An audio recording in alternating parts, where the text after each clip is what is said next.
Skin the Hardaway Southern Tea, back with another EP. And today I'm here bright and early with a special EP. You know what I mean? Bud Crawford. Bud Crawford had been, doing a little more talking, as of late, with the Errol Spence fight coming up. We got Errol Spence, doing his media runs and all that good shit. Later on today, we go come in here and we go break down, Errol Spence interview with Brian Custer.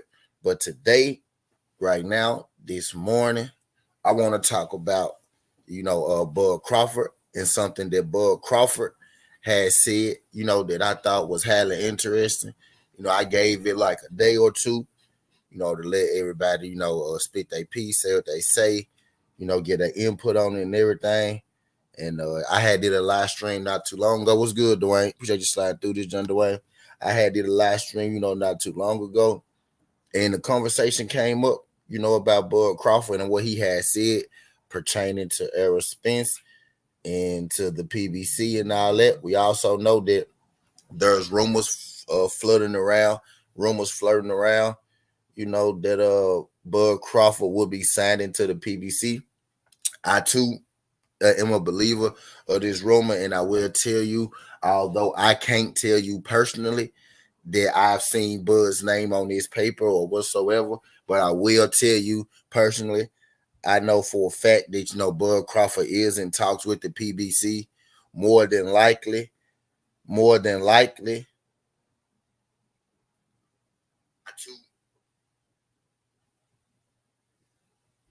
more than likely, Bud will be signing with the PBC his next fight. 9 times out of 10, will be on the PBC, banner side of the road. Shout out my guy, OTB Boxing Clay. Appreciate y'all sliding through this joint. If y'all could, do your boy a favor and hit that like button when you come in, because this is a surprise tea, the random tea. Y'all do your boy a favor. Y'all hit that like button when you roll in. Greatly appreciated. DW Josh said the best boxing is Stanonis. She is an animal. That must be Stanonis' sister. Stanonis got a sister that box. Stanonis got a sister that box. Yo, I don't know if this your first time, DW, but don't make it your last time. If you could, hit that like button and subscribe to the channel. We'll greatly appreciate it. Hit that like button and subscribe to the channel. Greatly appreciate it. Tay D, what's good? Just do what's good. Just do. I'm about to get you the link in a minute, my boy. Matter of fact, I'm finna get you the link. I'm finna get you the link right now, Brody. That's what I'm finna do. Before I even share this thing, I'm finna get you the link. Pimp, y'all do your boy a favor. Teddy, what's good, Teddy? Y'all do your boy a favor. When y'all come in, hit that like button. There's 6 people in here. I should have 6 likes. When y'all roll on in, hit that like button for your boy. Hit that like button for your boy when you roll in. Even if you ain't gonna be here long, hit the like button when you roll in. We about to talk about it. We about to talk about this Bud Crawford, this comment that Bud Crawford made. Bud Crawford said that he is not interested in signing a contract. Now I segue the early talking to this, the Bud Crawford PBC into this. Bud Crawford said, so to let y'all know that he is actually looking towards a fight with Errol Spence. Just like Errol Spence told y'all that he is looking forward and looking toward a fight with Bud Crawford. Now I know a lot of people out here mad. I know a lot of people out here mad right now, but I'm not one of the people. A lot of fake Errol Spence fans, a lot of Errol Spence haters are mad, and a lot of fake Bud Crawford and a lot of fake Bud Crawford fans, are mad because now we're getting to the point where y'all can't even fake ride with Bud Crawford no more, just on some, other side or the street type shit. My guy Tay D said, I don't like that shit. That's that funny energy. We're about to talk about it. We're about to talk about it. Because we so close right now to this Bud and Errol fight. We so close to this Bud and Errol fight right now, dog. I could taste this shit. You feel me? You feel me? I could taste it. So we're about to talk about it. My guy Tay D said, "I don't like it. That's funny energy." We gonna get. I'm gonna let my guy just do, stay his piece, and I'm gonna tell you how I feel about it because, truthfully, I think this is some of the best language. I think this is some of the best language that I ever heard Bud speak. This some of the best language that I ever heard Bud speak. You know what I mean? I didn't hear Bud say before that. I didn't hear Bud say. I didn't hear Bud say before that. You know, we passed this fight.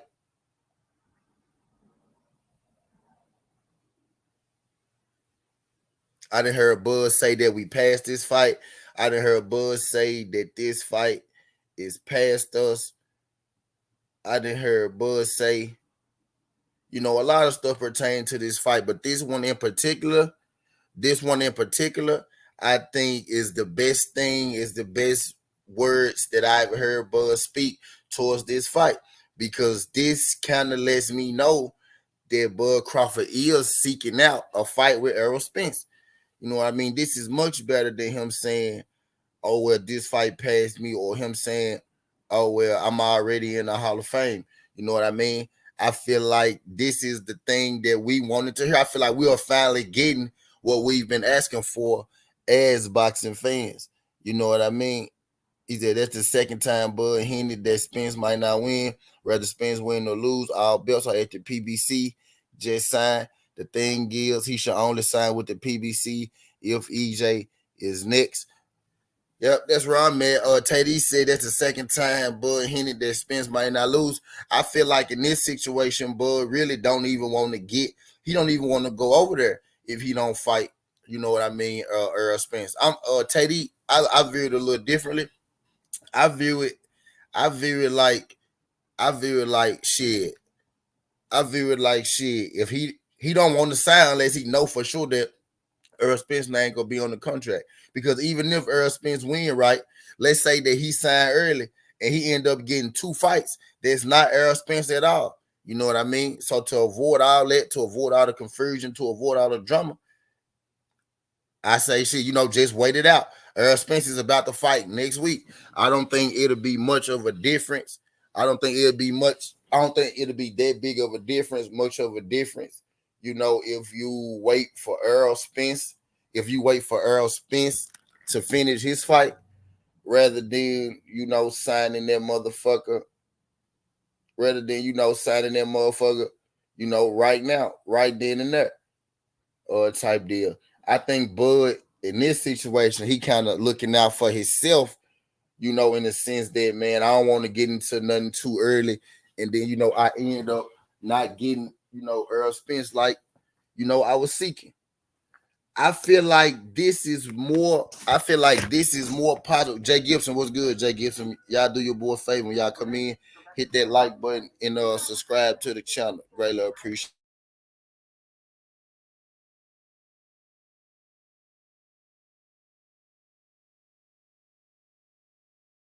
I feel like this is more of him. I feel like this is a better sign. Truthfully, right? I feel like this is a better sign than, you know, what we had been getting earlier.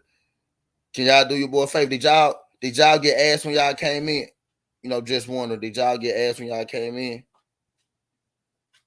When y'all came into this junk, did y'all get asked when y'all came in? He said, but he said he wants Castano win that PBC, and where else is he going to go? Bud said, but that's what I was. That's kind of relaying that into this, TD. Bud saying that he want the brand Castano. When I was more mad at that, right? I was more upset with him saying that than him saying I don't want to sign until I see Earl name, you know, on the list, type deal. I feel like that's more of him, because the fight that I want to see is Bud versus Earl for Undisputed. We literally one fight away next week. I feel like him talking. I feel like us as boxing fans, me, you, any content creator, anywhere. I feel like if we doing, I feel like if we out here even promoting any other fight between Earl and Bud, if we out here even entertaining any other fight between Earl and Bud outside of Earl and Bud, then I think we are the problem and we are what's holding up this fight.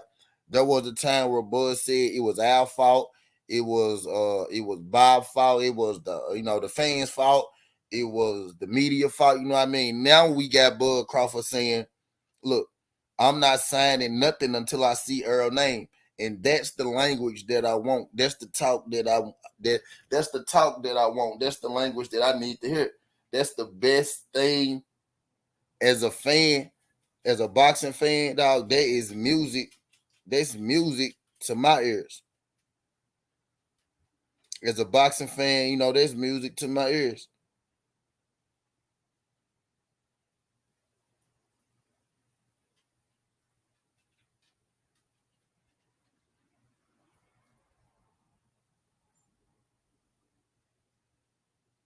Yeah, as a boxing fan, that's music to my ears. I wouldn't have it.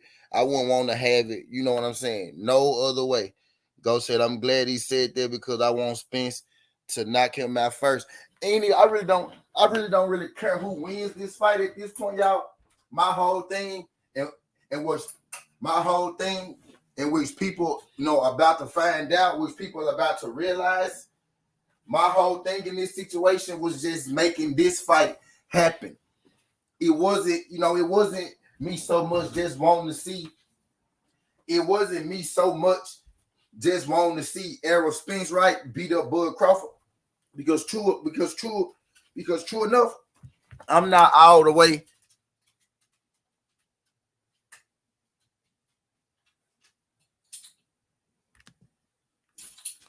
I'm not all the way.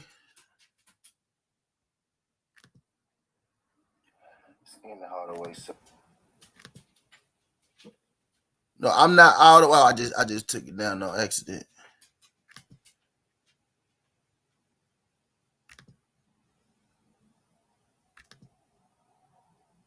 Oh shit. I'm not all the way sold. I'm not all the way sold. I'm not all the way sold that Errol Spence just beats Bud Crawford.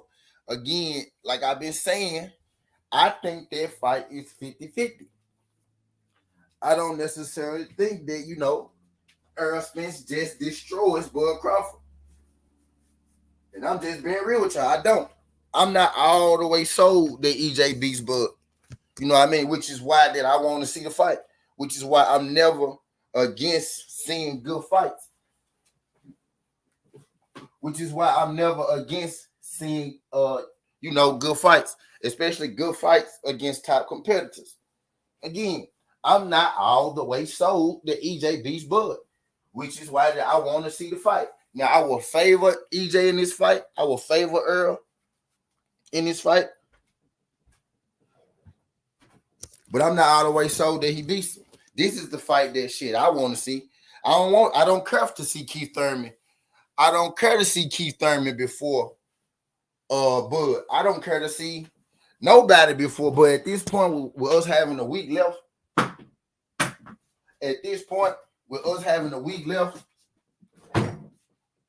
before the EJ fight, with us only having a week left before the EJ fight, it makes more than perfect sense for Bud simply to do what he just said, y'all. It makes more than sense. It makes more than sense for Bud just to chill out,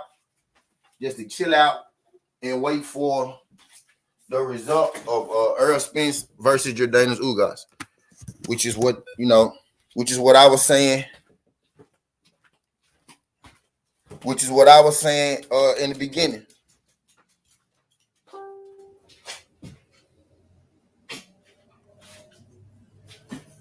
Which is what I was, saying in the beginning.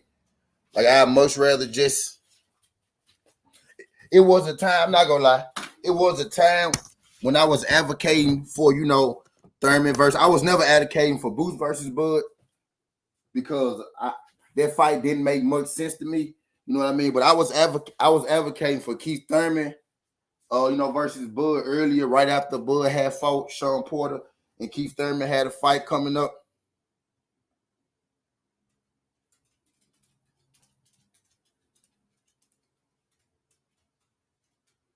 I was at the point where I did want to see him fight Keith Thurman or something like that. But that was back then, you know, when the times had added up for me, when the times made sense and all that shit. Right now, I don't think the times, you know, make a lot of sense. I don't think it make overly, I don't think it make overly enough sense when literally we are a couple days, when literally we are only a couple days away, when literally we only a couple days at this point away from Errol Spence fighting Daniel Ugas for that second belt.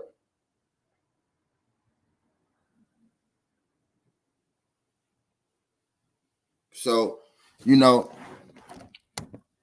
when it really get down to it, this the best thing that we could do. And again, Terrence Crawford has not signed with PBC yet.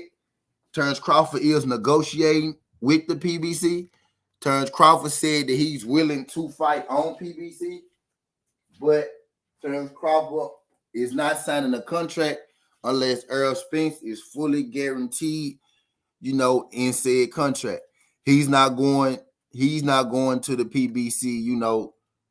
He's not going to the PBC, you know, just because. He's going to the PBC because he wants to fight Errol Spence. And to be real with you, that's all that I ever wanted, you know, as a boxing fan, as an Errol Spence fan, as a fan of the sport. Can y'all do your boy a favor when y'all come on in, hit that like button for your boy. Shout out my guy, Big Tex. Appreciate you sliding through this jump, Big Tex. If y'all can, when y'all come in, can y'all slide out if y'all haven't? Come back in, hit that like button for me. Greatly appreciate it. What's good, T20? What's good, fam? Appreciate y'all sliding through this journey. If y'all could, hit that like button for your boy. If this your first time, don't make it your last. Greatly appreciate it. We're in here talking about Bud Crawford comments. Regarding the PBC. He said if Errol Spence's name is not on that list, is not on that contract with the PBC, I don't want that fucking deal. And I 1,001,000% agree with Bud Crawford. To be real with you, because if EJ is not in that deal, I don't want the deal for Bud Crawford. Again, this is the language. This is the language that I've been waiting to hear. This is the language that I've been waiting, you know, for Bud Crawford to speak. This is the language that, you know, this is the language of somebody who wants to fight a fight. This is the language of somebody, you know, who is tired of hearing, oh, well, this guy's scared of Errol. This guy ducking Errol. He ducking him. He doing this. He doing that. I think we hit this point now where there's nowhere left to go. I said this a couple months back. I said after Errol Spence fight your Daniel Ugas, we go know clearly and we go know exactly who do and who don't want this fight. And I tell you this, with the language of both of these fighters, it's starting to sound like, again, that both of these fighters want this fucking fight. My guy T20 said, Bud ain't fighting nobody. T20, I think we just about there, man. I think we just about there. And I didn't been here before. Now, Teddy, and I didn't been here before. And I didn't been here before where, Bud had me going about the fight. And then later on, he came back and said that fight passed me. But I think that we passed all that extra shit and all that extra bullshit. My guy Teddy said, why wouldn't Spence be in the contract, though? He can't. Spence can't by paper put himself in a contract with Bud Crawford right now because he already signed to fight your Daniel Ugas, and he not sure if, and we don't know the outcome of that fight yet. So legally, he can't sign on a contract to fight Bud, because if he lose, then he will have to fight, your Daniel Ugas, or he'll still have your Daniel Ugas business. And then Bud could be like, well, hey, no, I got his name on the paper, so he got to fight me. So until after he fight Ugas officially, he can't sign, no fight to fight nobody else type deal until after he officially get done with Ugas. But what I'm saying is, y'all, if we really pay attention to what's going on, this already let everybody know that Bud Crawford and the PBC have been talking. You know what I mean? Because now he's saying, oh, well, I'm not signing unless Errol on the paper, which means there is a possibility that he could sign. You know what I mean? Which would probably mean that they had to have been talking. Anyway, if Bud is saying, well, I'm not signing unless Ugas is on the list. I mean, unless Errol Spence' name is on the contract already. So I think that's basically, telling us without telling us that this Errol Spence and Bud Crawford thing is really in the mix, and we really could possibly be getting that shit about to jump off.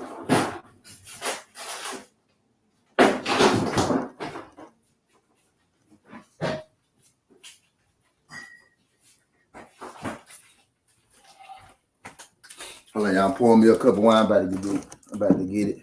Let me read y'all comments real quick. Let me get in the comments. Y'all do your boy a favor. Y'all hit that like button. Y'all hit that like button when you come in. DP Rocker, what's good, DP? Glad y'all good folks could make it.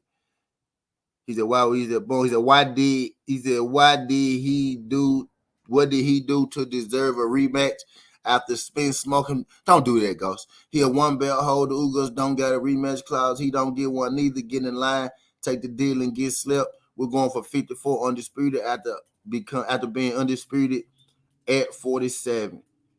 He says, I make it in Nebraska too, so we can talk that extra shit. Gonna become undisputed champion by stopping him in his backyard. Now, if Spence does win and Bud doesn't sign, what that means, if Spence wins this fight and Bud Crawford back, which I doubt.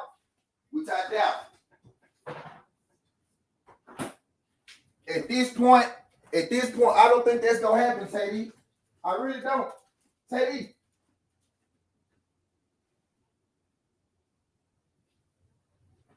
Teddy, my boy, I don't even want to speak that bad juju in the air, man. Look, Teddy, I don't want to speak that bad juju in the air, Teddy. DP said duck. DP instantly dropped the duck.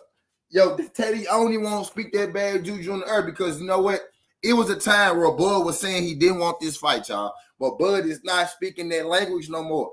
I want y'all to see I'm not putting that bad juju in the air, y'all. I'm not putting that bad juju in the air, y'all. I don't want to talk. Hey, Teddy, I don't want to talk about if Bud don't sign. I don't want to talk about if Bud changes, man. I don't want to talk about Keith Thurman fighting Bud. I don't want to talk about Danny fighting Bud. I don't want to talk about none of that shit, Teddy. Cause I'm gonna be upset because y'all know we've been following. We love boxing. Y'all just like me. We've been following this fight for about 2 or 3 years strong. You know what I'm saying? We didn't have ups and downs. We didn't feel like the fight was gonna happen. We didn't feel like the fight wasn't gonna happen. You know what I mean? But now we finally got both of them boys on the same accord. Them folks even talking friendly to each other. Y'all notice Errol and Bud even talking friendly to each other. I just saw Errol Spence on Sean Porter Way podcast, which I'm gonna talk about too. You know what I mean? He been making his media runs. We could talk about that a little later on my second Southern Tea for the day. You know about Errol Spence, him making his media runs and shit though. But we finally getting some positive talk. We finally getting some positive words, about this fight. And that's really where I want to keep it, y'all. That's exactly where we need to be. That's where I want to keep it. Y'all do your boy a favor. When y'all come in, hit that like button. If you came in here and you didn't hit the like button, go out, come back in, and hit the like button. Do that shit now. Do that shit yesterday. Do that shit now. If you didn't hit the like button, go out, come back in, hit the like button.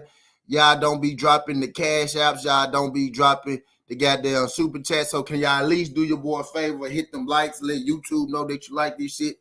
Tell a friend to tell a friend. All that good shit. Help your boy out, support the grind.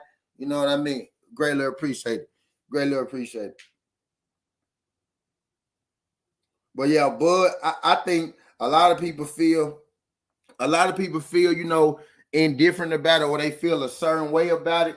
But I'm telling y'all, I like the tone that Bud using when it comes to this fight right now. I like the language being spoken, man. I think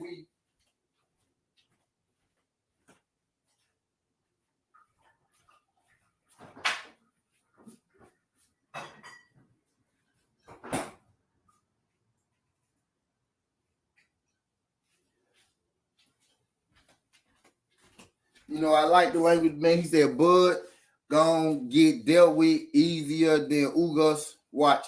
He said he did an interview with Sean Lamb. Yeah, Errol Spencer had an interview with Sean Porter. He did an interview with Sean Porter yesterday on the Porter Way. They talked a little bit. Look, it wasn't that long, you know, look, about a 20, 30-minute interview. You know what I mean?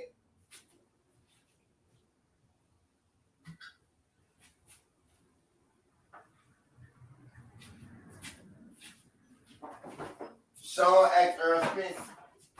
Sean Porter asked Errol Spence. Sean Porter asked Errol Spence, do Errol Spence think that he be hating on Errol? Errol said, I think you be he basically I think you be hating a little bit. I think you be hating a little bit. But he said it ain't too serious. It ain't too much. It ain't too serious. But I think you be hating a little bit. He said maybe just because we got a little history. Sean said, yeah, it could be. Sean know that he a little bitter about that's just what I took from it. Sean know that he a little bitter about Errol Spence in that situation, which is cool because y'all boxers, y'all competitive, y'all mean y'all supposed to be like that. I feel like Sean felt like he lost to Errol at his best, and it's hard for a man to swallow. You know what I mean? It's hard pill for a man to swallow.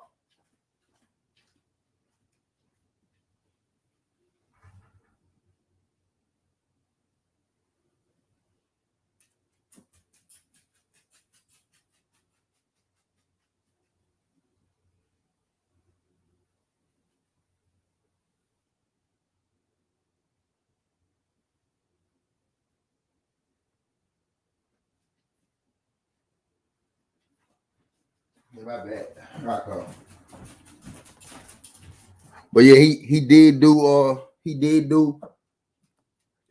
a show on the Porter Way, on Sean Porter's show. My guy Go said Spence versus Crawford next. Big Fish run the waters, and Big Fish says that's what happening, and that's that. Yeah, you know what I'm saying? Goes that shit as far as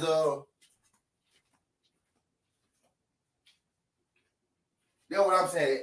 That shit as far as Keith Thurman, that shit as far as Bud. I mean, that shit as far as Keith Thurman, that shit as far as Danny Garcia and all that. I feel like those are good fights, but I feel like the timing of those fights are just bad right now. You got Errol Spence saying he want Ugas and Bud. You got Bud saying I'm not signing the contract unless Errol Spence's name is on it.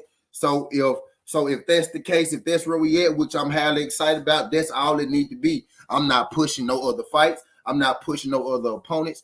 That's what I'm pushing. Y'all do your boy a favor when y'all come in, hit that like button and subscribe to the channel if you haven't. Greatly appreciate these 10 people in here. If y'all ain't, go out, come back in, hit that like button for me. Greatly appreciate it. Greatly appreciate it.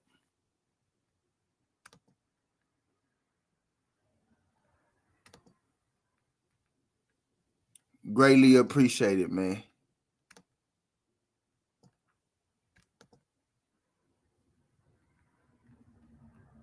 My bad.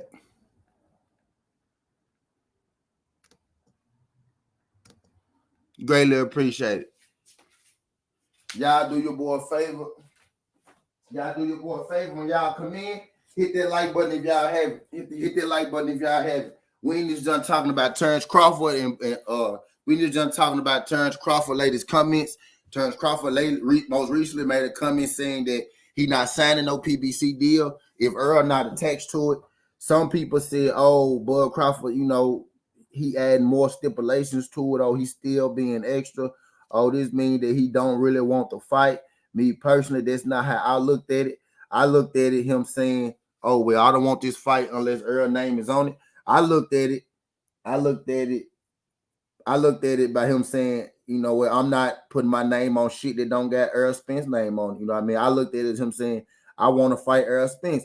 We got Errol Spence saying that he want to fight Bud Crawford next. We got Bud Crawford saying, I'm not signing my name unless Errol Spence's name is on that paper. You know what I mean? So if we listening to these two guys, I think it's time to give these two guys exactly what the hell that they want. You know what I mean? If that man saying I'm not signing without Errol saying I don't want no more tune-ups. I want to fight Ugas, then I want to fight Bud. It's time for us to get this shit on the road. So Bud got to fight at least one person that ain't top ranked paid before he gets Spence because he ain't going to fight them after. Nah, he don't. He don't got to fight nobody else. Who gotta fight nobody else. He don't gotta fight nobody else. Errol don't gotta fight nobody else. Errol fight is getting ready to end in just a second. Errol fight will be over with next week. To me personally, it would make zero sense for Bud to fight anybody else right now, especially with Errol Spence fight being so close to being over. After Errol Spence fight Ugas, and let's just say he win, he'll be able to legally put his name on that contract like Bud Crawford is asking for. He'll be able to legally do this shit that Bud is asking for. We finally then got, it's like everybody want to send this person that way. Everybody want to send this person that way. We finally got both of these guys on the same accord, speaking the same language, saying that they want the same things. And now everybody is still trying to push these people to this fight over here. Push these people to that fight over there. You know what I mean? I don't want to see them guys. I don't want to see them guys fight a soul. I don't want to see them guys fight a soul.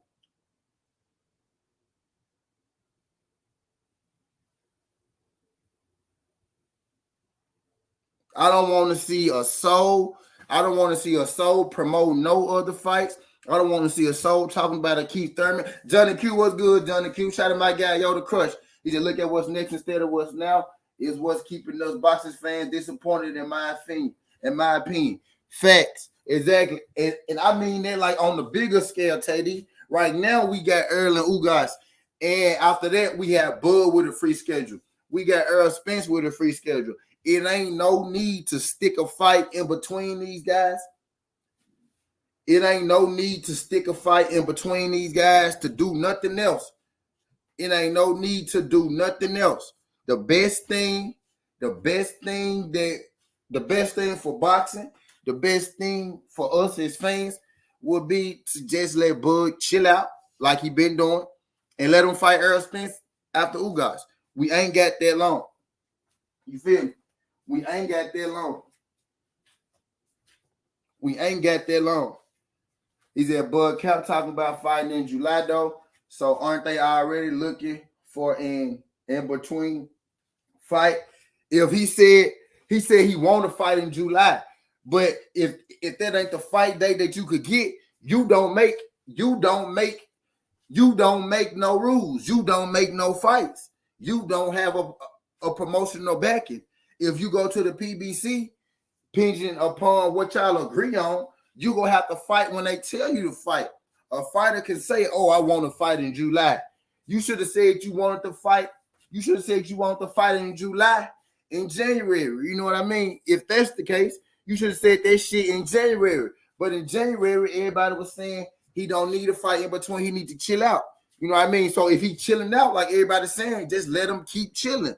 If you don't get stuck on January, if you can't, dates change all the time. You know what I mean? Dates change all the motherfucking time. His camp also said he going up to 154. His camp also said that they didn't want to fight early at one point. But now his camp saying that he's signing a 2-fight deal with PBC. You get what I mean? So I'm just going by without what his camp saying right now. And if you want to fight in July, if Errol fighting in goddamn April, that's not realistic. That's not realistic. How about you fight in June? I mean, how about you fight in August? I don't think a date, go be that big of a problem. You know what I mean? I don't think the date go be that big of a problem. You know what I mean? I really don't. I don't think the date go be that big of a problem, especially now when you got all this money and all this shit on the line. The date gonna be the last thing. My thing is, if he was already, working on a fight in between right now, it should have already happened. And that's just how I feel on. I feel like if it was going to happen.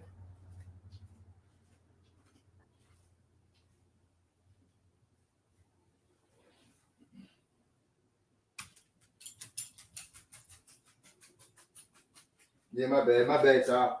But I feel like if he was already gonna have a fight in between, then he should have already had a fight in between. I feel like at this point, if any of them do anything other than fight each other, it's somebody ducking. You know what I mean? Bud don't got a fight yet. Bud is clear of contract. Bud is clear of contract. Errol is in the fight. Errol is about to be clear of contract. Bud got a belt. Errol got a belt. Undisputed. You know what I mean? If you talking anything other than Bud and Crawford right now, you what's wrong with boxing. That's straight up how I feel. Anybody who pushing any other fight, you what's wrong with boxing. You what's wrong with boxing, bro. There's anybody. And if you got Bud saying I'm not moving until Errol on the contract, you got Errol saying I'm not fighting nobody other than Bud. Why the fuck? Who the fuck am I to tell them folks, oh, y'all gotta do this, y'all gotta do that? Nah, it's time. It's now. Free a schedule. Y'all do your boy a favor. Y'all hit that like button. Y'all roll in. I see 13 people in the building. My likes ain't where they should be. I done had 50 people come through here, and I don't got 50 likes, y'all. What I need y'all to do for your boy is I need y'all to hit that like. I need y'all to hit that like button for your boy when you roll in. Don't just come in and look. Don't just come in and window watch. When you come in and hit that like button for your boy. Drop a comment. Drop a super chat. Drop a cash out. State your opinion. Speak how you feel. This isn't T. This ain't my show. This is your show too. I don't know if this your first time in this building, but if it ain't your first time, please don't make it your last time. Hit that like button. Subscribe to the channel. We in here talking this good boxing talk. My boy Dripper said he better sign a one-fight deal with PBC. He not getting a rematch, and Spence not sitting around. Facts. But my thing is, and they might as well make a 147 tournament with all the damn mandatories that's been made when it gets a shot at the vacant title. Eventually, every sanctioning body. Well, I don't want to get too far ahead, Drip. I don't want to get too far ahead, Drip, because we ain't even had Errol versus Bud to even send the titles into vacant. I want to keep walking this bitch down like we've been doing. I want to keep walking this bitch down like we've been doing. We got Bud talking that good talk. We got Errol talking that good talk. We got Errol fighting next week. We got Bud not signing to fight nobody right now. We got these rumors that Bud gonna be with the PBC. He gonna be here. He gonna be there. We got Bud saying that I'm not signing shit unless Errol name on it. So I think I'm looking at it. I think I'm looking at a lot different from how y'all looking at it.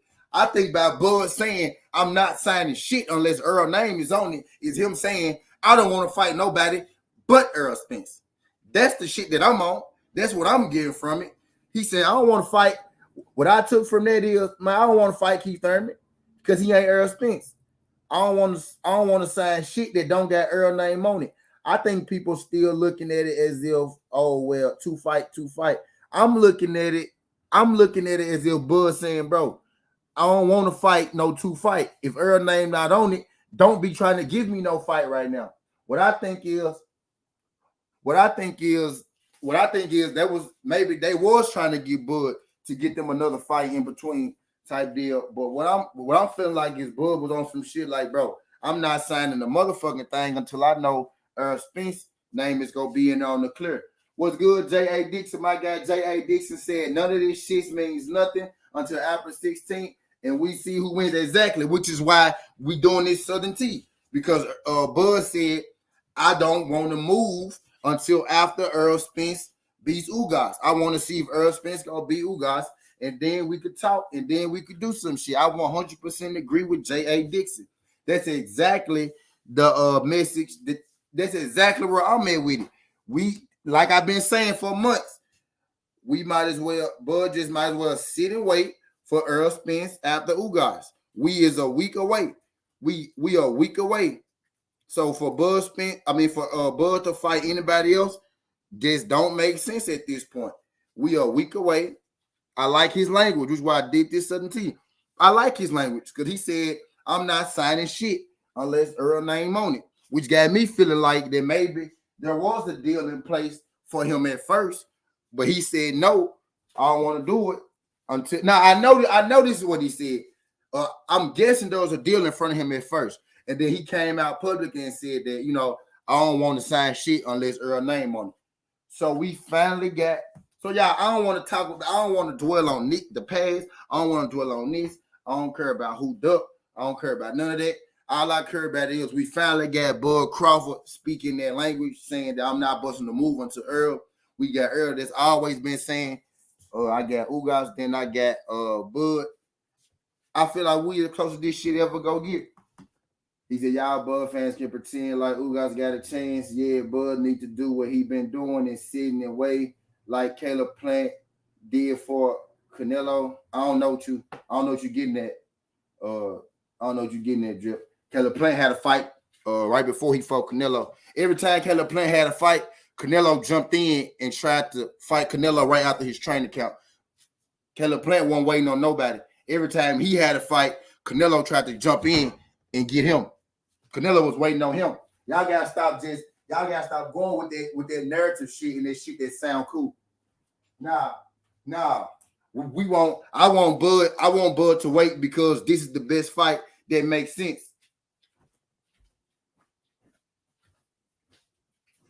It take two people to unify, Drip. Caleb Plant can't unify with himself.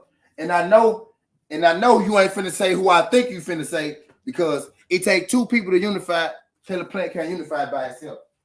Because I know you're not finna say what I think you finna say, and then I'm gonna have to play this clip for you to let you know that y'all gotta stop listening to that narrative and start doing your own work.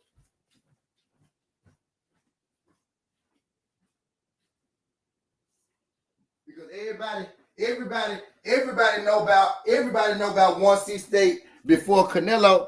Everybody know about 168 before Canelo got there. But a lot of folks don't know that Caleb Plant was the one trying to unify that division before Canelo even got there. So that narrative shit, it sound good. But if you really know what you're talking about, you know it's just a narrative. Caleb Plant was the one trying to unify that division. It was Sampson and his team who said they needed more time. Caleb Plant got the Canelo fight first because them other niggas did not want to fight Caleb Plant. What's good, St. Louis? Appreciate you sliding through this, John St. Louis. Glad you can make it. Say salute to your family in the chat. Smash that like button. Y'all do exactly what my boy St. Louis said and smash that like button. Glad y'all folks could make it. If you could, do what my boy St. Louis said. Smash that like button. Nah, it ain't about being no fan. It's about facts, bro. I don't care about no fan. I'm a Earl Spence fan, and I just told you I don't think I'm not sold that he beat Bud. I don't let no fandom get in the way of shit. I could like you. I'ma still tell you the truth. I could like you. I'ma still put you in your place when you're wrong. I could like you. It's still a right and it's still a wrong. I don't care about who I like. I'm not sold Errol beats Bud, which is why I want to see this fight so bad. It's that simple. But I know the facts, though. You can't tell me no narrative, Drip. You can't come here telling me no narrative because I know where to go to show you the truth. I mean, it sounds cool when you listen to this person say this or this person say that, but that's not a fact. I could literally show you Sampson saying that they don't want to fight Caleb Plant, but you go listen to, Yeah, I know I got passionate about it because it's a lie being spewed. Right. If somebody lie on you, I'm going to get passionate about it. If somebody lie on me, I'm going to get passionate about it. You know what I mean? It's a lie. Now, you said Caleb Plant sat around the division and waited. I said, no, he didn't. He's the one that was trying to get that fight in the first place. Sampson, which is Benavidez' manager, said they needed more time. Now, see, that's not a fact. You saying it's him because you got your facts all wrong. You got your facts wrong. That's what I'm saying. It's a narrative. The big narrative is Caleb Plant. But the facts, if you come through 17, you know the facts because I already did this shit 700 times already.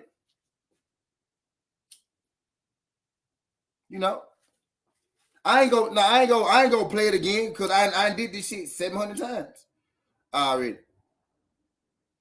Right, the belt was in 4 different places. So, but you only saying Caleb Plant was the one sitting down. 4 different places mean 4 different people, but you put all the blame on Caleb Plant. You choose to have the engine for Caleb Plant when you just said It was in 4 different places. Like I just said from the beginning, it takes 2 people to make a fight. It takes 2 people to make a fight, pimp. It takes 2 people to make a fight, pimp. Talk your ass off. Talk your ass off. Caleb Plant, the only person who tried to unify. Uh-oh. Talk your ass off.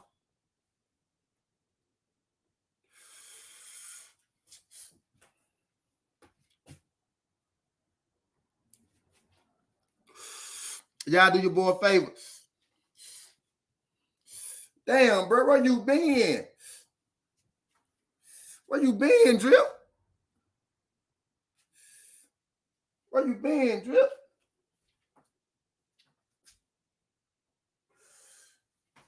You don't know who Caleb Plant tried to unify with?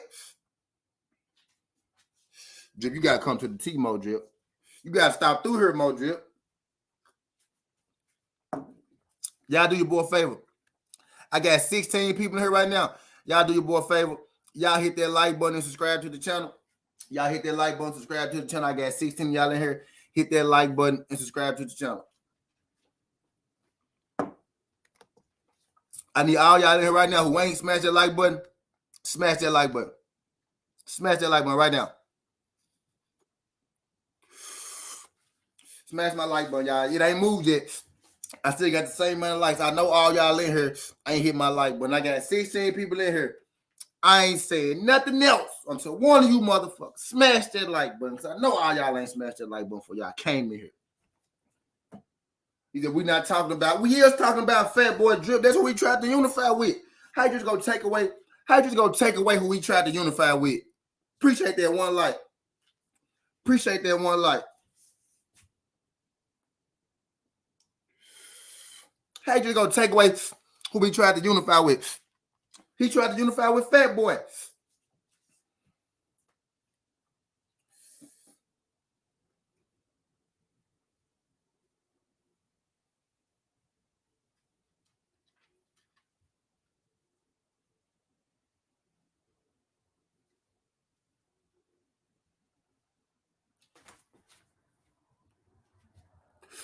He tried to unify with Fat Boy. Drip, you know what, Drip? Drip, you busy, Drip? Cause I'm finna bring your ass on the show, Drip.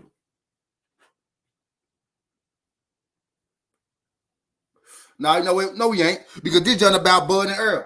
This done about Bud and Errol. And we gonna keep that shit about Bud and Errol. Because this is what it's about. This ain't about Caleb Plant. Cause I ain't talking about.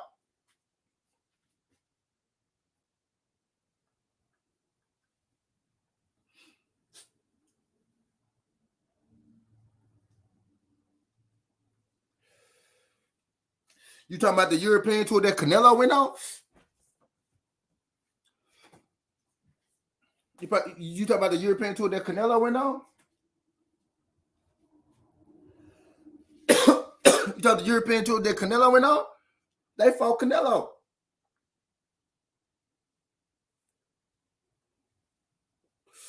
They was waiting on Canelo. Caleb Plant was trying to fight Benavidez. Billy Joe was waiting on Canelo. This ain't about no personal shit. This is what really happened. Canelo fought Smith and the other boy.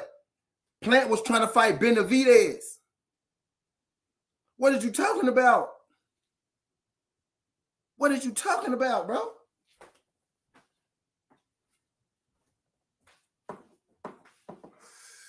You got that energy for the wrong person. You got that energy for the wrong person. Plant was trying to fight Benavidez. Them other two, Billy Joe and Smith, was waiting on Canelo. Plant was up Benavidez's ass, bro. They was about to fight. Y'all gotta stop listening to them narratives, bro. Y'all gotta go do y'all research. Y'all gotta go do. Before Canelo got to 168, most folks didn't even give a fuck about 168. Plant and Dave Benavidez had a beef long before that, bro. They was about to fight, and David lost his strap. What is y'all talking about? What is y'all talking about?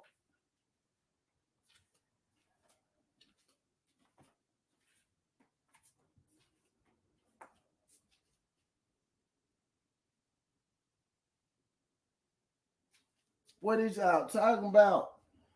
And I'm trying to get no serious like they on a day or so. Pranker had done before Caleb won his belt.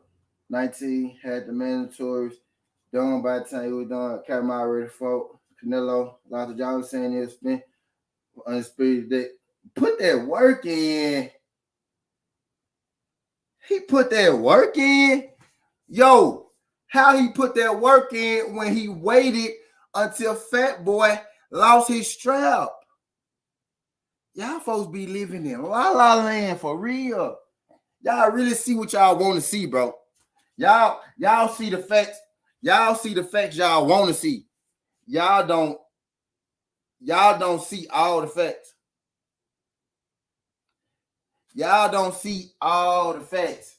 No, bro. No. What he did was he waited until a good fighter lost his belt, and then he jumped on down there. He skipped that division. Fought Kovalev. Okay. You one of them dudes who think a person can fight the same way at 23 that they can at 33.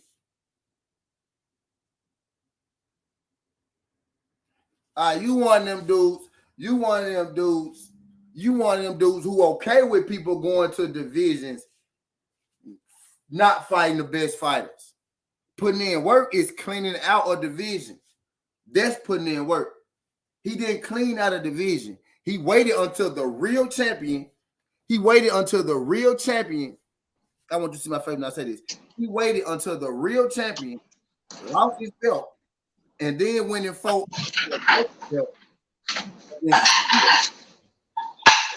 And then he went and fought Billy Joe. And then he finally came around that block to Caleb Plant. But he jumped that division. He jumped that division entirely, bro. Bro, he jumped the division, bro.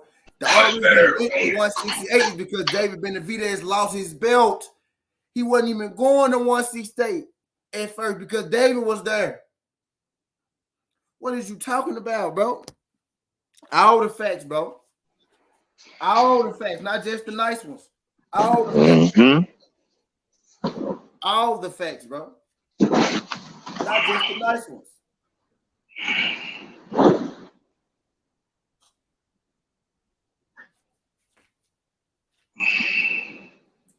Yes, Bud has sat around waiting at 47.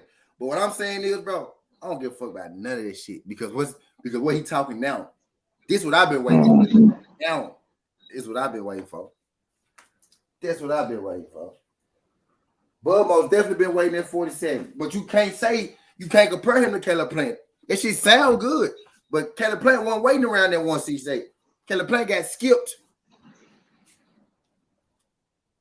They moved around Caleb Plant at 168. But if you listening to the narrative, then you think it's Caleb Plant. But if you really know what's going on, then you know who really wanted that smoke and who didn't. But I digress. Mm-hmm. But I digress, man. He's okay, I get it. This he don't care. He just Spence ain't put in their real work for Undisputed. Or did he? Yeah, Spence most definitely did. Spence cleared out a division. He on his third champion. Top five. And he beat the champion. He beat the champions. He beat the top 5 guys, and then he beat the champions. You know what I mean? He beat the top 5 guys, and then he beat the champions, bro. Yes, sir. On his third champion, to be exact, with the belt.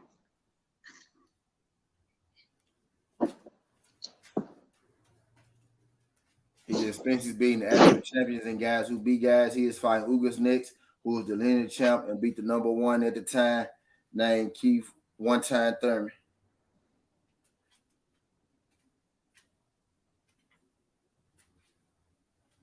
He just Spence went through top 10. Yeah, man, that's what Spence is doing is different from what Canelo is doing, bro. Facts. Spence actually fighting the champions and the best of them. If we talking context, if we talking context of it all, Spence was calling out the champions before he even got a shot. Spence was calling out the champions before he even got a shot. And like he was doing it, he wasn't just calling them out like these young guys do it today. Spence was in person in these people's faces calling them out. He wasn't just saying it in front of interviewers' faces. He wasn't saying it on social media and shit. When Spence saw these people in public, he told these people, I won't smoke, I want to fight. He wasn't just saying it every time you stick a microphone in his face. Stick a microphone. Yeah, I want the best. I want the best. I want the best. Spence was at press conferences. Spence was at motherfucking fights asking these people for fights. You know what I mean? That's really calling somebody out to say we give people too much credit these days. We can go and talk about it, especially these young guys. Oh, he calling out the best. He calling out he ain't showing up to no fights. He ain't walking down on nobody. He ain't stopping press conferences asking people for fights. He ain't doing none of that shit. These people don't really be wanting that smoke. These people be talking that shit, doing what they do, what they supposed to do. It be us who be,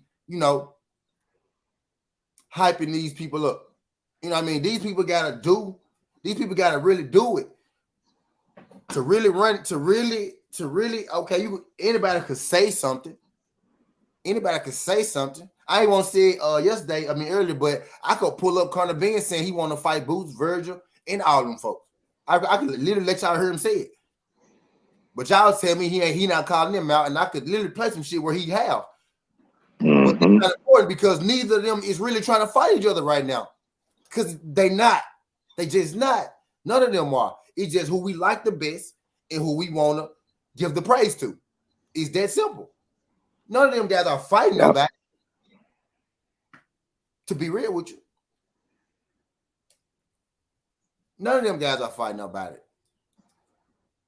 But the fact is, shit, we all got our favorites. Now, I got my favorites within the facts. You know what I mean?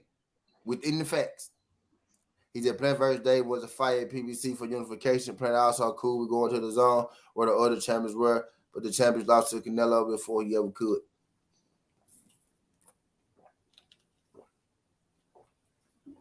Canelo looked up.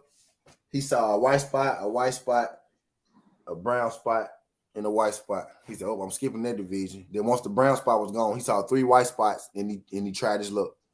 And it's that simple. And that's where I'm gonna lead at it. That's where I'm gonna lead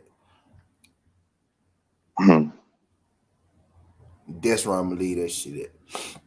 That man, 168, literally before he went there. Right, goes. So before he went there, bro, none of y'all was talking so bad about those guys at 168. Y'all was talking so bad about Caleb Plant, so bad about Billy Joe. Did nobody even know Callum Smith? Didn't even know him.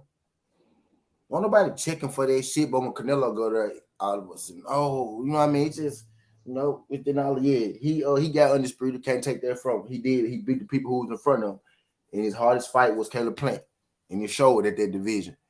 But now you look around at that division, we got Boo Boo Andrade, we got David Benavidez, we got David Morrell. Now he's not even in that division no more. You know what I mean? Now what division he in? 175 fighting Bivol. You know what I mean? Now I'm hearing that shit. He might actually fight Pacheco. So you know what? That's cool, I guess. That's cool. That's cool. Or it could just be a pump fake, where they throw Pacheco in there just to give us, that just to give us 168 is way worse than 154. 154 is in the top 5. 168 is in the bottom 5. 168 is in the bottom 5. 154 is in the top 5. See, most folks don't know shit about boxing. You know what I mean? Most folks don't know shit about boxing. What most folks don't know shit about? Box. Seen my boy. I seen the link. It took me a second to get up here. But I'm like, I seen you up here cooking. Yeah. Let me jump up here. I ain't go nowhere. Quick damn. What more folks don't know shit about? Boxing, man. Boxing, bro. But you know what? I'm gonna keep saying this because I think that's what it is. a lot of people don't like the sport as much as they might want you to believe. They like to talk.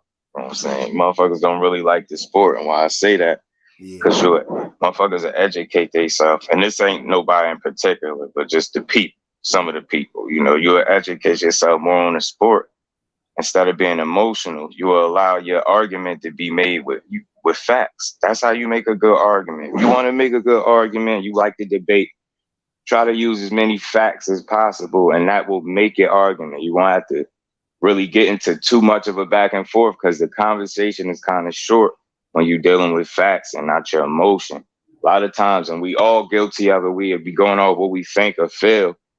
That don't mean it's the facts. Especially, you know what I mean? You deal with the facts, you're going to always be on the right side of a debate, in my opinion. So it's like, because you can't refute that. And if you really in tune, then you'll understand where I'm coming from with that. Just can't argue facts. It's hard to do it. Yeah. Like I told you, dude, going back and forth about Haney. So I hit him with some facts and he just stopped responding. That's how you want to debate. I don't like the debate because it always turned into a back and forth. Somebody end up saying something too slick. I ain't with that. So I'd rather just deal with the facts. If we can't do that, then I'm cool. I'll just ignore it. Yeah. But it's like we know what happened with Canelo at 168 pounds. Like we know what happened with it. But actually, we talking about like, you know, real divisions right now. You know, we talking about big dog divisions. We talking about 154 and undisputed.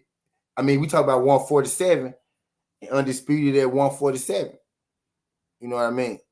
The thing is, the difference is between 154 and let's say a division like 168 or 147, and let's say a division like 168 is that from 1 to 10. From 1 to 15 is flooded with talent. Flooded with talent. Flooded with names. You know what I mean? 168, most of the guys there come from 160. Or 168, most of the guys there, y'all shitted on, you know, before Canelo got there. You know what I mean?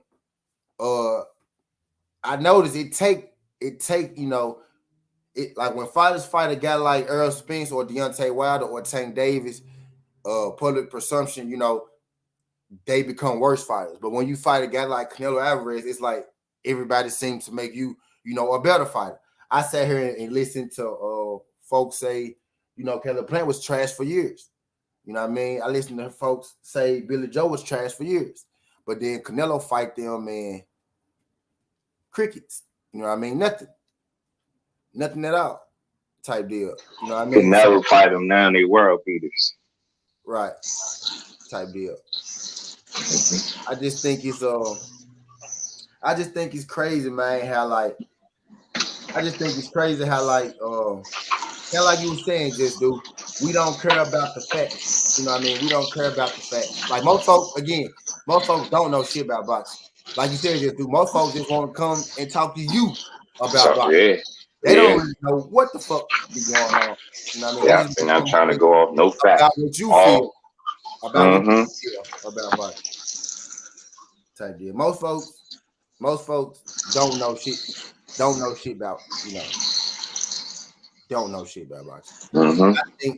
I think what's going on right now with Bud and Errol is one of the best things that could happen for boxing, because we get real champions fighting in real fights.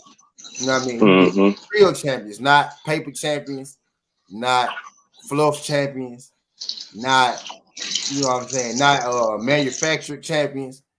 We get real greatness. We get real greatness with Errol. We get real greatness with Bud. We got undisputed champion and Bud Crawford at 140. We got Errol Spence, man, who done wiped out his whole division. A lot of people could take notes with this shit that Errol Spence doing. When you look at a fighter who fought the best of the best of the best of the best in his division, back to back to back to back to back, didn't duck nobody. He didn't leave a division to skip nobody, then come back.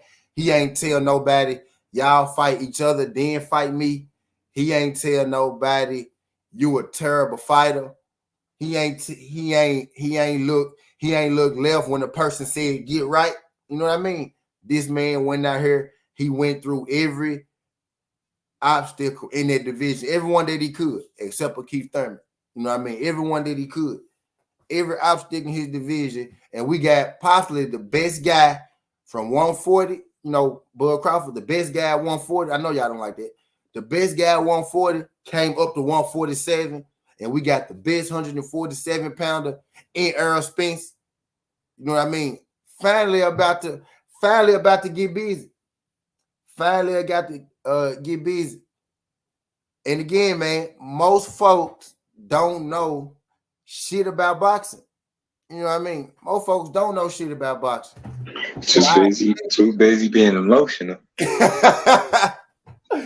Most folks don't know shit about boxing, bro. Like for real. Real, like I literally had a guy literally sit here. I had a guy literally sit here and tell me that Errol ducked Ugas because he fought Ocampo, and Ocampo was his mandatory. Y'all, most folks don't know shit about boxing. At all. I had a guy literally tell me this man ducked Ugas, a guy he about to fight next week. Understand this. He about to fight Ugas next week, right? I had a guy tell me he ducked Ugas and Ocampo was his mandatory. Can't make this shit up, y'all. Can't make this shit up. Can't make this shit up. What most folks don't know shit about? Boxing, man. Most folks don't know shit about boxing. Take the emotion, remove the emotion out of it, use facts and logic. You'll be all right.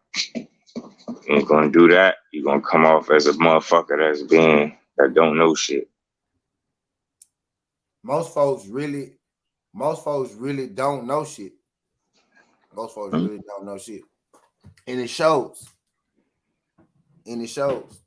We got like, look, I had people tell me Bud and Errol. I had people tell me Bud beat Errol, right? And then now he's in step that shit. Drip. Most folks don't know shit about boxing. I have folks tell me, you know, Bud beat Errol. And I could really give you some reasons why Bud beat Errol. But I have folks tell me Bud beat Errol, but they can't tell me nothing that Bud do better than Errol. They can't tell me nothing that Bud do better than Errol. I know what he do better than Errol. But they can't tell me nothing that Bud do better than Errol. But they tell me Bud beat Errol. Literally, can't even have real conversations with these people. It was somebody on my Facebook. It was somebody, facts. Yeah, you know what's going on. It was somebody on my Facebook today, bro. Them folks told me I had said, you know, the Shields, the Clarissa Shields and Savannah Marshall thing. I put up, you know, that little EP I did on that junk. Somebody said the black community go be distraught when Clarissa Shields get knocked out by Savannah Marshall. I said, what make you say that? He said, chill, bro. I'm just saying, when black people lose, they something. Like, I was like, oh, damn, what make you say that? He was like, because when Wilder lost, it seems like all the black people went crazy. I'm like, damn, so what make you say that? And then he was like, I know you upset. I'm like, see, the thing is that I really figured out, yeah, facts. The thing is that I really figured out, a lot of these people, they not fans of these fighters. They just don't like your favorite fighters. You know what I mean? They not a fan of this guy or that guy. You know what I mean? They just don't like your favorite fighters. You know what I mean? And my favorite fighters just happen to be black people. You know what I mean? So they just don't like your favorite fighters. It's not even they be a fan of any fighter. They just want to, like Just said, they don't They not educated in boxing. They want to come talk to you. You know what I mean? Most folks don't know shit about boxing. And I know you did. I knew you did, bro. I know you did. You use who I was talking about. I know you do. You know what I mean? Most folks don't even like those boxers. They just dislike your favorite boxer. DP. Exactly. It's 50-50. It's 50-50. It's 50-50. Because we got two great fighters in this motherfucking ring. We got Bud, great champion. We got Errol, great champion. Anybody whoever win in this motherfucker, I'm gonna win in the end. You feel me? When it come down to it, because most folks not even fans of Bud Crawford. They just dislike Errol Spence. But me, I'm a fan of both of them. Which is why I can sit here and tell you that Bud is one of the top fighters pound for pound in the world. Errol Spence is one of the top pound for pound fighters in the world. They my 1 and 2 pound for pound fighters in the world. They probably didn't beat up your favorite fighter at some point in their career, and it got you a little sour. You know what I mean? Or maybe Earl beat up your favorite fighter, and it got you a little sour. Or maybe Bud left your favorite promoter, and you might be a little sour. You know what I mean? But I figure a lot of people don't like Earl, or a lot of people don't like Bud. They just use the two to cause friction in between the people who rock with both of them. You know what I mean? Yeah. People who just want to see boxing, the people who just care about the fights, the people who just want to see good fights, they'll use a Errol Spence or they'll use a Bud Crawford to cause friction between the real boxing fans, between the real boxing public. You know what I mean? Cool. That's your opinion. Cool. That's your opinion. But my opinion is, actually, the fact is not even my opinion. Earl got 3 straps. Bud got 3 straps. On most lists, on most pound for pound lists, which are made up lists, imagine how good Errol Spence got to be on the ESPN pound for pound list, even if he's number 4 or number 5, right? How good do you got to be for the opposing company to put you on their list? You know what I mean? We got Bud. We got Bud, a pound for pound fighter. We got Earl, a pound for pound fighter. These is not no opinions, no emotions, nothing like that. And most pound for pound lists are based off popularity. They're based off, most of the guys on pound for pound lists be on the same company. There's not, you will see two fighters from the PBC on the pound for pound list. Everybody else probably gonna be top ranked, maybe the Zone, Ring Magazine, some ESPN Ring Magazine fighters, the Zone fighters, some of the sort. Errol Spence is a pound for pound fighter, not by my opinion, not by your opinion, not by his opinion, not by her opinion. That boy a pound for pound fighter. That point blank. We got 2 pound for pound. We got 2 pound for pound fighters who probably about to fight each other, and that's really what they mad. At the end of the day, Devin Haney about to get undisputed. Jermell Charlo about to get this really why they upset, y'all. Devin Haney about to get undisputed. Charlo about to get undisputed. Amanda Serrano about to get undisputed again for the 100th time. You got goddamn Errol Spence or Bud Crawford. It don't matter who get undisputed. We got Errol Spence or Bud Crawford about to get undisputed. We got Clarissa Shields about to put an end to the great hype train. You know what I mean? She about to get real ugly. This will be a hard year for a lot of people, but not us, though. I'm going to say this again. Yeah. We about to get Devin Haney for undisputed. We about to get Earl or Bud Crawford for undisputed. We're about to get Jermell Charlo for undisputed. We're about to get Clarissa Shields. I guess they didn't build up this monster, right? So we about to get Clarissa Shields, 2-time undisputed, because she about to go back down to a division, I think, fight this girl for her belt back. So she about to get 2-time undisputed, and they hate it, bro. People hate it. People hate it. Because when you look around that room, the same reason people are so okay with Canelo not fighting Boo Boo Andrade or Canelo not fighting Jamal Charlo, and he probably win. But the same reason people are okay with him not fighting those people are the same people who upset that we about to get all these undisputed this year. You ever seen, like, watch this, y'all. Y'all ever, Cambosa just won his belt. Y'all ever seen a guy, y'all ever seen a group of fans shit on Undisputed like they do when it came down to Devin Haney? Have y'all ever seen people shit on Undisputed like they did when it came down to Lomachenko and Devin Haney? Never. Don't see that shit. Never seen it. Ain't seen nothing like it. Not even close. Never seen it. In the same breath,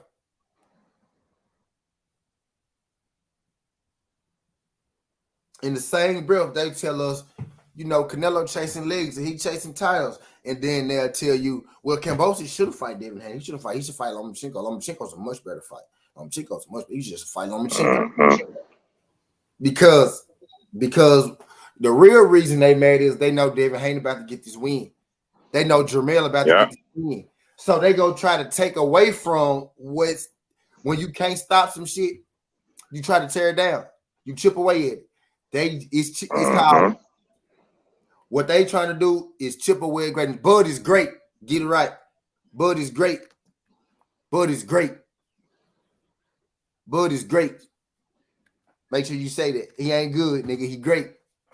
Bud is great. Bud probably beat your favorite fighter already. He probably already beat your favorite fighter. You know what I mean? Bud is great. What it is pound for pound, number one, undisputed champion of the world, 3 division. Fuck you talking about? Knockout artist, all that good shit. And I like the energy Bud been giving me lately. I ain't signing unless Errol on that motherfucker. That's the energy I need. That's the energy I need. That's the energy I need. DP, yeah, you do. Yeah, you do. For real, it's about to be the biggest fight. It's about, for real, like, it's about to be the biggest fight that we done had in years, bro. Fight that we done had in years. You got number 1 pound for pound versus number 2 pound for pound. You got the 2 best, welterweights. You know what I mean? Possibly the best little dude coming up to fight Errol Spence. It's about to be the big, like, as far as like a competitive fight go, as far as 2 people stepping in the ring and you not really knowing who go win, as far as you not knowing who go win, they crazy upstairs.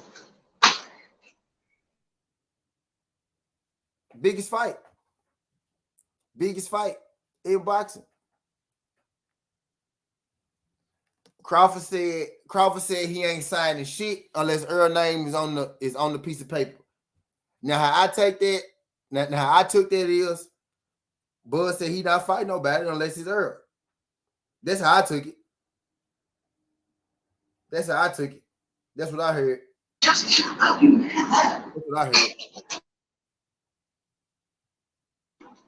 What I heard was I ain't fighting nobody unless it's Errol. That's what I heard. Yeah. Pretty much with him saying that, because I mean, what else would his interest be? He pretty much telling you, I want to see what's going on with them. So it seemed like he actually just want his next fight to be for undisputed. Exactly. That what it sounded like. Seemed like to me. Mm-hmm. That's what it sounded like to me. It sounded like he want to skip the line, like, type shit. It sounded like they on the same accord. That's what I'm saying. It sounded like shit. I ain't never one of them trying to do shit else other than fight the other one. Errol been saying it for a second. I got 2 fights left. We got Bud coming out not too long ago saying, bro, I feel like they was trying to. I feel like I'm gonna say it. I feel like PBC was trying to give him another fight, and I feel like Bud was on some shit like, Nah, cause Earl can't legally sign his name. What's good, knockout? We let you slide through this, John knockout.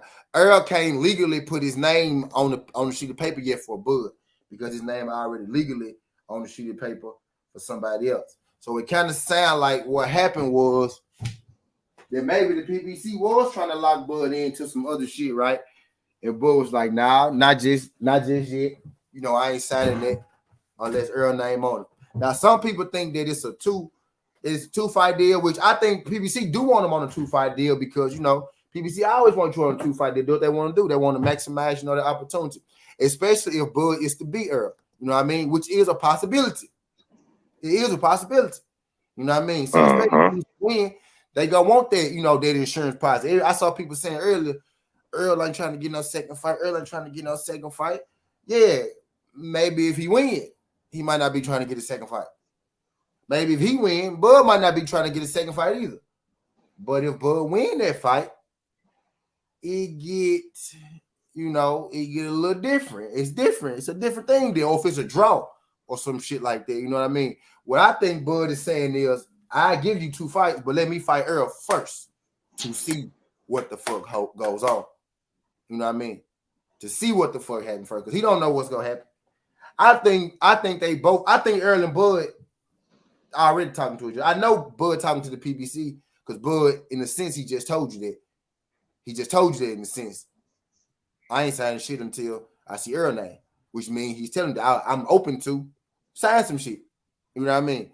So him and the PBC thing is real. That's a real thing. Who Bud gonna fight next? I'm not sure, but I say I'm more confident in the Errol Spence fight now because of what the fuck that Bud said. Mm-hmm. You know. Yeah. Well, if y'all consider, again, I'm gonna say this again. Most folks don't know shit about boxing, right? Because when I say it's gonna be one of the biggest fights, most of y'all started talking about numbers. Y'all started talking about numbers and shit, right? Again, most folks don't know shit about boxing. Because I say a big fight and y'all thought of numbers. When I think of a big fight, when I say, okay, watch this. Historic fights that y'all remember, do y'all think of the pay-per-view buys, the people that was there, or do y'all think of the actual fight and what happened inside of the ring and the people involved in the ring? This is how I know most of y'all don't know shit about boxing. Because I say it's gonna be one of the biggest fights in boxing. And I had casuals and weirdos start telling me that fight gonna do 500K. I don't give a fuck if it do 100K. Historical value, that fight's going to hold weight.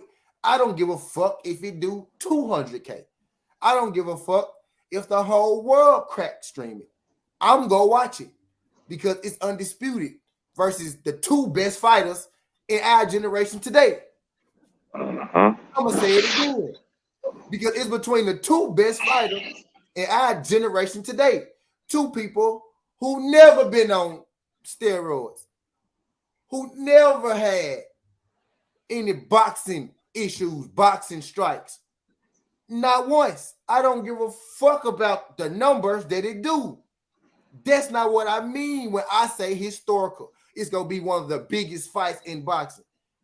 You casual motherfuckers think of numbers when you think that because y'all confused. Because y'all confused. That's what y'all think big is because he do numbers. He do numbers. No. That's not. Canelo versus Yildirim did big numbers. There wasn't no fucking historical fight. It did less than Errol fight he did the same year. I should throw that in there too. The Gate did a lot less. Y'all ain't like that shit, did it? But it was a big fight regardless. It wasn't historical. The numbers did good. It wasn't historical. A fight, numbers don't make it historical. We got the opponents do. Mm-hmm. There you go. How many people y'all think used to actually see them fights back in the day? Like how many people y'all thought actually went to go to them fights? And when I say back in the day, I don't mean Mike Tyson and shit like that. I mean like motherfucking Jack Johnson and I can't hear you on them fights hella historical. Nobody saw them. Nobody saw them. None of them.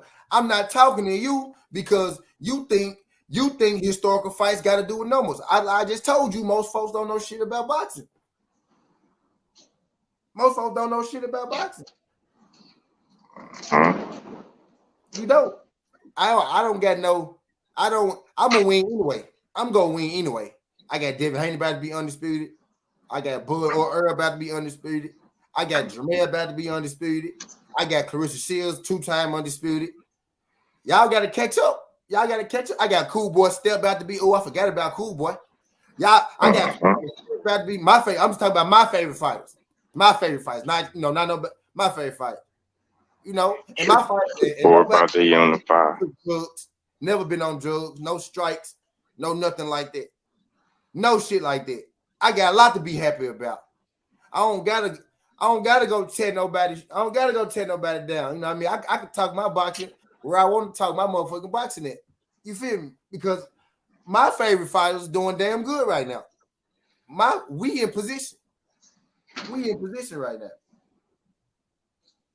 We in position right now. We got one of the biggest fights. We got one of the biggest fights ever tiptoeing around the corner. I don't got no time for that shit. I don't got no time for that hate shit. I don't got no time for that hate shit.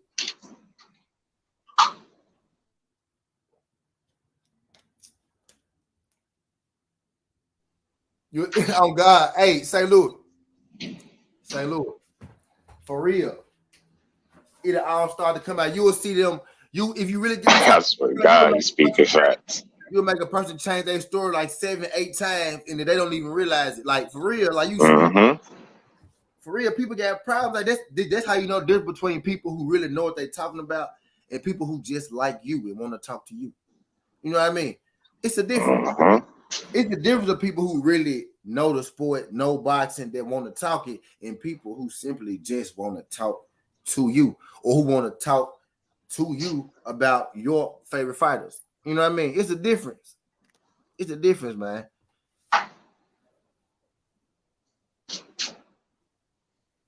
It's a difference, man. He not gonna come on knockout because he a troll. He not gonna come on knockout.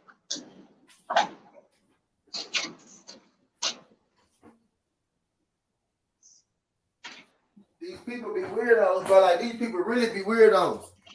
They don't got nothing to be happy about. You know what I mean? They don't got nothing to be happy about. They don't got nothing to be happy about, bro. Dripping, you know, damn troll, dripping. They don't got nothing to be happy about, bro. They literally they favorite fighter probably got a fight coming up, probably too, but it ain't as big as my favorite fighter fight coming up. It is probably against another champion too, and they know that, but they know it don't hold as much weight as my favorite fighter fight coming up because we run boxing. Niggas like me, sir. Niggas like me, we run boxing. Niggas that look like me, we run boxing, bro. Don't shit move without us. Look at the biggest fights. Since y'all like talking about numbers, huh? Y'all love numbers and shit, right? We was talking about Errol Spence and Bud, right? What numbers we think he's gonna do, right? Look at the numbers. Look at the numbers and tell me who dominate the top selling pay-per-views, the top grossing pay-per-views. So we love to talk numbers so much. What I'm saying, when people don't got shit to be happy about, for real, if we could really get in depth, you know, because a lot of people like to live in the moment. But when you check the facts, speaking of historic, you know what I mean? When you check the facts, you check the numbers, we run boxing. We run this shit. We make the biggest fights, which is how I know that this fight coming up is going to be one of the biggest fights in boxing because we make boxing. We run this shit. Facto. Like love it, hate it. We run it's it. A fact, and you can't argue it. That's biggest fights in the world involve who?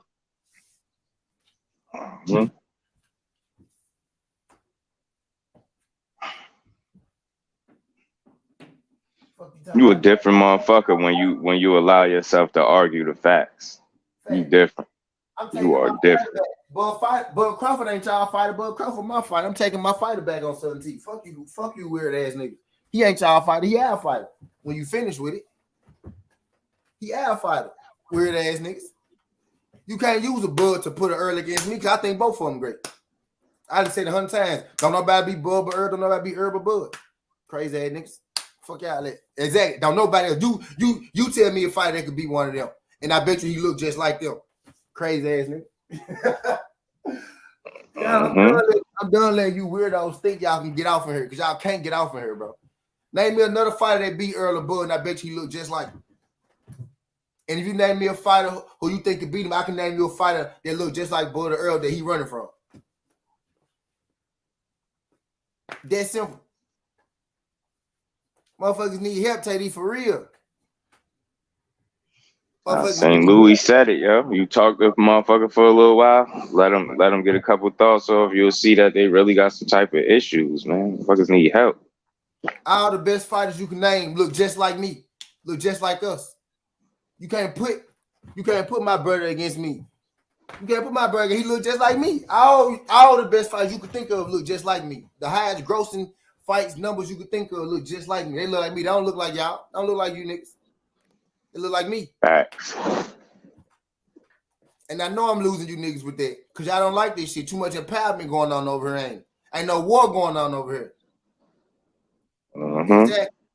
Because we run this shit. It's us fighting us. And that's why y'all don't want to fight us because in the end, it'll just be us fighting us. And y'all won't have no more arguments. But guess what? In the end, it's going to be us fighting us. As soon as we can get y'all motherfuckers to step in the ring with us, y'all know what happened. Just look at y'all know what time it is.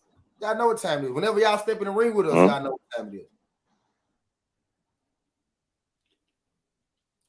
Y'all know what time it is. It's us versus us out here. That's a fact. Whenever we get y'all in the ring with us, y'all know what happened. he said too much, press one. It's us versus us out here, dog. I'm through letting y'all folks.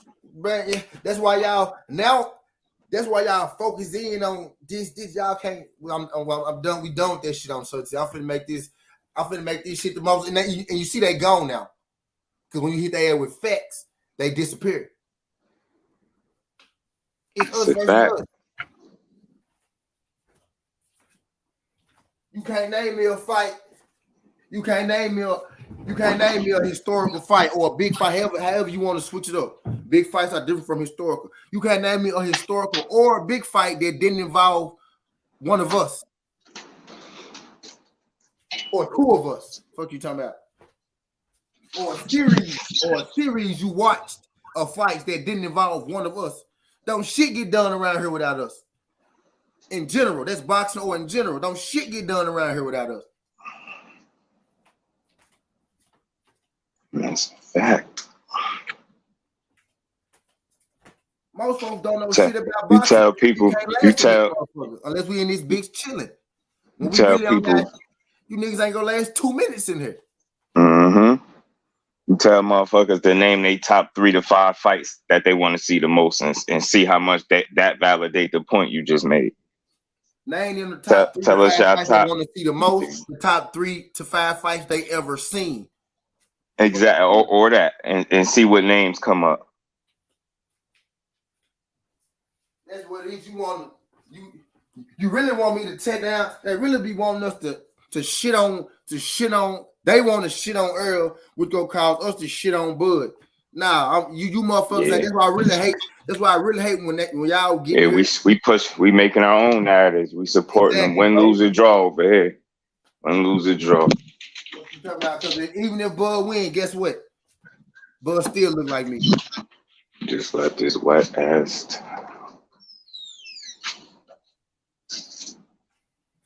Bud is great. Bud is great. And the funny part is how shit work. The funny part is y'all didn't hype Bud up, which he deserved. Y'all didn't put Bud on such a high level. Y'all didn't created a star. Y'all didn't created a monster. And now he about to come and fight Errol. So if Errol win, it's still gonna be the nigga that you hate the most on top. You know what I mean? And then after Bud win, eventually y'all gonna realize that he's still a nigga. Still one of us. It's still one of us. It's still not one of y'all.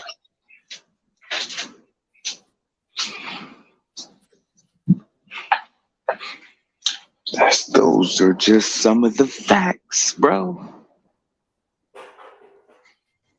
Long story short is y'all can't fuck with us. And history shows that, and we know that. Which is why y'all need one of us to beat another one of us. We get somewhere. Why y'all need one of us to beat another one of us. Which is why y'all never want to fight us and always telling us to fight each other. Trash ass niggas. Because y'all garbage and y'all can't fuck with us. That simple.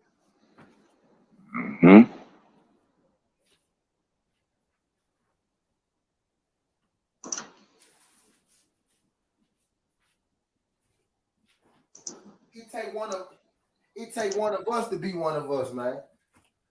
And if one of y'all do fuck around and get us, then rematch expose everything. If we talking Brian.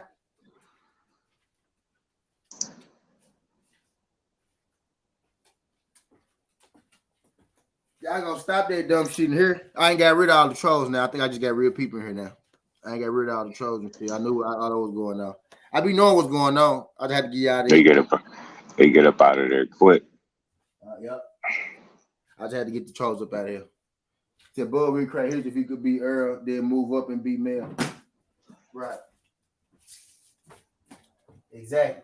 That'll be some next level shit. For real. That'll be next level.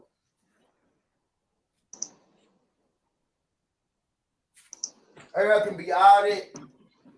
Errol could be all that, bro. But when you finish, he's still unified champ of the world. When you finish. Of the world, Craig. Of the world. Not just the city of the world. He all that. World. He all that. But you still got to crown him when at the end of the day when you finish.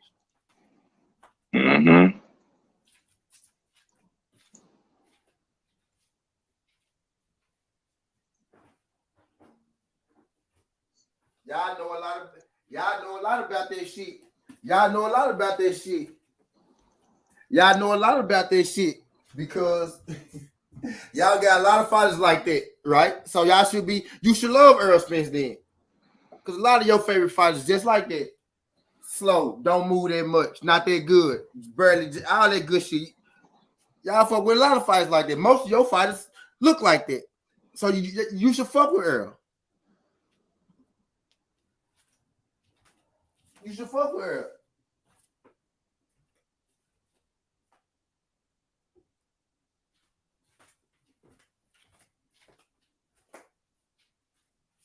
You should fuck with Errol. Exactly. Just do. I mean, St. Louis. You know when people, bro. I don't know why y'all. Try to put your Facebook link back in there too. Yeah, I don't know. I'm gonna put it back in there. I'm gonna do it. I got you, my boy. Let these trolls get y'all out of shape, bro. Y'all know they trolls.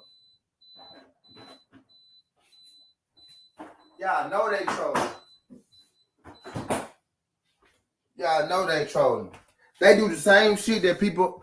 They do the same shit that people do when they come to this motherfucker and they just randomly, start talking about Errol Spence and Vada. Same shit, bro. Same shit. And he cleared that shit up yesterday. You see everybody quiet. Ain't nobody in here now because they know that I'm gonna say, oh yeah, you seen the shit you said yesterday, didn't it? But I know they're not gonna come in here today. They're not gonna come in here. Well, actually, they is here. They're just on different pages and different names and shit. That dude right there, y'all talking to, there's probably somebody that always come in here that's under a different name. Be real with you.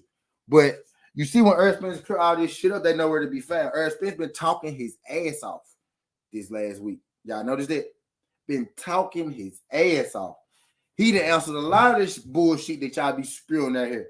Now it's back to, well, he can't do this, he can't. That's all cool. But make sure you watch next week. Make sure you watch next week, though. You feel me? Make sure you tuned in next week.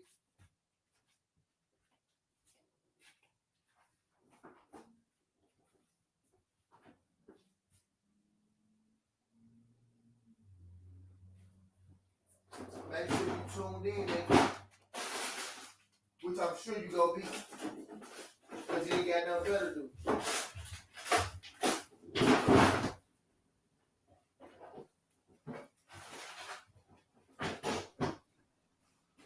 Yeah, I just dropped your link back in there too.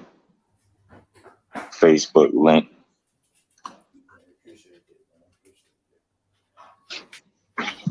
Make sure y'all tuned in April 16th.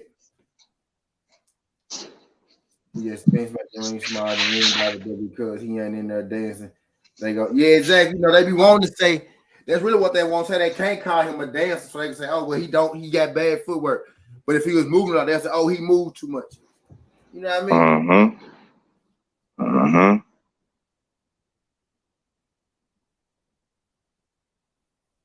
Yeah, exactly, bro. Like, just like said, and when you get to that point, I'm surprised y'all let him sit around so long. On some real shit, y'all done got nice as hell in Sun T, bro. Y'all done got nice as hell over here. Y'all done got nice. I'm surprised y'all let him sit around that long. For real. I be telling y'all don't block them because, you know, they gonna come back. Y'all can shoot them niggas as many times as y'all want to because they weirdos. They go come back. That's what they do. They go come back. Y'all can shoot them to oblivion. Y'all can shoot them to oblivion.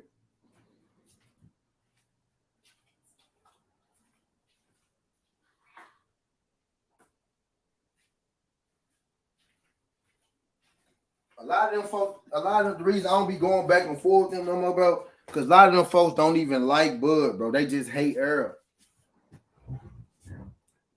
They don't even like Bud. They just hate Errol. They might like Bud. They only like Bud for the fact that they might only like Bud for the fact that so many people fuck with Errol. You know what I mean? They just hate that people fuck with Errol. They hate that Errol actually a threat to what's going on right now. That's what it is. He a threat to what the fuck going on right now.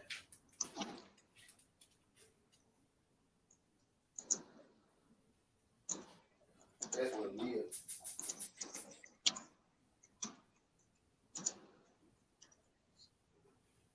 You find out.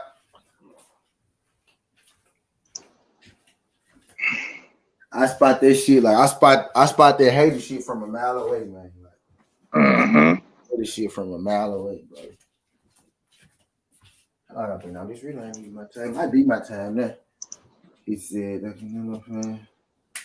There's 5 foot, can't find going battle anything. Feet go weird when he moves side, got but in skill.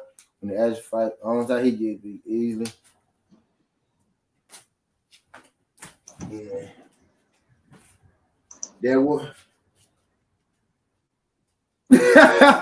Shout out my nigga Tay, dog. Hey, Tay retarded. Tay, you can shoot that bitch. Tay, test your gun out, Tay. Bro, test your gun out right now. Tay, they piss me off, Tay. Fam. They be trying to piss me off, Tay. That's what they be trying to do. Bro, let that chopper sing, bro. Let that chopper sing. Y'all. Clip them. You ain't gotta block them. I feel y'all. Grab I respect y'all for that. Don't block them, bro. Just shoot the shit, bro. Grab him and hold him. Grab him and hold him. As many times as you want to. You can shoot as many times as you want to. JD said, in case I fucked your algorithm. Take the cash out, man. Shout out to the cash out. This man retarded, bro. Sadie, don't forget to click them links too, man. Join T over there, his group. Yeah. Appreciate you, just dude. This man retarded, dog. Yeah, bro. Y'all, bro. I remember y'all used to shoot, bro. It's like when I had less people, y'all used to tear their ass up. But when I started, y'all want to get nice as hell. Y'all shooting nobody is never a problem. It's the blocking. I be like, hold on, wait. You know what I mean? But you can shoot them all motherfucking day. And some days, some people, if they try to be slick with their shit, if they try to be slick with their racism, they try to be smart about it and talk boxing, throw boxing in with it, they cool because I'm going to tear their ass apart anyway. They give me something to do on my boring day. I'm going to see through that. I'm going to rip that shit apart. You know what I mean? They cool. But if they come in here straight like nigger, then you get rid of them. You know what I mean? They come in straight up blackie, then you get rid of them. But when they come out here and try to be unbiased, I see through that anyway. I know who they is. Silver Lagoon, goddamn the FBG, QT, JF dude, all them niggas. Bro, it's a society. Y'all know it's a society of YouTube trolls. I want y'all to see my face. Y'all know it's a society of YouTube trolls. Like for real, it's a group. They travel in packs. That's why like when you get one of them, you get a lot of them. That's why sometimes I've been here, my shit will be at 7, and then that bitch will jump up to 12, and then you'll get a bunch of people in here saying little weird ass random shit because they all a society, but they do this shit. They come and they mess with people. They come and they mess with black people who are united. If you're a black person and you like other black fighters, bro, they come and they seek you. You know what I mean? I want to argue with you for supporting your people. But if you a content creator and you look like me and you go against your folks, you gonna have a room full of them bitches. Guarantee you, because they feel comfortable over there. Room full of them bitches. Yeah, I ain't get to this stage yet. T, I ain't get trolled yet. Yeah. And I'm gonna tell you, let's do this. This how you build. This how you build your trolls up and you build your shit up. This how you do it quick. The trick to it is, but I do my shit, but how I really feel. I don't give a fuck. But the trick to it is, talk good about Canelo, talk good about Bud Crawford. You will see your shit grow quick because most of their fans are on YouTube, are on the computer. Nobody. Most of their fans are on YouTube. They go be here, they go come, they go listen. Them are facts. I just told y'all something, but I don't got to do it that way. You know what I mean? Because I'm equal opportunity. Anybody can get it. Black, white, Mexican, black, white, Mexican. Yeah, anybody. They cover enough bases for me. European, Indian, motherfucking, Siberian, Nigerian, Algerian. Don't give a fuck. Anybody can get it. You know what I mean? Over here on Southern T. So this shit, I don't gotta do that shit. You know what I mean? Anybody can get it. Because everybody do get it over here on Southern T. I do shit. Yes, sir. I know I do shit that make y'all mad because I said they coming. I talk about everybody. So y'all can't say shit to me, motherfucker. I know y'all hate coming over here. Because y'all can't call me racist. I'm talking about everybody. I might want to rip one nigga apart. I rip somebody else apart just because I know y'all gonna be on there hating shit. So I rip another nigga apart anyway. So I shut all that shit down. What you talking about? I don't want to hear this. You gonna hear me, and I ain't gonna. I'm gonna take away every outlet that a motherfucker got. I'm gonna take away every outlet you got, every excuse you got for it to come out. So you gotta admit that you the one with your shit, and not me. That's like saying Wilder has no knockout power yet, right? Like Spilker. Wilder don't hit hard. He don't even hit hard. See the new Broner out here, YouTube can, man. Facts. Anybody can get it. Serving his tea straight with no sugar, they say, with no sugar, man. No chaser. These folks be weird, man. And I wait till they left before I shot off today because I didn't want them to have the satisfaction of hearing me shoot off. I smarted their ass out the door, and then I started talking shit to my people. That shit is fun. Versus Big Roll in July. How you feel about that? Both damaged goods. Right. I need Broner to come out here and beat this boy. Yeah, man. Broner just got to up his punch output here. He could Figueroa is there to be hit. He coming off a knockout loss. Ugas whooped his ass. And then Abel Ramos stopped him in like 6 rounds. Figueroa. So he definitely damaged goods for sure. I just hope AB just give me 50 punches around, man. I think that could do something for him, man. Give me 50. Up his output to at least 50 around, man. At least give us that. Don't come in there and throw no 15 punches in a round. It's 10 punches and some shit. Abel retired. Omar, that shit was bad. Yeah, Tay D, yeah, he beat it. He did. He polished his ass off, man. I thought Ugas was gonna stop him when Ugas gave him his first loss. I'm like, yo, so he So he ain't learned yet in all his career to stop blocking punches with your head and face.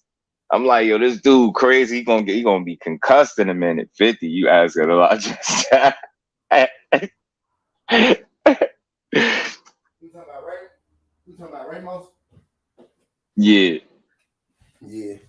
Yeah, I hope I'm AB. asking for too much. 50, KD. We need at least 50, yo. We need at least 50, bro. 45, man. Give us 45. I'm gonna say this here too, Juju. I said 50. As soon as you said 50, I said, man, maybe 40. All right, maybe man. 40. Look, 40 and a possible 5 more, man. If you having a good round. 40 punches, right?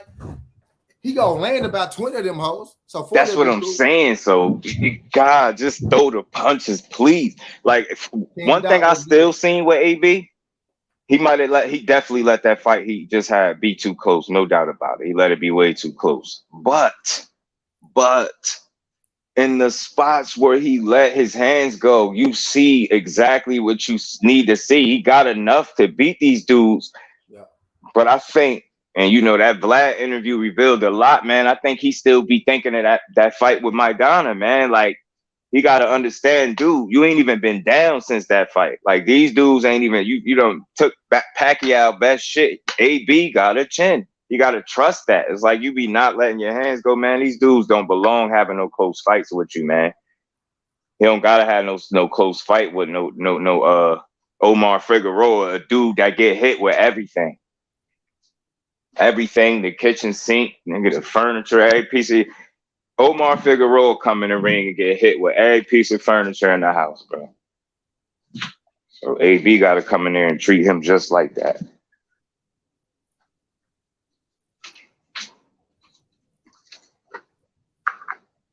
She's a runner. She's a track star. I should have nigga fight till them tell you out again. Still it. Yeah, this is being here whining. Yeah, in there crying. I beat this. People get. I'm telling you, man. Nah, Ugas, I definitely that went. He beat. Ugas beat the shit out of Omar Figueroa, man. I thought he was gonna stop him. I'm like, damn, hit that boy with everything. I'm always like Ugas, man. For me anyway. Even though I'm just not rooting for him in this particular fight, but I like him. And I still watch him win, lose, or draw. Yeah, that's how my support set up. Win, lose, or draw, bro. I'm gonna rock with you unless you do some shit like as a man that I can't get behind, and you just on some ignorant shit. Then I'm off you, and I ain't gonna bash you, but I just ain't gonna speak about you. But my support set up different. Win, lose, or draw, I'm rocking with you. I don't go jump to the next new fighter or the next undefeated. Nah, I don't do that. I rock with you. Shit, AB lost 4 times in his career. Ask me how many times I picked against him. Not fucking once. For each one of them fights, I said he was going to win. Whether if I knew he was going to lose or not, I ain't care. AB, my guy. Fuck with AB. And one thing you hear in the boxing circles with some of these people, they say Broner one of the realest dudes in it. And that's one thing I hear. Like, I never heard it no other way. Like when people speak about that dude, and it's that they talking about outside of boxing, like that's a real one. So he do a lot of silly shit, but when you look out for your people, and you know, even before he was all the way, I don't even know if he was champion at the time yet, and he was trying to put Robert Easter on. Like they was still focused on him heavy. He was trying to make sure his man got on. Same thing with Tank. I heard he, kind of brought Tank to Floyd and told him about him, and then the rest is history. You want to talk about a nigga passing a rock when he could just try to steal the limelight and he want to share it with the people? That's somebody you support. You don't bash him for losing, especially when you done had an interview and he kept it real with you and told you what his issue is. Told you what the problem was.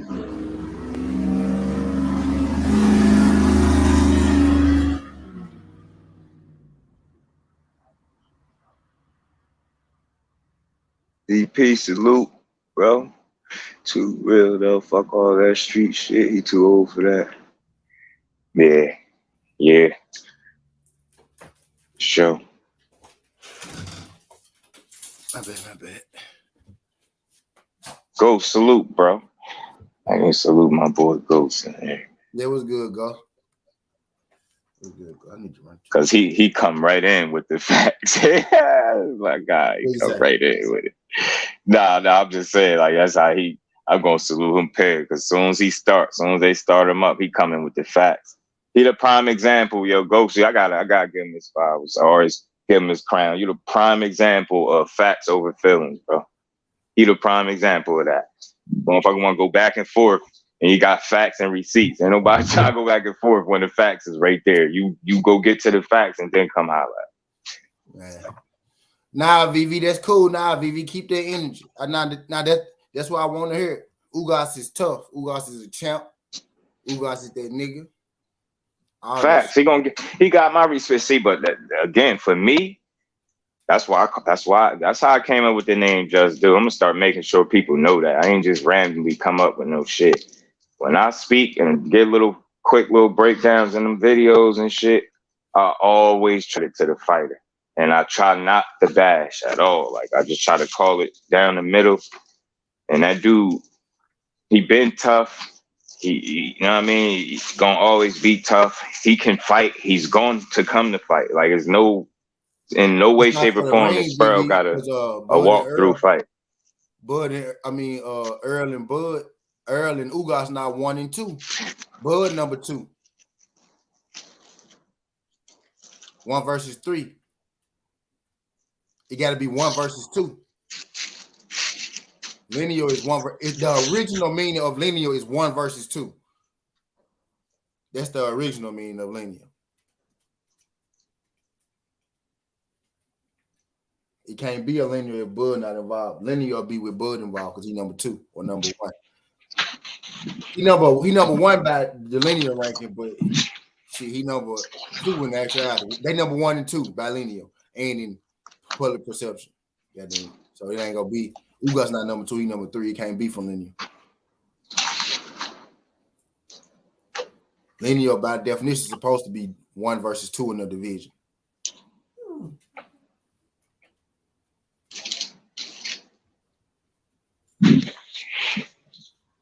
Yeah. No, I'm just saying, like, even though Spence number 2, Spence is number 2 by they ranking. He number 2. If Ugas was number 1, it'd be for linear. You know what I mean? It can't be for linear because linear is 1 versus 2. And Spence number 2, and Ugas not number 1. Or Spence not number 1, Ugas not number 2. Now, rightfully, it should be for linear because I know way Bud should be ranked, you know. Well, I guess he had a belt before Ugas had a belt in that division, but so I guess he could be ranked above Ugas. But it should be for linear. It should be for linear. But guess what? We'll get the real linear after this motherfucker. Right? We'll get the real linear after this motherfucker. Ring was never a belt. Ring was never linear. And Ring is straight up no. So see, that's what I'm saying. It don't matter what facts it is. He gonna come with them. Fuck niggas be talking about Ugas beat Manny, Bud. The original meaning for the linear was 1 versus 2. You know what I mean? Mm-hmm. The best versus number 2. That's the original meaning. They rank their linear however they want to rank their linear. Yeah, you motherfuckers be switching the rules up as they go along, type shit.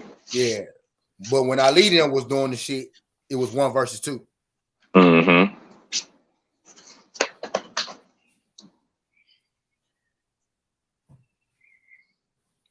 Manny Pacquiao, see, I know a Ghost going with this. He said Ugas is linear. Manny Pacquiao beat Thurman 1 versus 2. You know what I mean? 1 versus 2.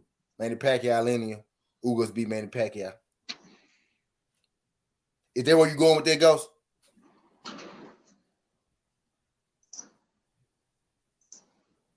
He said Ugas is the lineal champion. That ain't the first time I heard that, but I want to see what Ghost mean about it. I want to see what Ghost mean when he said it. That ain't the first time I heard that, Ghost.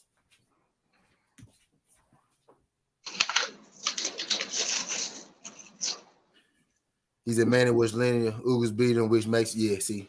Thurman and Manny was number 1 and 2. Manny beat Thurman, and that made Manny linear. Ugas beat. So By that ghost, this is for the linear, right? Unless you go, let's say what I was telling earlier, but motherfuckers don't know shit about boxing. When you going back, you know, the sanctioning bodies, they the ones that make the rules. They get fighters of their own. You know what I mean? So they ain't gonna bring recognition to Ugas actually beat Manny Pacquiao, who beat Keith Thurman, who was ranked number 2, and Manny Pacquiao was ranked number 1, or however the fuck that shit worked out and made this shit happen. I mean, for what it's worth, Horn beat Pacquiao and Crawford beat Horn. So that's an argument too. Horn beat Pacquiao. That was before Horn won ranked number 2 in that motherfucking division. VV Linear is 1 versus 2. Horn. If that's the case, no, Errol Ugas will be Linear right now. Horn won ranked number 1. Manny was ranked number 1. But I get what you saying. Horn beat Manny, but they didn't pass that 1 versus 2 test. You know what I mean? I get what you're saying, but it's not the same. Keith was number 1, Manny was number 2, Manny was number 1, Keith was number 2, however that shit worked. And they had a fight for linear. Pacquiao beat Keith after that. Pacquiao didn't beat the number 1 or number 2 guy before that. So it ain't the same. He beat Manny. Ugas versus Pac was 3 versus 5.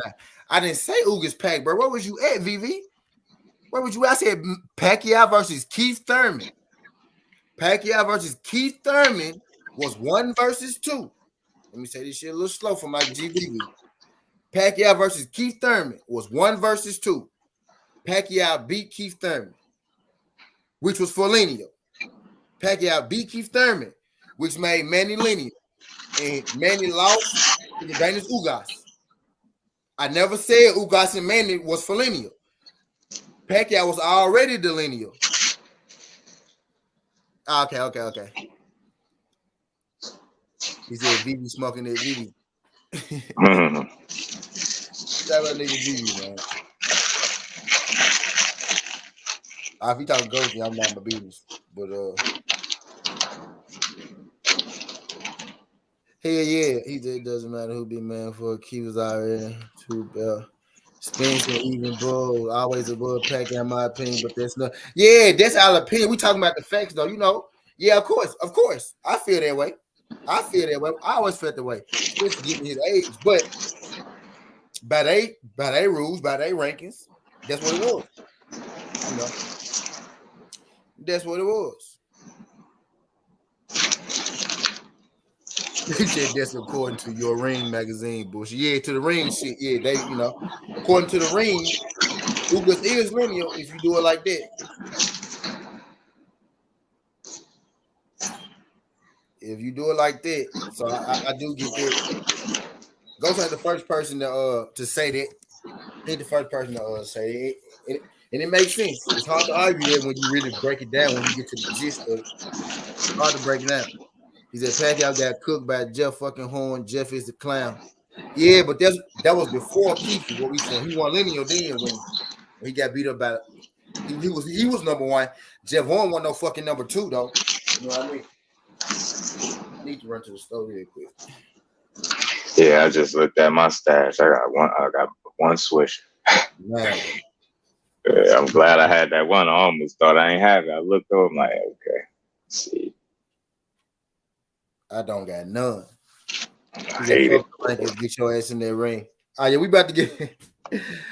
we about to make this shit happen, man. They about to make this shit. EP said, "Fuck the rings. Get your ass in that ring and get knocked out like your daddy used to." You know what I'm saying? You know, I never seen the Horn versus Manny Pac fight.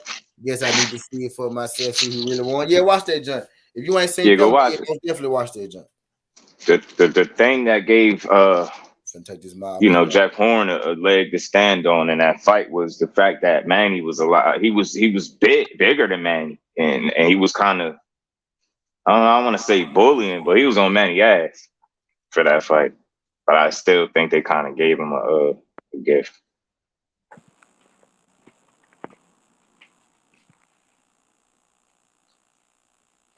Didn't that fight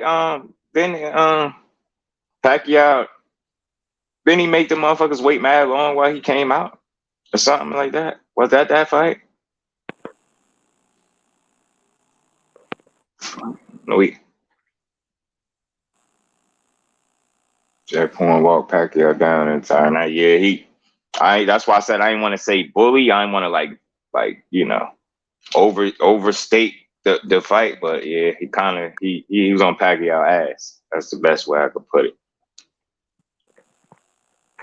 Pacquiao feet looked exceptionally bad for that fight. I'll never forget that, and that's why I really thought he was done. Like if that version of Manny showed up against, I think Keith Thurman, I think he wouldn't beat Keith Thurman.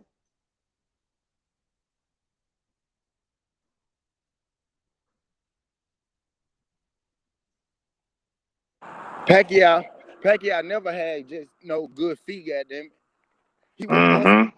he was busting his ass up top. That's why I think he won, and I think shit. If Jeff Horn to really have when people say he was walking Manny down, man, if Jeff Horn.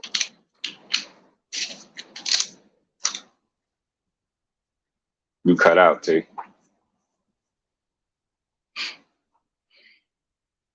Fuck what Jeff did or did Jeff got controversial with Manny. Like that, yeah. He would have stopped Manny Pacquiao. Man, really look at it. He had turbo, but that nigga feet turbo. Yeah. You busting down on.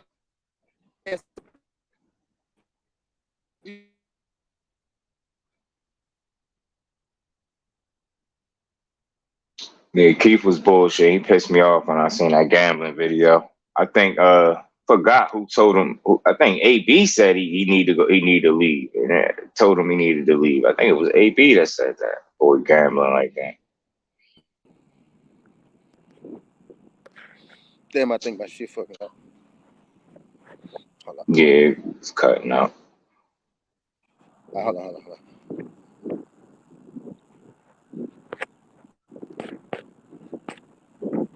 Can y'all hear me now? Yeah, I get you. You just still chopping this shit? I hear a little static, but I can hear you.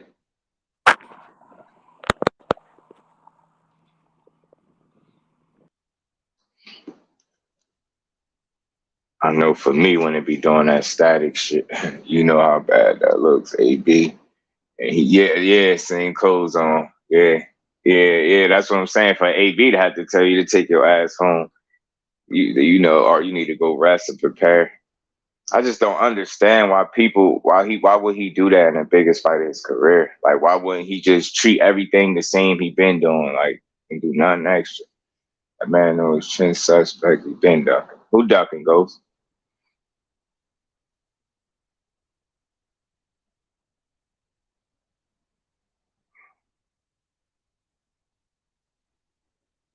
AB the life coach. Yeah, AB telling you need to go take your ass home or focus on the fight. That meant you must have been tripping out there.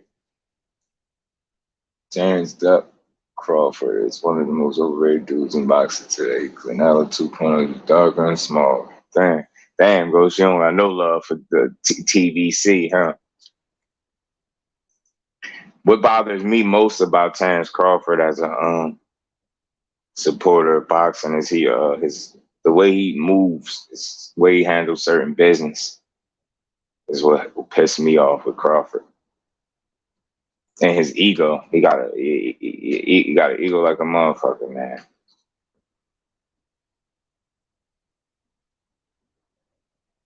He said, AB the life coach. But dude, how can you defend the man who declined Manny, the dude supposedly been chasing for a decade? No, I don't really defend him. I think Bud, if I'm being honest about Bud, I think Bud is a hell of a fighter. But you know, I don't think about him the way certain people do. But that's that. I ain't gonna lie. I pay attention to boxing heavy, but I never really. I don't know. I never really got that feeling that Bud Duck Manny. Like, I don't know. I've always, my feeling towards that, and maybe I'm wrong, but my feeling towards that was like that was a fight that I guess he was constantly being told he was gonna get, but it was like no effort ever was made to making that fight. You think Bob Arum would have put, you know, Crawford and Manny, because around that, Manny was still with Bob, wasn't he? Wasn't they both with Bob at the same time for a minute?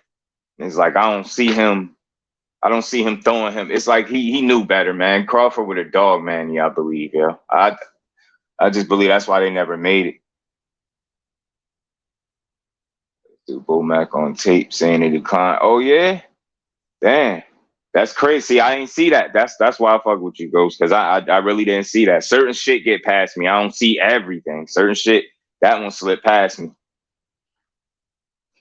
Man, he was offered to Bud before man he was offered to Spence. That's crazy, bro. If I'd have known that, that kind of make me look at shit a little bit different then, bro. Like, it really do. And I know you ain't just talking because I already know you do your homework.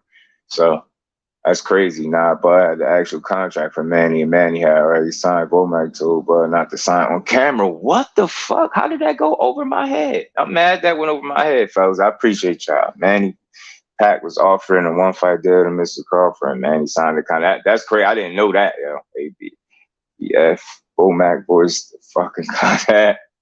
Boy, I was looking on the deal with Daniel Kinahan. He'll be a TV cook, Bomac, bro. Check the receipts. Yeah, I got to. I rock with BF too. It was one fight offer, 10 plus mil. Oh, now that you said that, now that you saying that, Ghost, now you sharpening my memory, bro. I'm glad you said that. Now that you speaking about the offer and the money, the money now I'm starting to remember. That was going on, and that was gonna be Bud, no doubt, his biggest payday and all that. Damn, now I'm glad you said that. Okay. That's why BF cooked him and he started tweeting, it be your own people.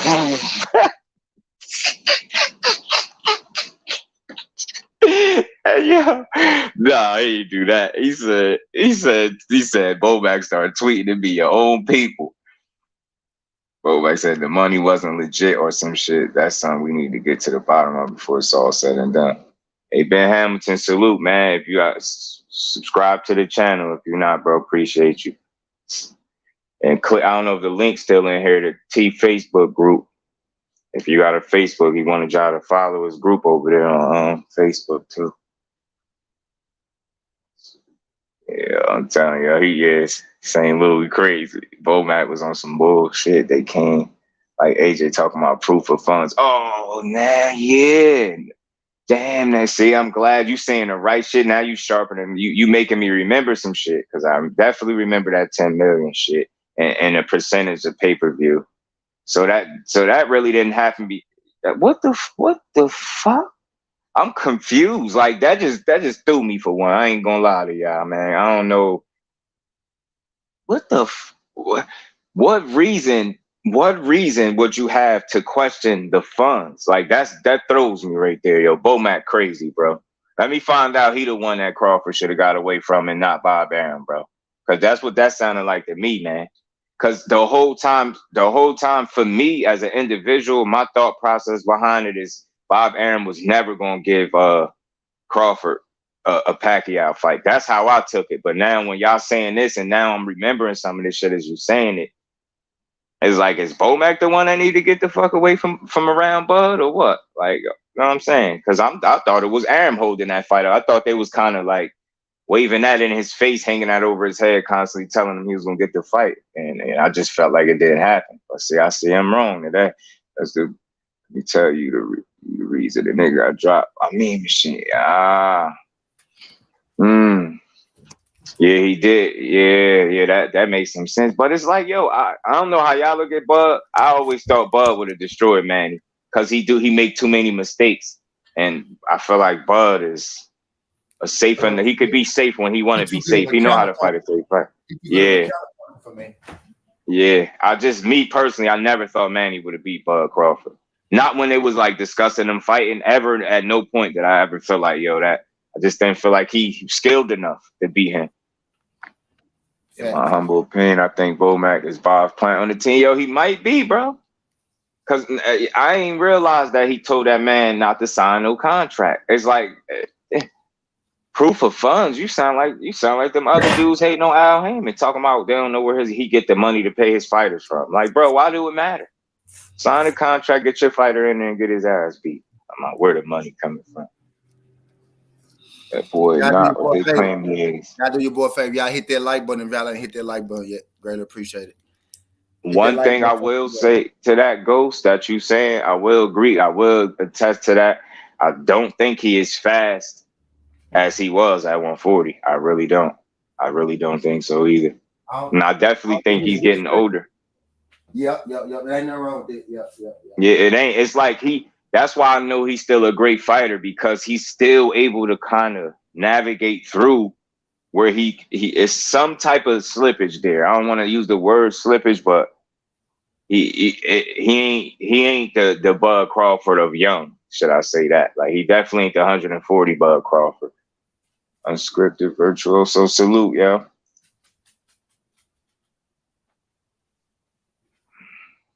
Yeah, man. And I don't know, now that you say that shit, that make me wonder. Was they worried about if Pacquiao would have fucking caught Bud, if he would have knocked him out? That's one thing that I constantly bring up to people too, and I don't think if you're a Bud fan, you're not gonna understand that. You ain't gonna agree. That dude, you can't improve on your chin, man. And he a hell of a fighter, but like I said, I seen him get hurt by 135-pound Gamboa. So my thoughts is, if Gamboa could hurt him, so could somebody in a higher weight, like a Errol Spence. And I ain't saying that's the end all be all, but I think Spence got a higher work rate. He's more disciplined. And as a fighter, you seen Bud Crawford get knocked off his game plan more than you ever seen Errol Spence knocked off his game plan. If you don't believe me, just go back and watch some of his fights. Sometimes you actually, Bud is a boxer. You know what I'm saying? That's what he was doing at 35. That's what he was doing at 40. He wasn't knocking everybody. He was boxing. So naturally, you would think he was a boxer. And him being that boxer, I seen that dude get knocked off his game plan more than I seen Errol Spence. I seen Crawford get forced into exchanges where it probably don't suit him best, and he might lose some rounds because of it. I seen him be a slow starter and let people get off on him early. Seen him lose the first 2 to 3, then possibly 4 rounds in fights before. You know, he made the adjustment, to his credit, but I don't see him beating EJ. Bro, Gamboa was moving up from 26 and 0. Yeah, I know. Gamboa wasn't a real. Yeah, I know for sure. I agree. Gamboa shot himself in the foot, like, in that fight, because he got too much heart for his own good. He was hurt trying to still fight. And Crawford is definitely good enough once he hurts you to get you out of there. You ain't gonna just be blindly swinging and hurting and catch him or not. If it's bad on 4, I can see it. At 47, I don't see it. Ah, okay. I see where you're going with that, Ghost. That makes sense, though. That makes sense.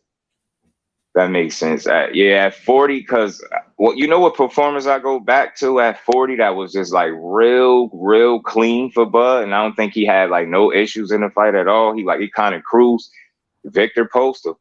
I always use that one because he fought him very safe and he fought, but he was on point. He was faster, his reflexes and everything. I just don't see that same, quickness and agility at 47. I don't see it. Hey, y'all, I know y'all heard me say this shit 1,000 times. Just you doing a great job too, by the way, my brother. Y'all do your boy favor. Y'all hit that like button, subscribe to the channel. Greatly appreciate it. What we talking about right now? My bad. I'm catching back up. I'm posting now. Bud and Manny situation, and when I was telling them, I ain't realized that Bomac told him not to sign a contract before, and I'm saying, shit, let me find out. Bomac the one that need to get the fuck from around Bud and not Bob Arum. Because for me, I always thought it was Bob Arum. Oh yeah, I always thought it was Bob Arum bullshitting him about the fight and not really, intending on ever getting it to him. And then Ghost, like, another thing that made me concerned for Manny, other than the way I see the fight playing out. Look at how when Postal got his ass beat by Crawford. Remember who was his trainer for that fight? That was Freddie Roach, which is also Manny's trainer, and he said he wouldn't want Manny in there with Bud Crawford because he said, "Did you see the fight tonight?" He said he was basically able to hurt my man anytime he wanted to, and as he was talking about Victor Postal, and he was saying I remember this out of his own mouth. He think that a Bud Crawford fight will be real dangerous for Manny right now. I remember him saying that. That was after the Postal fight when Crawford beat the hell out of Big Postal. 2 black eyes from a pill-pisted Forder. Yo, you ain't never seen Spence with a black eye, dude. What you talking about? You tripping? You just making shit up. It's one of my trophies. Making shit up. You never seen Spence with no black eye. The bug got dropped and got up doing dance because see, y'all gotta you wanna try that shit with Spence, man. Your man got noodle leg by Gamboa. I know if you talking like that about Spence, I already know what side you standing on. He slipped more like I touched and kissed the canvas. Watching slow motion. Oh, I'm gonna say this right now. That Mean Machine shit wasn't no slip. I'm sorry. I ain't no boxer. I ain't no trainer. I got my own eyes. And that slip, I ain't no fucking slip. I'm gonna tell you this. Had he not clipped him with that punch before that, like before he ended up going to the ground, I guarantee he wouldn't have went to the ground. It had something to do with that punch, man. Even Ward said it. He said Crawford might not want to admit it, but that knockdown was legit. Yeah. You know, that's because BF, like the BF is the epitome of I do this shit. Like that's the best way to say it. He really do it.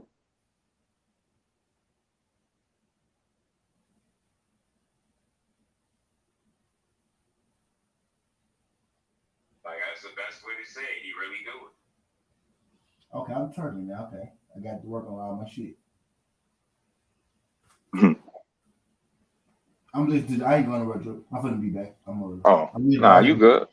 I ain't gonna. I'm fucking with this thing over here. Nah, you all good, bro. Yeah, BF be on this shit for real. And boy done got himself turned. Silver Surfer. You might be surfing on thin ice over here. The tea house, man. They on your ass. They on your ass. He one of them dudes. Hey yo, one thing you better not ever do is let him come back if y'all want to. I was like, word. Yeah, one thing you don't ask ghosts for is no receipts and no facts, because them shit's gonna come rapidly. Or did he get touched by a comment? Nah, that's what I'm saying, bro. Like he didn't slip, man. He got clipped. And another thing, yo, do y'all know it's okay to get knocked down? Who the fuck said you can't get knocked down? Green Machine was a legit puncher, at least. He wasn't no feather-fisted dude. So the fact that he could knock it, I don't think that, but that just brings me to my point. Terrence Crawford can be knocked off his game plan. You can force him to fight. You could force him to do what might not serve him in his best interest. You're not going to do that with Spence because of discipline. Whereas the only exception to that, what I'm speaking is the Porter fight, where he chose to fight Porter his way for, his own obvious reasons. He told him, I'm going to beat you at your own game. And he did it. But aside from that, Spence doesn't deviate away from the game plan, and he mentally strong. He know he gonna figure it out. You know what I'm saying? Just do you see what you said? That was the game plan. He don't deviate from the game plan. Exactly, and it's like he know it at some point. The game plan that day to beat your ass. That was the game plan. Facts. At some point, the shit that he's doing, being told to do, is going to start to work in his favor, and that's exactly what happened. I was giving all of them their credit. He got that about him. I seen that in Tank, and I seen it in Crawford too. For the people that think we hate Crawford because we think Spence gonna beat him. No, Crawford got that too. You seen it in the Porter fight. They like, yo, you down in the cars. He's like, what? How? He had a moment right there. Then he snapped right back and went out there and got the stoppage. Dude, mentally tough. Dudes be mentally tough. That's another reason why I'm confident that Spence could beat him. That's why I always take calls to pause when people say, well, Bud scared of Earl, or Earl scared of Bud. Like, nah, you really can't believe it. Like, you really can't. You can't believe it's fear involved. It might be a bunch of shit. But I think it's ego and like the business and not wanting to lose and things like that. But I don't think these dudes be actually fearful because they've been fighting since they was losing, kids, not fear of no man. Yeah. You know what I mean? Yeah, exactly. That great. That's the perfect way to put it. They don't want to lose, man. And I understand that. I get it, but still, you in it to be the best. So you ain't gonna fight the absolute best. You're gonna get critiqued, and you gotta know that. Yeah. Gotta know it. Yeah, and he did, yo. He did force him into, but that's my exact point, yo. Fighting Porter's game plan was fighting again. Yeah, but that's what I'm saying. You see what I'm saying? But I only said that because that's the only fight where it seemed like he was cool with like whatever Sean Porter's game plan was, whatever Sean Porter tried to do, he was gonna match that. He don't normally fight that way. He fight his way, but in that fight, he chose to do that, and he was successful doing it.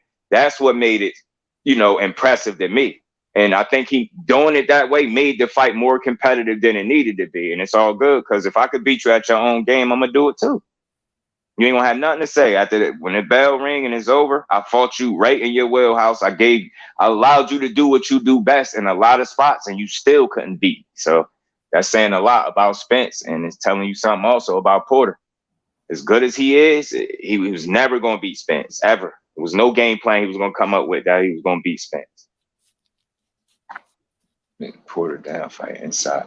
I'm telling y'all, just pay attention to that little point and see if I'm on to something with that. Crawford be allowing people to knock him off his game plan because he's a fighter. When he get clipped, he want to fight. He'll deviate away from it. If his plan was to stay on the outside and box you, now he gonna start walking forward. You tell me I'm wrong. When he get clipped, it's like, all right, fuck it, I'm in a fight now, and I respect it, and it make it exciting.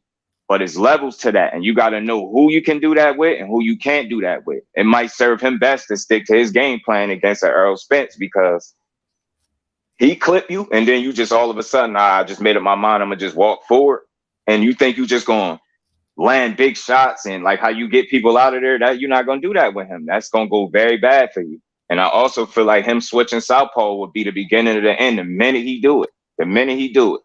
You're not gonna tell me he's gonna outdo the natural southpaw in the southpaw position. You're not gonna convince me that. Yeah. Just like Loma's plan B is the bro. I swear, Ghostmaster, you see what I'm saying, bro? His plan A, he gonna box you, but as soon as you clip him, and it ain't not necessarily that he hurt. Soon as he get hit with something good and he get a ooh and ah from the crowd, he won his get back, which I respect about him. But I feel like that mentality is what allows you to get knocked off your game plan because you want to get your get back instead of staying patient and be like, he got that. I'm going to still do what I'm doing. You will deviate from that, and then now you become a brawler. This is what Cool Boy Steph was talking about when he said he got like a street fighter style because once he get clipped, now it's no more. He ain't fleet-footed no more. He not using footwork, and he kind of compromising his defense and staying in the danger zone far too long. You see what happened when he was doing it with Porter. He was losing them exchanges. I keep saying that. He allowed Porter to knock him off his game plan. Spence going to do what he want to do. I really believe that. He's going to do it the way he want to do it.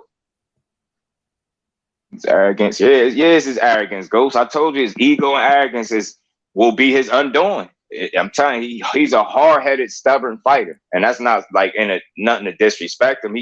That's what makes him exciting, though. But I just think like how he been getting clipped by some of these fighters. You notice he got clipped by Mean Machine. He wanted to like turn it on. Like, you know what I mean? He just wanted to walk him down, get him out of there. That works against that level of opposition. Spence catch you early with something and you try to deviate away from your game plan all of a sudden. You'd be like, oh, I'm going to just walk him down. Nah, it's not going to happen, bro. It's not. He's a better inside fighter. He got a more consistent work rate and he's more disciplined.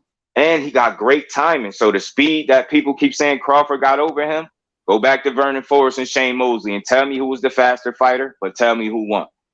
I learned that lesson a long time ago. Timing trumps speed. So I don't care about how fast I think Crawford is. I care about how disciplined Spence is and how good his timing is and how he understands to stick to his game plan because that's what's going to work.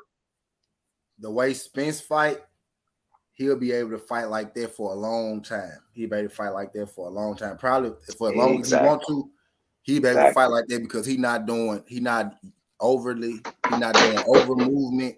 He not, taking a whole lot of punishment. He not doing nothing extravagant to where he might lose that with age. What he doing is you can continue to do that with age. He exactly. Fundamentally, technically sound. His fundamentals. And that's Bud is an athlete like no other. You know what I mean? He got that super athlete shit going. Earl is a good athlete. Bud is a great athlete. You know what I mean? But the difference with them is I think Earl is where Bud is the better athlete. Before y'all lose your mind, Bud is the better athlete, right? Just breaking it down. But Earl is the more Earl is the better boxer. I know people say get more confused, consistent.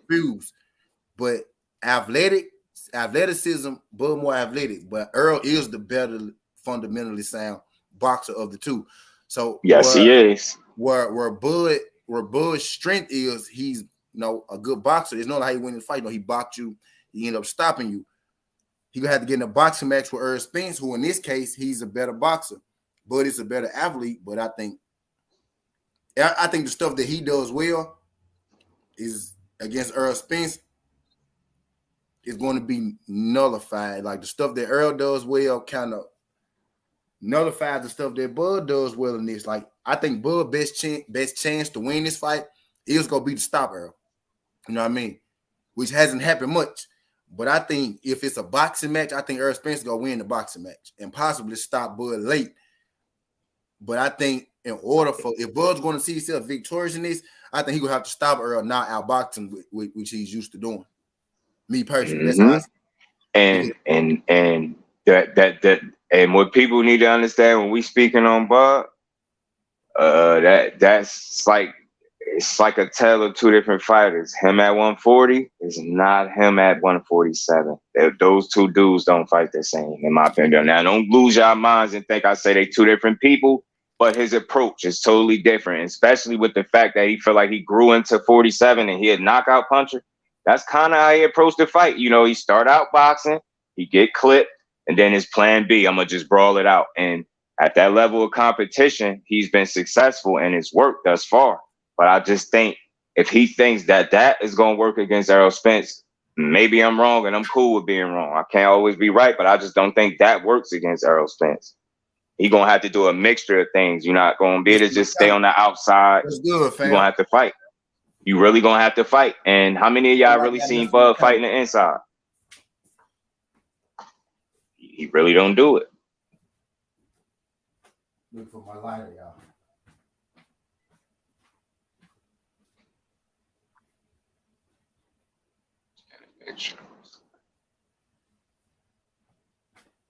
Yeah, man, we gonna have some good fights coming for sure.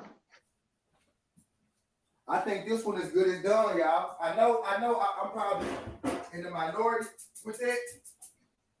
I know I'm probably in the minority with this shit, man, but I'm telling you, I think outside of Errol versus Ugas, I think Errol versus Bud is done, man. I think this is it. I think this is it.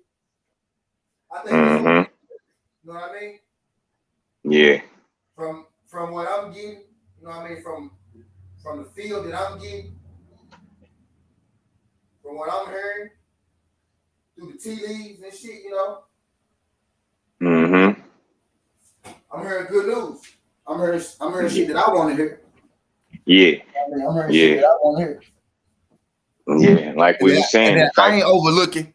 I ain't making a mistake of overlooking Ugas because Ugas is a game fighter. I'll give that man his respect where he came from, what he doing, what he go do.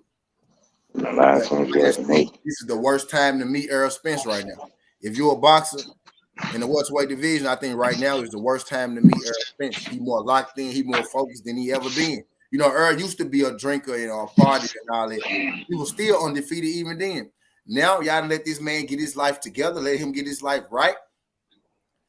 It's gonna be even harder to beat him. I kind of feel like because Errol used to party and all that shit, used to club and all that shit, but he still came out and did his thing, right? Mm-hmm. And he had the car accident. I think the fact that he don't party and do all that shit no more, the fact he actually is in the gym, it kind of balances out, what he lost from the car accident, because he lost a lot from the car accident, right? But now he in the gym like he never been. So I think it kind of helped him in hindsight more than it hurt him. You know what I mean? Yeah, because it refocused him. He rededicated himself to the sport. And I think he taking less unnecessary chances and more of the right risks. Like as he said, he on borrowed time. He want to get to it. He ready to get to the smoke and all of it. He ain't got time to play around, basically. He pretty much told us that. Y'all hit that like button. When y'all roll on there, y'all hit that like button for your boy. Y'all got me to 40 likes. I done had way more than 40 people been through here. I done had at least 200 of y'all been through here. Y'all hit that like button for your boy. when y'all roll in. Greatly appreciate it. Keep it 100. What's good, fam? Shout out my nigga Ty Philly. Make sure y'all subscribe to my nigga Ty Philly. What's good? Keep it 100 boxing. Sweet Science. Glad you can make it, pimp. How you feel about it? How you feel about it, pimp? I know you've been in this motherfucker listening and shit. How you feel about it, pimp? My guy right here, one of the biggest Bud Crawford fans I know, but he a logical Bud fan. He a logical Bud fan, and he kind of understand that, you know, I'm a fan of both of them. Mm-hmm.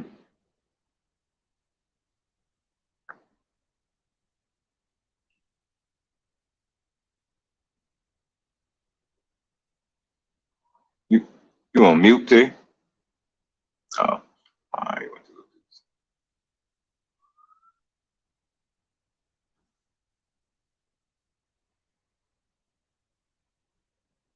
Yeah, my bad. I don't know what the fuck that was. Nah, Chill out.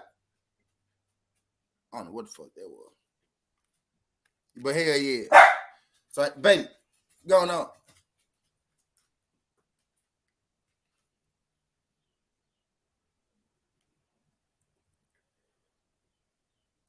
Okay, my bad. Okay, let's go. But hell yeah. So how you feel about it? So how you feel about that shit, man? He said today is fuck control wins. Like, yeah, facts.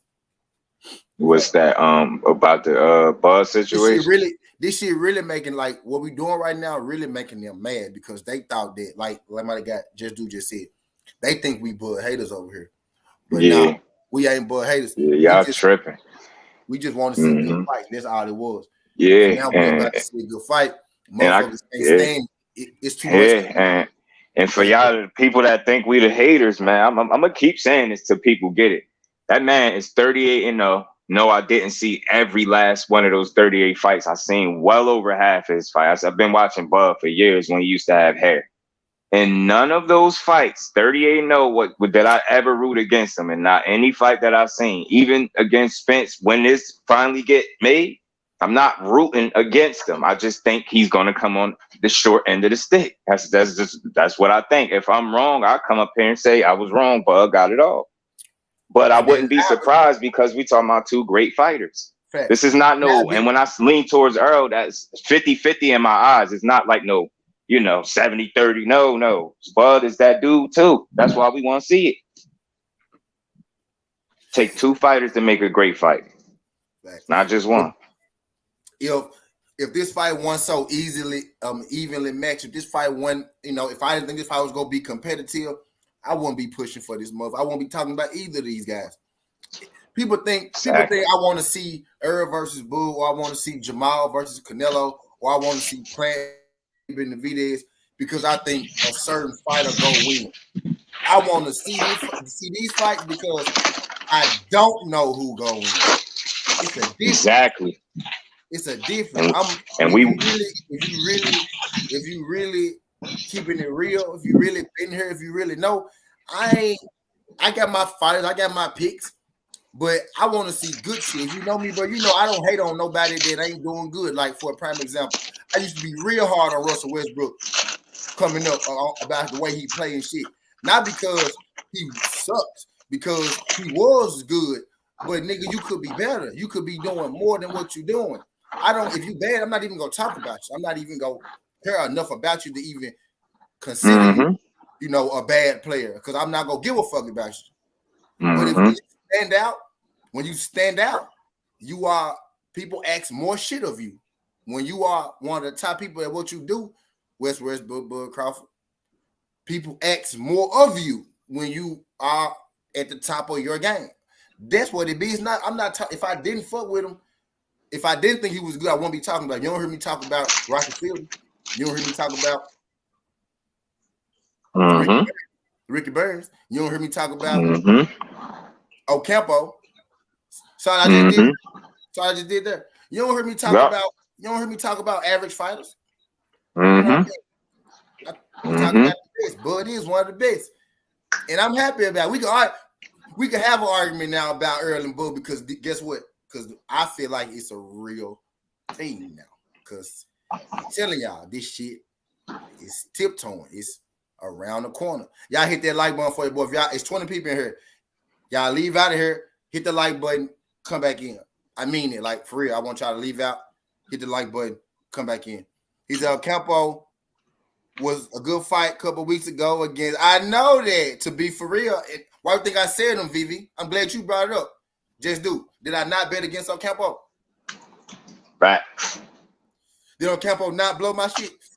Facts. I'm glad you said that, Vivi. I bet against Campo on anyone. That's why I said his name. That's why I said his name. And I ain't say that, y'all. Somebody else know they shit, and they said that Campo was in a good fight. Facts. He was in a great fight. He bust dude ass up, fucked up my parlay. He showed the fuck did fuck up my parlay. Showed the fuck did. EJ, what's good, King? Glad you can make it. Glad you can make it, pimp. Glad you can make it. What's good, EJ? Glad you can make it. He said, Campo wet. Right. In the voice I used him in. Hey, look, Campo what? 25, 27? I want to see Campo versus Boots. Fuck you talking about? Boots don't get him, but guess what? I want to see it since he about to fight Errol anyway, right? He lining up. He in position to fight Errol eventually if Errol stay there, right? Put him in there with Campo. You know? Campo's still a young gun. I think him and Boots the same age, maybe. Yeah. Then after he see Boots, he could go see the doctor or the upper room, whichever one he prefer, because he gonna get his ass beat. A1, salute King. Our Lakers out the playoffs now. A1, we're gonna take a moment of silence for me and A1, who's Lakers. Okay, moment of silence done. Yeah, like it's okay. Well, we're gonna be back next year, A1. We're gonna be back next year, A1. We're gonna be back next year, A1. Yeah. Like compare fights, even if they're mid, even if they both on the same level of me. I watch VV. I'm the same way. VV, I be on here watching me fights all the time. I be on here watching me smoking gas all the time. And for y'all Lakers fans, yo, when LeBron don't make the playoffs, that just means he was tired. I mean, he had a long season. That boy, what he in year 18, 19? What is it? 19. That shit don't make no sense, the level he playing at. He go home, it's all good. He gonna rest up. He gonna spend that milli on his body. He gonna get back. And next year is gonna be the back to schedule program.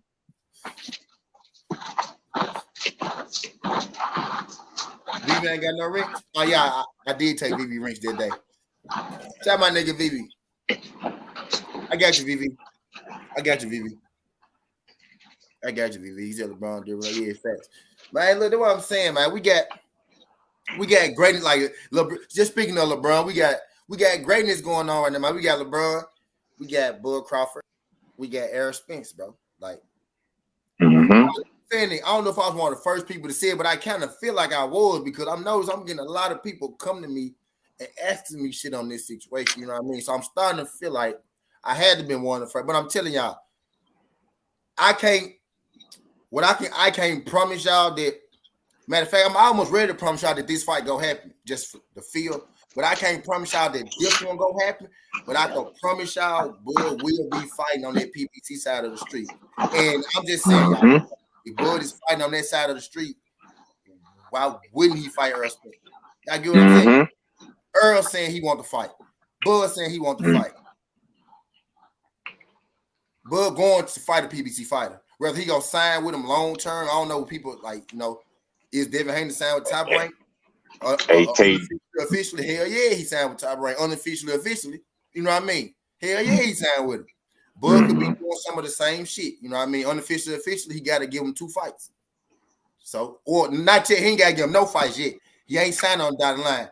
He said, "Put their ass in the dirt, EJ boys." Put his ass in the dirt. What we just did, put his ass in. What we just did, moment of silence. We pulled up. Let me want to take a shot, bro. Somebody say something. Oh yeah, TD. Believe it or not, I don't know if you're aware though, but Spence fought at 54 before. He started there. VV. No, he not VV. And I say this with a hanger, VV. If he do fight Danny,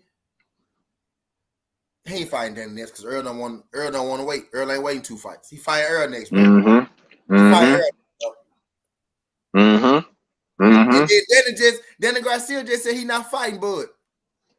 VV.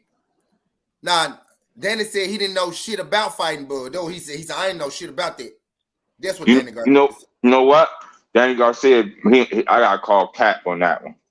Because he was quoted. He was quoted saying they got history. This would be a big fight. And he said he think Crawford needs somebody like him. That's exactly what he said. Then you're going to act like you don't know where they're coming from. Yeah.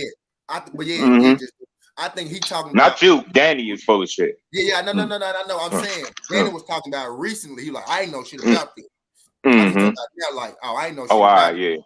Yeah, because I found that quote. That rumor came up quick and it disappeared quick too. But when it came up, then it was like, I ain't know shit about that. I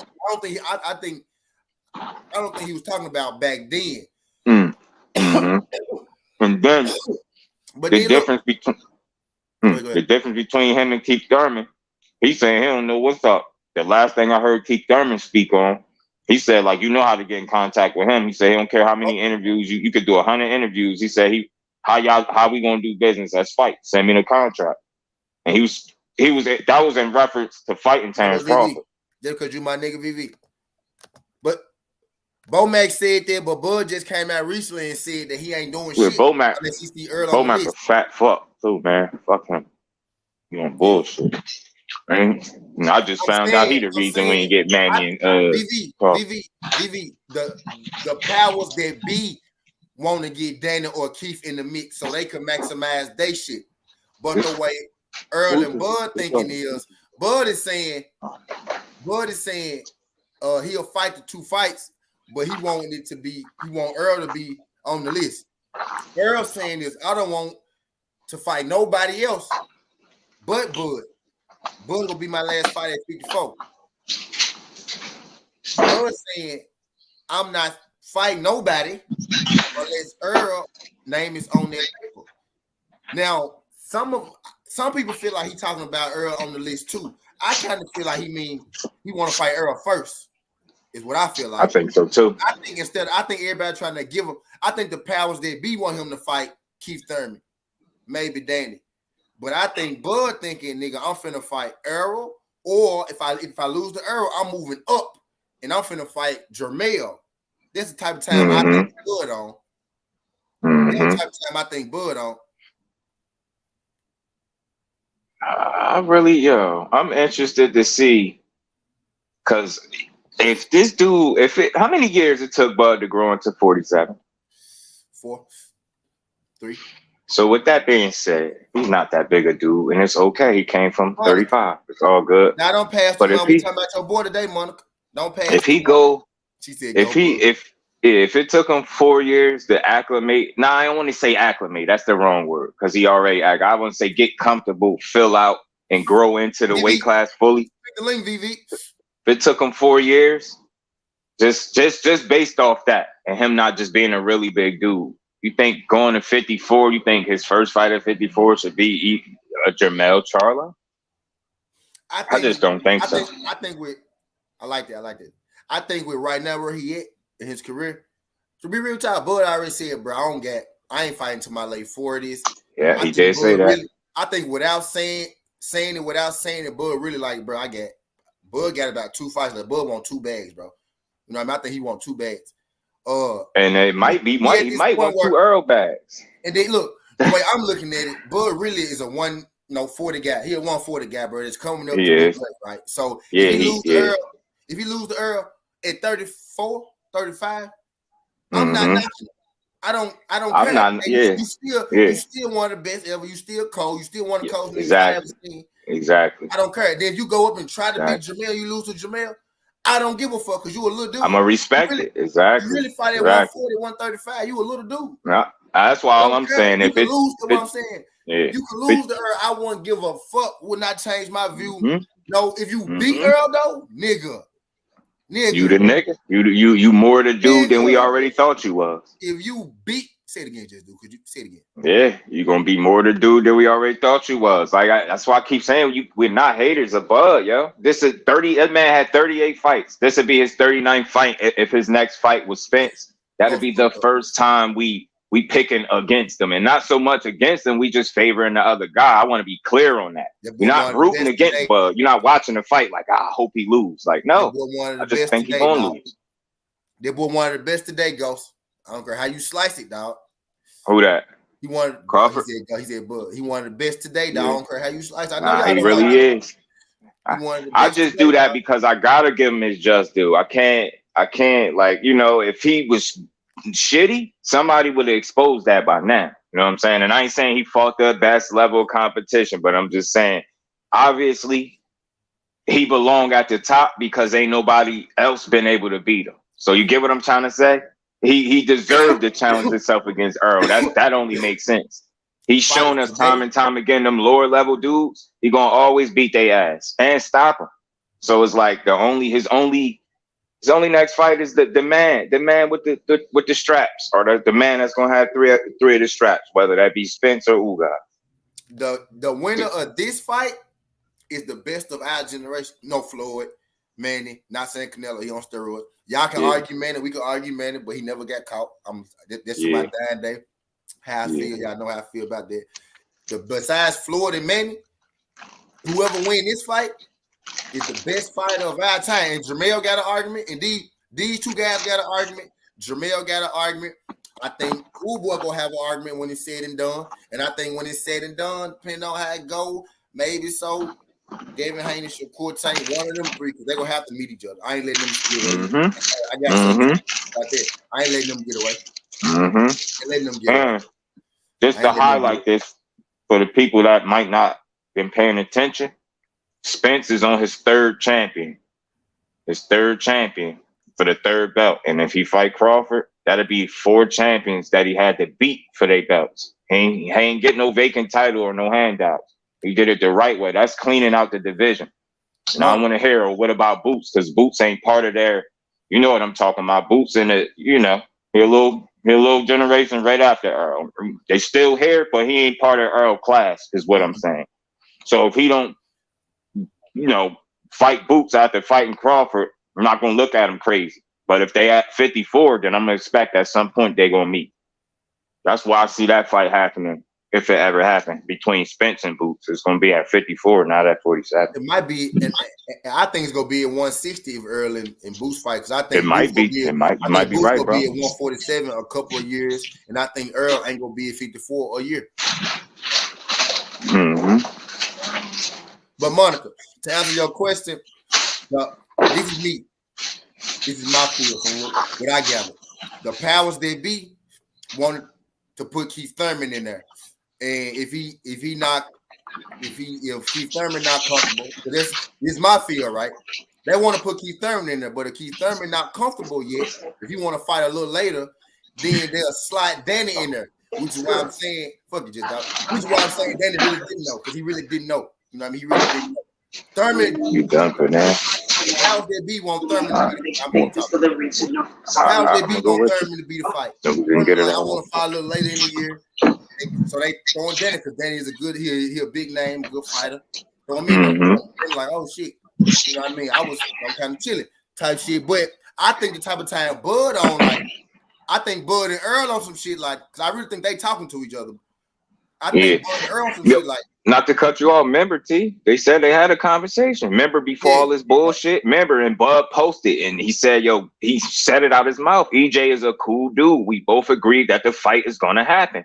Then it's like, once you let the media start picking and poking and everybody start, you know what I mean, shit get cloudy, you forget they had that initial conversation. And that always was in the back of my mind when all this back and forth was going on. I'm like, y'all prisoners of the moment. Y'all not realizing he took time out his day to put that information out to the world that they spoke and that this is a cool dude and we both want to fight. Then somewhere along the lines, it got a little confusing and he blamed everybody but the right person. And now you fast forward to today, you see it was never Errol that was slowing that fight down. You can see that now. I mean, fully Crawford. Oh, he got to get away from the wrong people so he could do business. And that just lead me to my next point. He did say Andre Berto had a conversation with him, and after that conversation, you start hearing this PBC shit. So he gave him a little rundown on how Al worked and why he need to go over there if he want to make the best fights possible. And look, fast forward now, and that's probably what we gonna get. Fact. I think Bud and Earl on type of time like, bro, we want to fight each other next. I think Me Earl too. been saying that, Me and too. I think Bud got to the point where he like, Bud said it, bro. I'm not doing shit unless Earl name on that paper. Now people take it two ways. They look at it like, okay, I'll fight a fight before Earl, but I want Earl on the back end. I think Bud on some shit like, I want to fight Errol first, and if I lose, like I've been said, I want to try my shot at Jermell. That's what I'm thinking, because I be going off what they be saying, not off what everybody else say. You know what I mean? And then they both seem like, all right, Errol just said he on borrowed time. I'm gonna keep hammering that point home because he said he on borrowed time, and the reason I'm saying that, a person that feel like they on borrowed time is gonna move accordingly. No move he's going to make from this fight on is going to be questionable. Like, it ain't been questionable before this point, but then you got Crawford who saying, like, I ain't fighting up into my 40s and all that, and he approaching 35. Them dudes ain't wasting no more time, and it seemed like they both at a point where they know they don't got long, so they got to hurry up and get it. Y'all, top dog, y'all, I don't even want to talk about Bud versus Danny, Bud versus Keith. I don't want to talk about shit, but these two motherfucking beats you see on these goddamn, you know what I'm saying, dog? That's how that's what my mindset. Y'all don't understand how y'all see how excited I'm getting. I've been wanting this fight for a minute. That shit make you happy people, like a kid and some shit. You like, man. I know people think I'm pro Errol, but I'm telling y'all, like, I fuck with both of these dudes. Really, real talk. That's why I tell people, man. I know for a fact, I ain't saying everybody, but I know some of these Bud people that come through here did not watch that man when he had hair. I say that all the time. I ain't never hear y'all bring up the Bud, dreadhead Bud with them little twists. I don't know him when he was fighting, knocking shit out outside. You know what I'm saying? He had a fight his shit was outside. He beat the shit out of somebody. I forgot the dude's name. Yeah. He whooped dude's ass. Shit like a goddamn amusement park. Yeah, word up, it did. So we've been watching Bud that long, and this will be the only time that I've said in all the times he stepped in the ring, I'm leaning slightly towards the other person. That don't make us haters. That make us realists. Niggas knew Bud before we knew Errol, to be real. Just honestly. Facts. I said that too. Enough. Facts. He's been around longer. True Facts. Enough. I definitely seen a Bud Crawford fight before I seen the Spence fight. Olympians and shit as I grew old, like Olympians and shit like that. You know what I mean? I'm gonna say this. Errol Spence, that Olympic class opened my eyes to that heavy. His Olympic class, like that 2012 class. And that's why I got on there Errol as early as I did, because of what his teammates kept saying about him.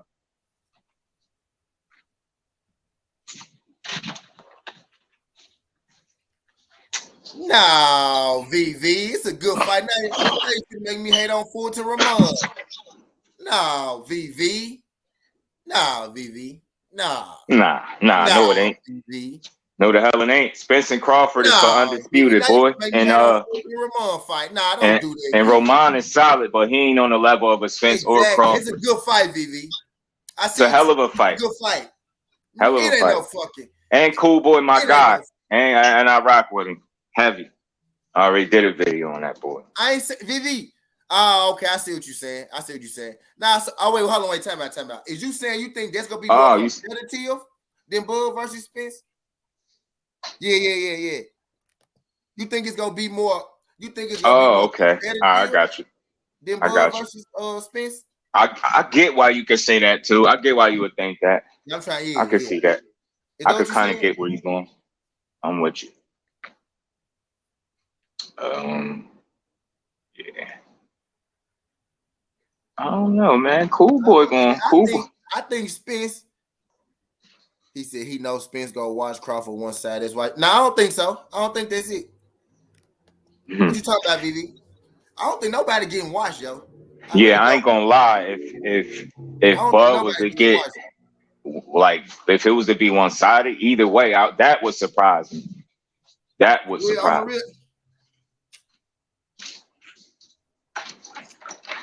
Look, man. I say this, dog. Look. Like, dog. Watched? I was really serious. Honestly, though, if I gun to my head right now, if I had to say, somebody said, nigga, who you think getting knocked out in this fight? If somebody had to lose, who think getting knocked out? Gun to my head, yo. if I had to pick a knockout, I I think think Bud will knock Spence. Spence out, bro. If You said I go. pick somebody, if gun in my head now, Yeah. if I can't break it down, if I can't just You just gotta pick. Yeah. Fight on, they be like, who getting the knockout? But you see it for me, if you had to pick and say that, if Bud don't, I know what y'all saying. That Bud could get TKO, you know what I mean. But I think like as far as a person getting knocked loopy, I don't know, bro. I don't know. That's why I want to see it. I really don't. For me, I'm leaning Earl because I'm a ride with Earl. But you know what I'm saying? It's real. I think this is a real 50-50 fight, bro. Like there's me no too. fabrication. Man. And I ain't anybody that think Earl gonna get knocked out. I mean, just me trying to hear you out, I could understand because you got evidence. You feel like this man on a knockout streak. Get knocked out. I'm saying if I had to. Nah. But for the people that be saying it, because some feel like, yo, he gonna knock Spence out, and I feel like some of that is factored in. You know, that with the fact that he what he on an 8? Is it an 8 fight knockout streak he on? 8 or 9, something like that. Yeah. So you probably feel like, yo, he just going, maybe you feel like Spence ain't the same fighter and he gonna do this or that. But I ask you this, I play devil's advocate. Who you seen hurt more times? But my thing like this is just do in my mind, and my knockout, me saying Bud will be able to knock Spence out. I don't see it being a clean thing where he boxing and he catch him with a knockout. I think Earl gonna be pounding on him. You know what I mean? And I think Errol gonna be pounding on him, and then Bud like to fight back. I think he just go, Bud a good counter punch. He quick, he's strong, he's solid. He know how to throw them hooks. Because it's like for me, gonna be something like that. You know what I mean? What you gonna do to knock him out? And I ain't saying everybody could be knocked out, but I'm just going off of what we've been seeing. When Spence chin has a better chin than him. I feel you. Spence got that offense, right? Boom, he catch. But when he catching, when he's striking, you got to catch him when he doing it. I think Bud is quick enough and strong enough to catch him flush with one of them joints. And now, if that happen right, and Spence eat that motherfucker, just do, we put in for a long night. You know what I think though? I ain't saying he can't be hurt. I will never say that. Bud dangerous as fuck, but I don't think he's gonna hurt Spence in this when they fight. And I'm saying when they fight because I'm optimistic for the people. I think when they fight, I don't think he's gonna hurt Spence. And I think I'm talking when I say hurt, let me be clear. When I say hurt, I'm talking about hurt. Like motherfucker, like oh shit, like rock. Like I just don't think so. I just want to. I want to see this shit so bad, yo. I want to see this fight bad, man. I just want to see if I'm right or wrong, and I'm cool either way. I just want to see it. This what I like. This gonna sound crazy to me. This what I think. This why I think. And his timing goes. It's his timing. I think that's gonna help him too. He got better timing than Terrence Crawford. Bud got like you said, just do. Bud is a fighter, right? He a real fighter. He throw his punches like a fighter. Like they quick, they snap.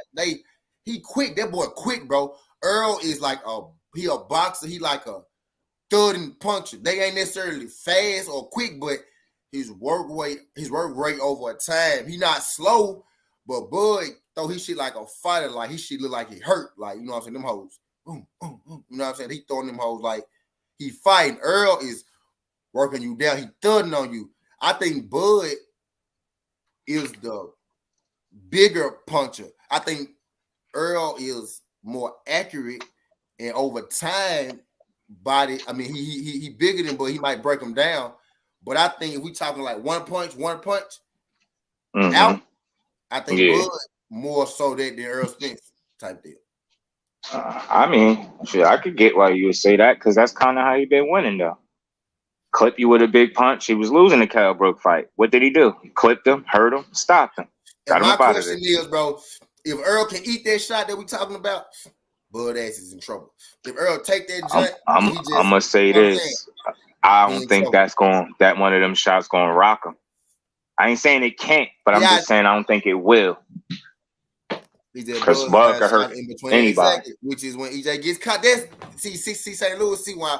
That's what I see. That's why Earl my nigga, y'all. But these are my Nah, that makes sense.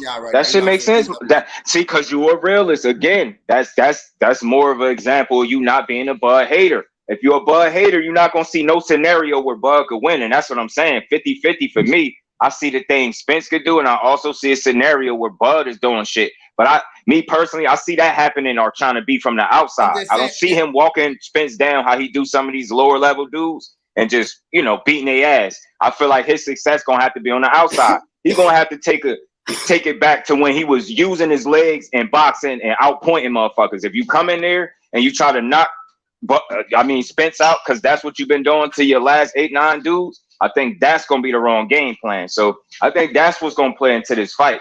What's Bud mentality going into this fight? Because I think we all could say we kind of know how Spence gonna approach this fight, yo. You just don't know if Bud gonna be like, am I gonna be the Bud I'm boxing his head off from the outside for rounds?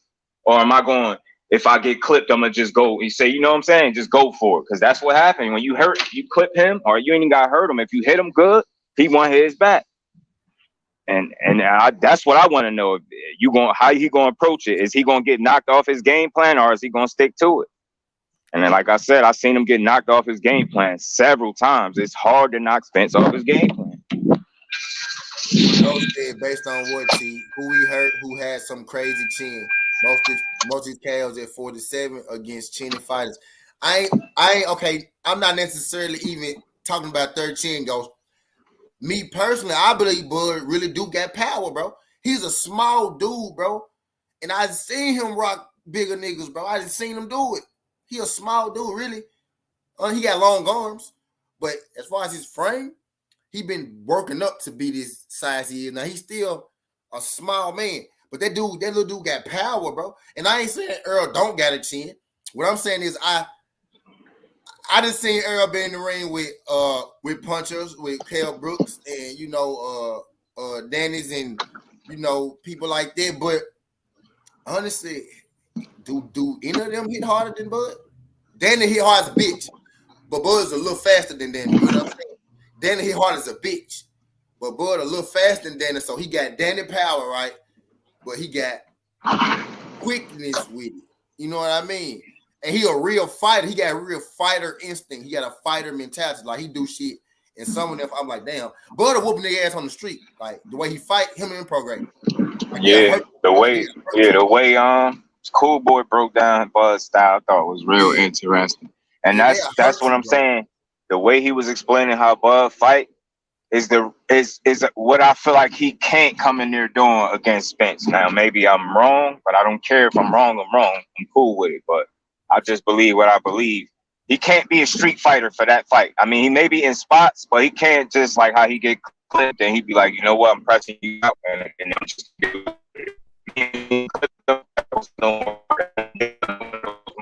y'all know you breaking up. Just do a little bit. Where you breaking up, it's clipping. I missed like the last. I missed like the. Oh shit, my bad. I heard you now. I heard you say. That's because I'm moving. Okay. Now go ahead. I'm listening. He did Spencer Walker down and stop him in 6 rounds top. He did Porter has a great chin. Yeah, you know what I mean? Yep. And I seen Errol hurt Porter and I seen Bud hurt Porter. And now I say this. Yeah. And now I say this. I seen Bud hurt Porter right, and Porter was in his right mind. His legs was gone. You know what I mean? He's mentally, Porter was still there, but his legs was gone. You know what I mean? So Errol can mentally still be there, but can he hurt Errol like that? You know what I mean? Can he knock Errol legs loose? You know what I mean? Because Caleb Plant mentally was there against Canelo. His legs was gone. You know what I mean? Man, I don't know. But then again, I see Errol. If Errol stop Bud, it's going to be, I feel like it'll be a TKO. You know what I mean? But if I'm just going like one punch, like Flash, maybe it's Bud. Or maybe I'm just thinking about the face, because if it's to the body, then I can say, well, shit, Errol can stop Bud with a body shot, one punch body shot. Never seen it happen before. Never seen Errol stop before, but we talking about the best of the best. You know what I'm saying? Yeah, hey, I didn't want to say too much. Just like this, why this EJ and Bud fight so interesting to me, bro? Because on one hand, I agree with what a lot of people saying. Like you were saying, just do like Bud can't come in there being a street fighter with Earl. Like if he get clipped, he can't be like, all right, we fighting now. I'm coming forward. I'm coming to you. So like on one hand, while I see that because EJ is so fundamental and so technical, by the same token, like when you see people have success with Earl is when they push back. Like I actually think in a way Bud can't try to sit on the outside and box with Earl. I think that actually feeds into EJ's game plan the best. He wants you to stay right there and let him jab you to death. He just gonna set up, jab, jab, left hand, jab, jab, left hand, body, body. He just gonna slowly walk you down the whole night when you stay on the outside trying to box. I think Bud needs to step though, because that's when EJ gets caught is during exchange. Now, what's gonna happen after that though is they're gonna close range. Now we all know Bud does not like to fight on the inside. He's supposed to be this legendary strength, the wrestler is supposed to be a lot stronger than he looks. I want to see is he as strong? He just deadlift like 4 something. Yeah.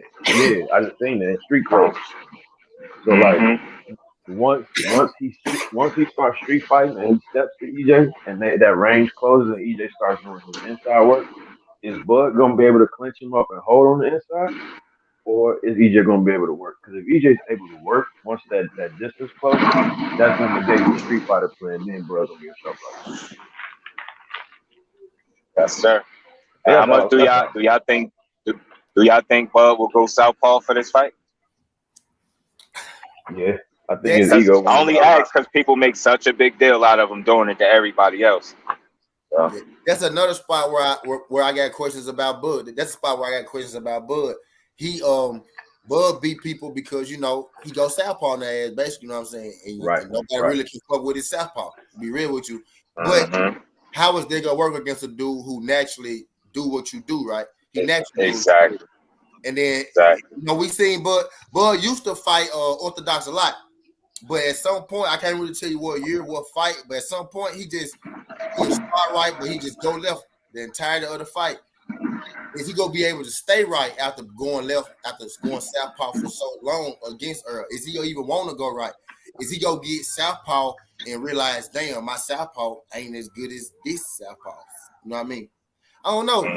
That's why this is why I went so hard for this fight. And for me, so hard for this junkie. It's a lot of shit that I don't. For me, if y'all remember when he used to switch southpaw earlier, he used to run into trouble a little bit. Remember, they used to still be getting. It took him a second to kind of adjust to being in southpaw. Then once he did it, it'd be like game over. Yeah. But he can't afford. And then the slow starter that he used to be. None of that stuff could be a factor in his fight. Way he needed it. I feel like if he come out and give up rounds how he used to do, he can't do that. I mean, it ain't no one-sided deal. I'm just speaking on things I feel like he shouldn't do. It's not going to work for him. It's not. I think both of them, they're going to have to mix it up at the end of the day because we talking about two great fights. They're going to have to mix it up. Yeah. But I just seen, like I said, I seen Bud. He is 6. Damn. You know what I said? Them boys too good. Him is 6. Damn. They just too good for that. Right. That's what I'm thinking about. I don't see that. They are. They just too good for that. I know Styles make fights, but bro, I don't think it'll be that big of a style like this. Yeah. I think it might take 6 for us to see. I think it might take 6 for us to see who really, came with what.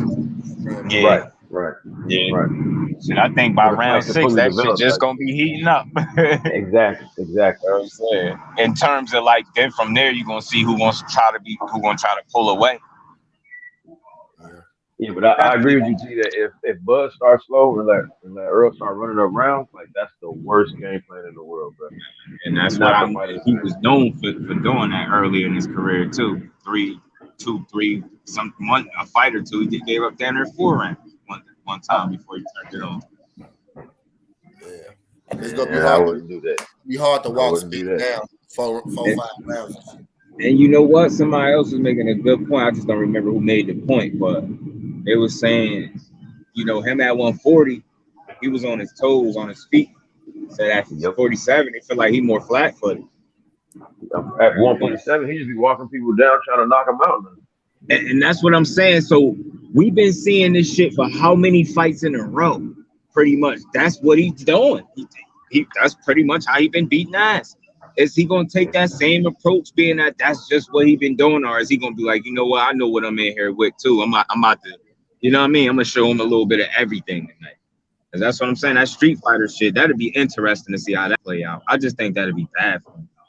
Unless it's at a time where, you know, maybe Earl is either hurt or tired or something, you on some Street Fighter shit, but that can't be like your game plan as soon as you get clipped with a good shot. That's what I'm saying. And I'm not saying that's the only thing Bud do, but you know, his makeup, he's stubborn. You hit him, he like, nah, I'm getting mine back. Like, and I ain't gonna wait long to do it. Like, so, you know, I just think he gotta continue to be smart and not be knocked off his game plan, how he allows some of these other dudes to knock him off his game plan, even though he's been able to stop these guys.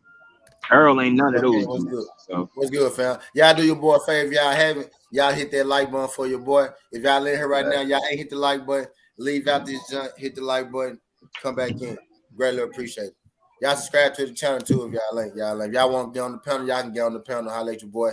We talking Errol and Bud. Y'all get y'all opinion. Ain't no right or wrong opinion. Appreciate y'all folks slide through. What's good, homie? He said salute Southern T Boxing. What's good? Johnny Q said we back. Glad you can make it. He said, yeah. I don't see hell nah. If somebody gets stopped, I don't see it being in 6, man. That'll be That just feels too early. That'll be. He said, ain't that what you supposed to do? Right. Shout out Big Like man. I think Bud is definitely gonna start street fighting at some point. My whole question is how strong is it? When he starts street fighting, they're gonna get close. They're gonna start fighting on the inside. You know, Bud don't like to do that. Is he gonna be strong enough to stop? You know what I'm saying? Like the result of the street fight. I don't think that's gonna be Bud game plan, man. I don't. I think he know I think he know what he up against. I think he know what time it is. I think he realized it ain't much for him left to do. You know what I mean, I think he realized. I got a question for y'all. Y'all see him. Y'all hold on real quick. I'm gonna let you shoot. Y'all see Errol Spence had did the workout. The nigga look like the Hulk and shit. What Bud do the next day, next 2 days or something like that? What he do? He's doing deadlifts and shit. With the shirt and the boots on. Them man know what's going on. Them folks know what time it is, dog. Them folks know what time it is. They know what time it is, man. Them man say just because you big don't mean you strong. With the boots on. I said, okay. Bro, they don't know what time it is, man. They know what time it is. I can feel it, bro. I feel it, man. Yeah. I didn't even think about that. He did that shit right after the workout. Right after that shit, bro. You don't know what time it is. Yeah. You don't know what time it is. Okay, I got a question for y'all. Segueing off for Bud deadlift. Let's say Bud really is like that. Let's say that moment comes, there's an exchange, and he catches EJ in the middle, and he hurt him. Then what? But the Bud after they got them. If he, the funny, like you know, I would be saying, man, we ain't never seen like EJ hit the floor. Like we ain't never seen EJ hit the ground. Yeah, what did he drop him with some crazy shit? Like you know what I'm saying? That is a lot of like if some shit gonna happen, like this the fight where we go see somebody fight a old gat to go is what I'm getting at. Like that old gats to go, man. Like something gonna happen, bro. It's gonna be something that freak us out. You know what I'm saying? This fight ain't gonna be. You know, it ain't gonna be no boring, ain't gonna be no mellow shit, ain't gonna be no boring shit. You know what I'm saying? Something gonna happen in this motherfucking fight where we be like, you know what I mean, bro? It's gonna be something. Something crazy. I low-key feel like they both gonna get dropped. I don't know why. I don't know why. It's something gonna happen. Like it go, we gonna either fuck around, see they don't both get dropped, or we gonna see one of our favorite fighters get dropped like 3-4 times, like we never seen. Yeah. Wow, bro. This shit gonna be wild, bro. I'm telling you, shit gonna be wild. I can feel it, bro. That's the jump. He said most people lose focus when this is scrap. It looked like Bud at his best when this is scrap. He still poised and technical in those back moments. Yeah. He said my nigga is about to control him with the jab, and the body will play a big one. I control him with the jab. My bad, DP. I tried to let you in. did my nigga Spence back control him with the jab, and the body work will play a big role too because Bud open to that and will stop him. Yeah. He said everything Bud do, Spence do better. Damn. He said, I ain't gonna say everything. He said, and we all know when two black fighters get together, for some reason the competitive level be high, the dog and both of them gonna come out. Yeah, fact. For real though, that's true.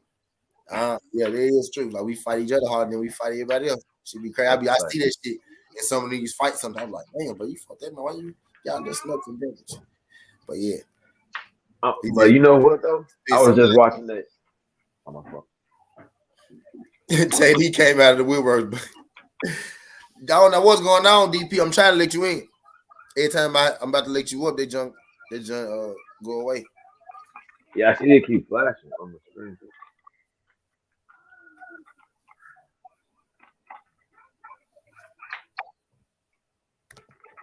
He's on some real shit. Errol survived a car wreck. He flipped a couple times and survived and still back at the top. I know Errol mentally a dog. He be able to survive Bud power, hopefully. He said his thing Spence hasn't even shown yet that he can do.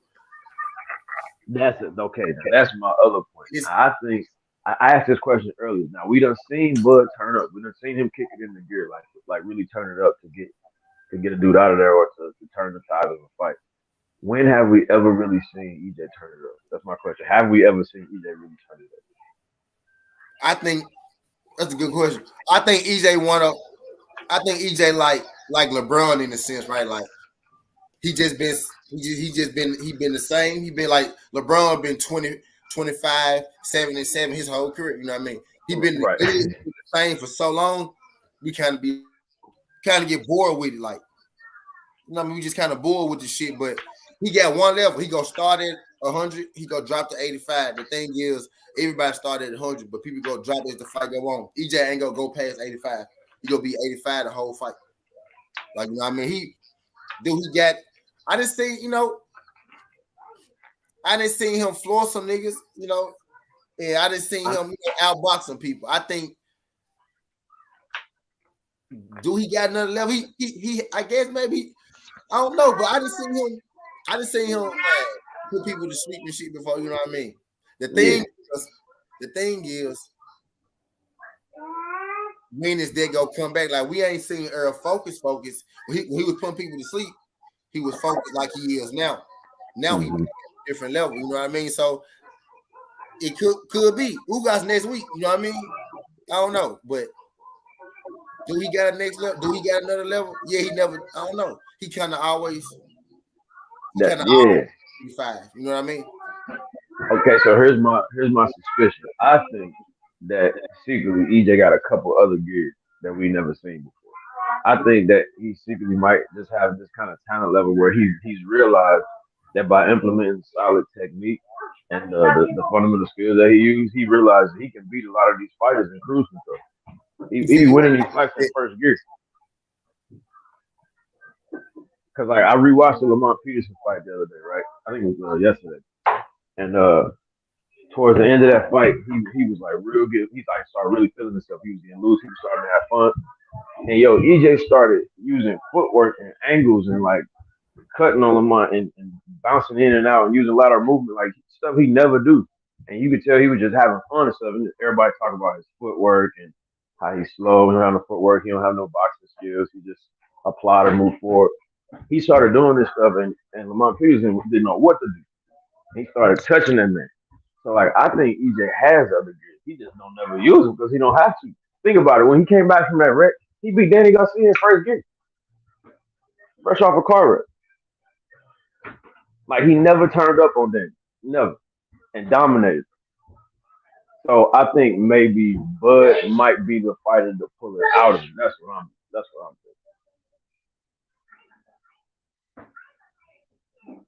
I don't know. It's just observation.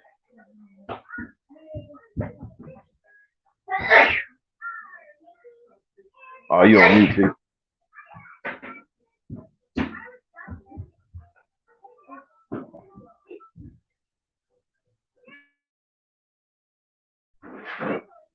He's going in, don't even know he's muted. Yeah. Hey, there look, it goes. I ain't talking about his skills necessarily. I'm talking about like his pace. You know what I mean? Like every fight start off at 100. Errol Spence gonna drop to about 85. He ain't gonna drop past that. The thing is, can his opponents last with him at the 85 through the whole fight? You know what I mean? He never got a gear to where like people say like we compare him like to Tim Duncan and shit. I compare him to LeBron. Some people compare him to Tim Duncan. I compare him to LeBron like he been great for so long. We kind of just forget about it.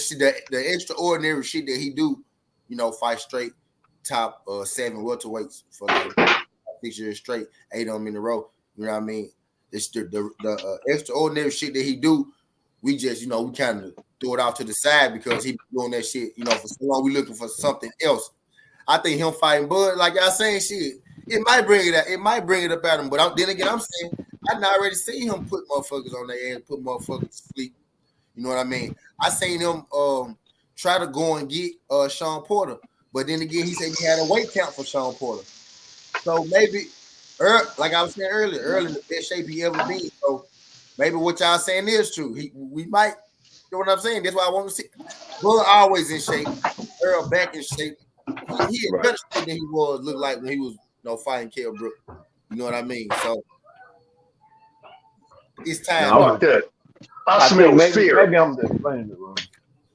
I smell fear. That's what I smell. What's up, DP? That video of fucking Ray Bradley was like, I smell pussy. That's what I smell. Fuck that. I look at body language. I look at everybody's comments. I look at all that shit. I smell fear. I smell fear and I smell hate. Y'all scared. They scared right now. And let them be scared. They should be scared. Fuck that. But motherfucking survival Ferrari, man, that's dangerous. And you get out, you know what I'm saying, and be able to survive that shit, and boxing is secondary? Man, come on, man. Bruh. Y'all better start paying attention to body language, man. I'm telling you, it's important. It's important, man. I hear y'all getting this good old cooking. What's happening? Waking up for my goddamn, just getting out my coffee, man. What's up, legend? I agree with that. If Spence can have success to the body, Bud gonna be in trouble. Fact. That's how I can see Errol stopping Bud with some body shit. Never seen Bud hurt to the body, stop to the body. But again, like I said, we talking about best of the best. Never seen Errol Spence hurt no shit like that. But again, we talking about best of the best. I feel like I'm saying it again, bro. In this fight, we go see some shit we ain't never seen before happen to a fighter that we ain't never seen it happen to before. You know what I mean? Yeah. And you know the sad part about this shit, man, is if it doesn't happen, we'll never know. But I also look at it like this on the flip side. I understand, to me, I can see why people say it's a 50-50 fight, but styles also make fights too. I look at who gonna outdog who. Because I done seen the biggest motherfuckers take L's. I done seen the smallest motherfuckers take L's. It don't even matter.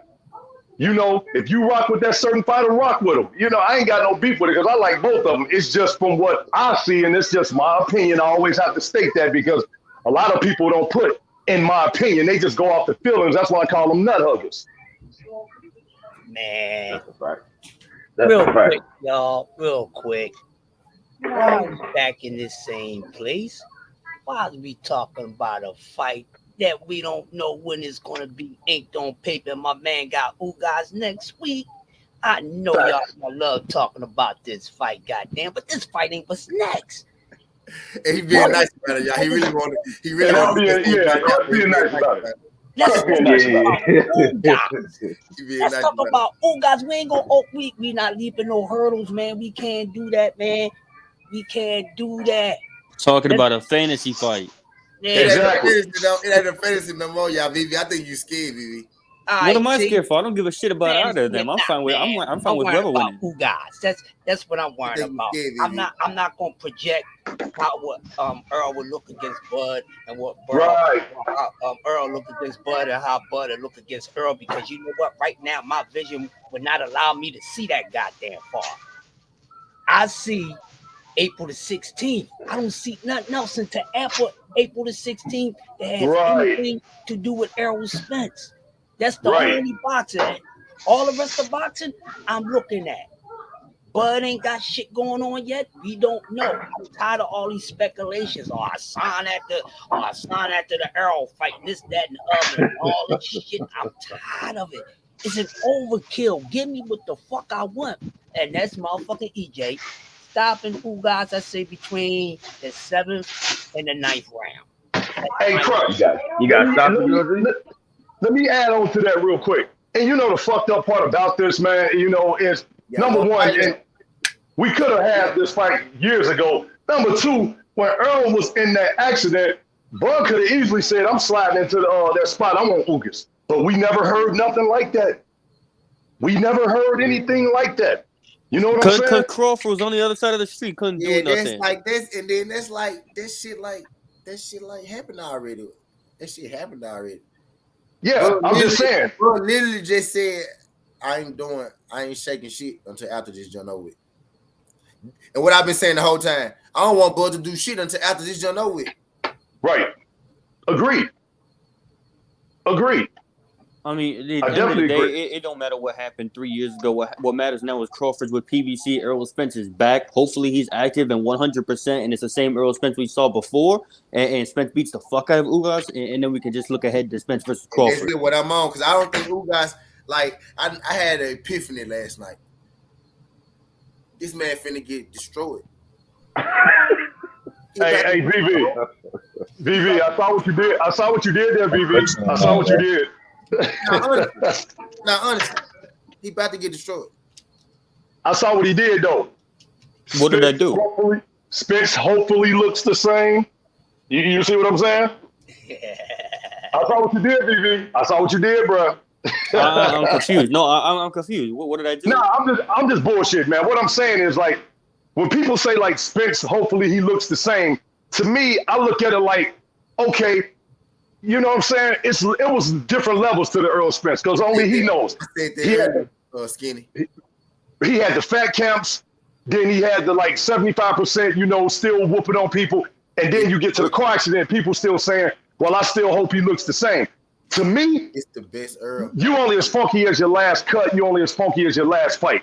And for what I've seen from his last fight against Danny, who was a top welterweight, to going into now, I think we ought to throw that narrative out like, hopefully he looks the same.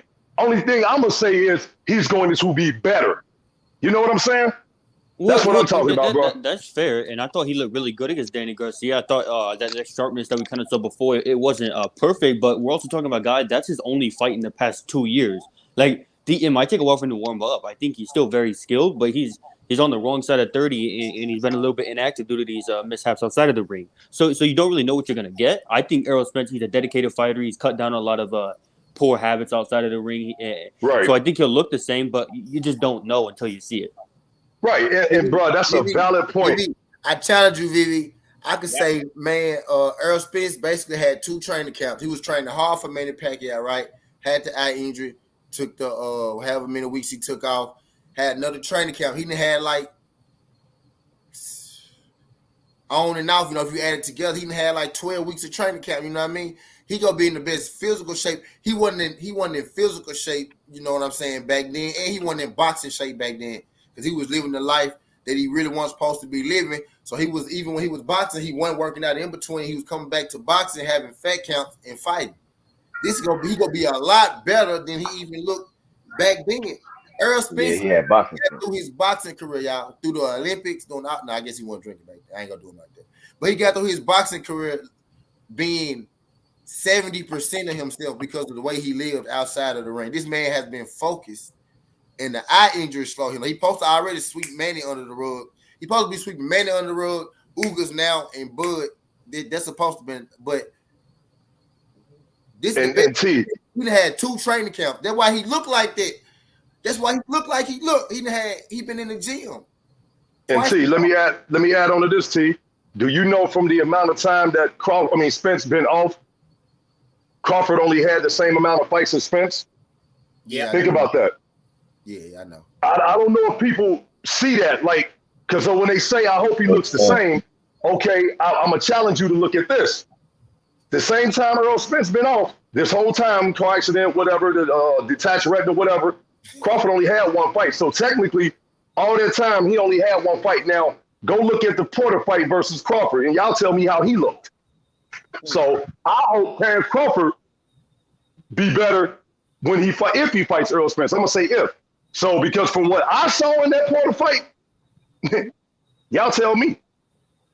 I'm just saying, I'm just trying to, I'm playing devil's advocate, and plus I want people to understand, like, they always say, I hope Spence looks better. Okay, then look at the flip side of that. That man only had one fight. That was the time he's supposed to have been, like, catching fire. Like, oh, damn, Spence out? Okay, let me go get this WBO strap. Let me go get this WBO strap. Let me go ahead and do this, do that. So we can keep saying he was on a different side of the street, whatever. But if a fighter wants, a fighter gets. If it was me, I would have been out the Ugas head and been like, okay, now I got this belt. Now we tied 2-2. But now I got a legitimate case of 50-50. We know why that wasn't going to happen, DP. We know why that wasn't going to happen, because he had to work with Bob, and Bob don't work with nobody else. Exactly. That's what I'm getting at. Like that's a PBC thing or whoever thing, but that's Bob literally built that. He built that shit. That's built within there. It's built within them. No disrespect, but they just had that shit go. Like that's how it go. Now there is a point in time where Bob was saying these fights could be made. These fights could be made, but he never made them motherfuckers. You know what I mean? I think it's pretty telling that Crawford immediately filed a lawsuit against Top Rank and Bob after he left. And then you know what looked better for dude too? The fact that if he make the Errol Spence fight now, right after he left Top Rank, that worked better in his favor, because he's like, look, Bob was the one fucking this shit up. I made this shit as soon as I left. You know Thanks. Well, it's always the promoters and the networks. It's really never the fighters. Like a lot of it's out of their control. Like, yeah, there's definitely people that are like content with where they are, but fighters on their level. Yeah. Thanks, VV. You hitting with some heavy hitters. You absolutely right. But what I'm saying is, if a fighter really wants that fight, you know what I'm saying? And I go back to when people busting press conferences, and if it's bad blood, if two people really wanted to scrap against each other, man, it could get done. I don't give a shit. And that's just maybe I'm wrong. Yeah, y'all got to school me on some shit. You ain't wrong, DP. Devin just proved it. If you want it, if you really want it, you can make it happen. I mean, but that's a different case, because Devin's on a fight by fight basis with Matchroom and DAZN. He kind of like deals independently with his father, doing deals with her fight by fight basis. Right. Facts, bro. And that's all I'm saying, man. So when we use these narratives, man, we got to look at, like, okay, if one first person, ain't doing something, or he take a leave of absence, whatever, the other person's supposed to be catching fire, handling his business, so we can go ahead. Now, I'm like you, T. It ain't no excuses no more. It ain't no excuses. You got your Bob Airman's out the way now. There shouldn't be no reason. But for both sides. This fight should definitely get made after April 16th. April 17th, when we come on here, now our eyes going to be saying, okay, bud, it's on you now, bro. Whether it's Ugas or Spence. Because I'm telling you, Ugas already said, once I beat Errol Spence, I'm coming after Crawford. He said that. I don't need you to stop putting that negative energy out into the air, DP, bro. That's what he's supposed to say, DP. That's what he's supposed to say. He ain't supposed to go at this fight with the approach of bowing down. He's supposed to say that. I'm glad he said it, but I know on 16 he's gonna get proved that he was wrong about what he said. And there's nothing wrong with the guy, but like I said, I'm not gonna get no guy no more hype than what he fucking goddamn deserve. Now he's a nice little fighter. Ugas is a nice little fighter. At this point, it ain't hype, bro. It's next. Like, if it don't happen next, it's a problem. Like, people pushing. I feel what you're saying. EJ and Ugas got to fight. But I'm talking about all this Danny Garcia and Keith Thurman shit going on right now. Now, we ain't having none of that shit. And I think Bud just said we ain't having none of that shit. You know what I mean? I don't want to see no fights after. We know Ugas and everybody handle that shit next week. That shit is next week. We know that shit about to go down. I need anybody to stay chill like we've been doing. I need anybody to stay been doing. So that's what I'm saying. April 17th. I need everybody keep it cold and steady. let big bro fight Ugas, and then we finna handle the business at the barbecue. We finna have us a barbecue after this motherfucker. T, I'm on board with you, man. I'm on board with you, T. I totally agree. I don't think Keith Thurman extra shit. Bud literally just said, bro, I'm not doing shit until right? So I just need everybody to stop talking about him fighting anybody else. Right, because I think that he wants to fight next, man. Why keep bullshitting around? We finally got Bud on track, man. Don't say, bro. Right. We already know Bud how Bud is about shit, man. Just damn, y'all know Bud already told us it's our fault that because we talk about it and shit like that. We know how Bud is, man. Bud talking that good shit. We gonna let Bud talk that good shit. You know what I mean? I feel like we here now, though. It ain't nowhere else for him to go. We been saying this. Everybody up here said at a point in time. He ain't got shit left to do. He's suing Bob. Eddie said he don't fuck with him. PBC. We here, motherfucker. Like everything we've been preaching about, we've been asking for, we've been saying, bro, that shit has happened. Y'all don't see we won, bro. We won, bro. Well, y'all ain't we won, bro. I'm gonna say this, Steve. I don't think that Keith Thurman, and much respect to him as a fighter, but the way Keith Thurman moved in the past, man, because if y'all really sit down and think about all of this shit, go ahead. This is all Keith Thurman. Right, this is all Keith Thurman's fault, man. And I don't know if y'all peeping this shit. Cause like I said, I get deep with it. Like my dude Crush get deep with that shit. That's what I'm learning from. I'm an understudy right now, Crush. I'm learning from you. Thanks, man. I learned from you. If y'all sit down and think about this shit, man, this is all Keith Thurman's fault. Right. And it all started when that man got on national TV and said, "When we go fight," man. From there on, that's when the Keith Thurman, where Keith held up the division for years. For years. I'm telling you, y'all got to go back and peep how all this shit, how we got here. So now you got a dude that looked decent against Mario Barrios, and y'all want to throw his name into the mix? Bullshit, man. Bullshit. Nah, fuck that. We don't need that fight next. We need Spence versus Crawford, man, and that's it. Keith Thurman can sit on the sideline and lick his chops and say nothing else. We not watching nothing else. Errol Spence said, man, I want Bud next. Man, I got one fight left.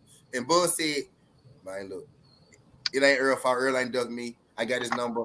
Blase. He said, I ain't doing shit to Errol name on the paper. I feel like them niggas is talking. I feel like they on the same page. I feel like the people above them trying to do some extra shit, trying to get some extra money here, do this and that, do that. That's the feel I'm under. I feel like they don't feel like, because I don't think Bud got 2 fights left, motherfucker. And I think he want to fight Errol. And I think if he lose, he might even try to run it back with Errol. I think he might go try to fight Jamel or some shit or something. You know what I mean? I don't know. I think he with the Errol. Let's talk about it, Rick. I'm finna drop the link again. Oh. I think, man. Here come the God. We here, man. We here. Let's stay here. Let him in. Let the God in. I need all the OGs on here. Everybody pay attention because the God is getting ready to speak and he got to put that shit down. But that's all I'm saying, T. I don't want to hear no more about the boards. I don't want to hear that shit. I don't want to hear about, you know what I'm saying, none of that. You know what I'm saying? I like Keith Thurman, man. He can sell a fight. But fuck all that. Fuck all that. We don't want to. I like Keith. Hey, man, Boots out there. He ain't never heard of Boots. Hey, look, I'm going to say this. I don't quote. Ricky rubbed his hands together. Ricky rubbed his hands together. There you go. Here come the guy. Hey, did you hear what I said? I don't quote Espinoza much, man, but y'all remember Espinoza said not too long ago, and I quote, he said, Bob said the fans don't mean shit. Espinoza said, that's a lie. The fans make stuff happen. Talk about it. If y'all want shit to happen, talk about it. Y'all the ones that make stuff happen. Talk about it. Y'all remember Espinoza said that? Yep. Espinoza meant that shit when he said it. He meant that shit when he said it. Man. Just like Bob meant that shit when he said it too. Shit. Right. Say it again, St. Louis. We've been trying to tell y'all, bro. I'm telling y'all, man. But let's talk about the style matchup, though. You know what I'm saying? That's really what everybody neglecting. Everybody is really neglecting. We kind of talk about it a little bit, but yeah. Right. Yeah, I know. That's why I'm jumping in. I heard y'all cooking. I was asleep. I took the day off work, so I just woke up. I had you in the background, and I was like, y'all cooking. Hey, you know what's crazy, Rick? In my back of my head, I said, I know Rick out there somewhere. Here you go popping in. I'm like, here you go. Right, and this what people don't understand. Everybody want to talk about the dog and that, and then just you got to be able to get there first. Y'all see what I'm saying? You got to be able to get there first.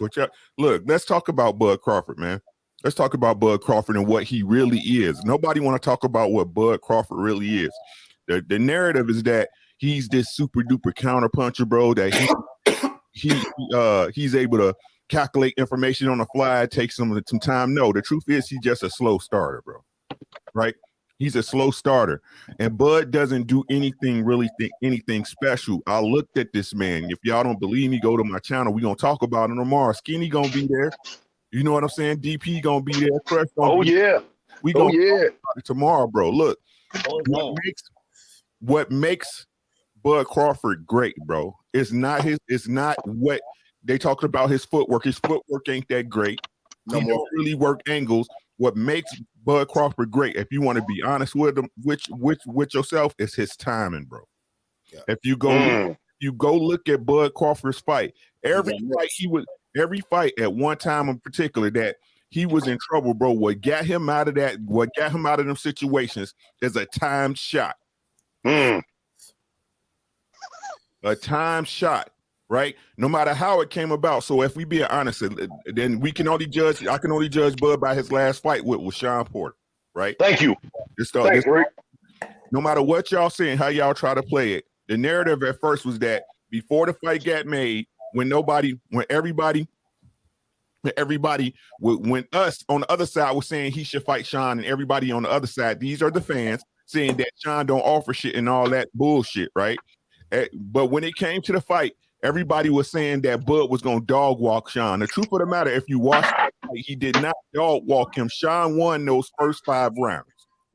Right. He won the first 5 rounds. How can you say that, Rick? Why did that happen? Because, as I said before, bro, the problem with Bud, and it's not really a problem because he knows how to solve it, is that because his strength is at the end of his punches because his arms is so fucking long for his height, just like Deontay Wilder, right?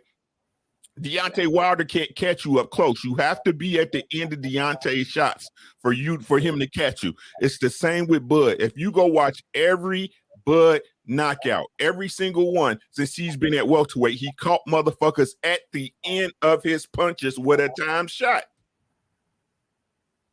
Every single fight, not outboxing them, not working an angle, he catch your ass with a time shot. And he has enough power that when he catches you, he's going to hurt you. Yep. Right? That's just the truth of the matter. All this other shit that everybody's saying they see, the Mayweather X shit, that shit do not exist. I'm calling it out right now. You're a lie.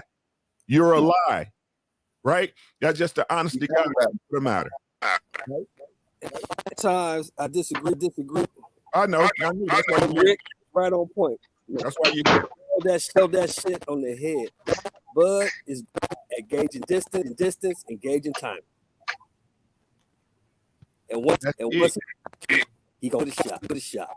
I don't know if that's gonna work with Errol high work rate. Right. He might not be able to Errol. That's the question. And that's the question right there. But if he can keep Errol off of him and get that see. That's the gaff. That's the gaff. What y'all got? He a Bud fan. Right. That's the gaff of the fight. Y'all got keeping it a buck. Right. It's who's got it. We know Errol's. We know that Bud doesn't execute a game plan. He execute a shot. Right. We know Errol executes a game plan. He's going to take your space, bro. He's going to frame you up close. He's done it to everybody. We gotta hope. This is just the truth of the matter, bro. We gotta hope, Bud fans. If you wishing on Bud, you gotta hope he's able to catch Errol with a shot and hurt him. Hey, If Ricky. you look at the Benavidez, he's losing that fight. He took his space in. I think there was more competitive than close. I get what you're saying, Sheldon. I don't think he was losing. It was competitive, though. I think he won every round, but every round was close. Right. Hey, Rick, can I reference something right quick? I'm done talking, bro. Benavidez was touching it. Yeah. It was every round was competitive, but I think Bud won every round. You know what I mean? if y'all can remember, and I'm not trying to compare this or nothing, when Leonard fought Hearns the first time, y'all know Leonard was getting his ass whooped until what happened? He caught him. Thank you. And Leonard was getting his shit, and correct remember this. So, and I know Ricky do too. He was getting his ass whooped until he caught him with that time shot, and that's what changed the fight. He knocked him out. So, well, what I think changed it was that body shot in the 6th round. Remember in the 6th round, he hit Tommy with a body shot. That's what changed the fight. Once he had enough power to hurt Tommy, he stopped boxing and started chasing Tommy, trying to go get him. But and Tommy was using his range on that fight. That's what I'm saying. Tommy was using the long arms. He the one like actually broke his eye socket and the first time and shit. Tommy was beating him. He was touching him up until he timed him. And so, like you said, Rick, timing is everything. When has Tommy Hearns ever been out fight? Nobody out Hearns. Nobody. That's true. They may have knocked him out, never outboxed him. I love this Tommy Hearns loves going on up here. Facts. And that's what I'm using at this reference, like with Bud Crawford. He has great timing. Great timing. You can't take that away from him. But man, when a man is in your chest and pressuring you, that's kind of difficult. Yeah. Bud don't like all y'all need to battle points. He always clinch. He always clinch, or he try to get space by doing that little step back. Exactly. And he get away from it. We spoke on, or we talked about earlier. Ricky just said it, man. It's if Bud and Errol don't got no suspect chin or no shit like that. But like I was saying, man, that little dude got power. So I gotta see. I saw Danny. I had questions about Danny, believe it or not. Y'all shit on Danny. I don't shit on Danny. That left hook, bro. Danny a good counter puncher, and he got power. He'll put you on your ass. You come in there tiptoeing, fucking with Danny. You know what I mean? Hey, I wasn't comfortable until I saw Errol eat that shot, that clean shot from Danny. I was like, oh shit, Errol got him. Yep. T, you know what Danny said after he fought Errol Spence? I gotta see that. I gotta see that with anybody. I gotta see Errol. I gotta see Bud take hills too. You know what Danny? I gotta see him take hills. You know what I mean? Danny said, man, look. So that's my question. Can he touch Errol and wobble him or put him or whatsoever? You know what I mean? Danny is a great counter puncher. Danny, before that fight, Danny was like one of the top welterweights. After he left that fight, man, this man said every time I got ready to be there, he was there before me. And there was nothing I could do about that. Yeah, man. It's gonna as long as it lasts, like I said. But EJ, bro, EJ different than anything Bud been in there with it, because he's gonna execute that game plan. He's gonna take your spacing, he's gonna frame you, right?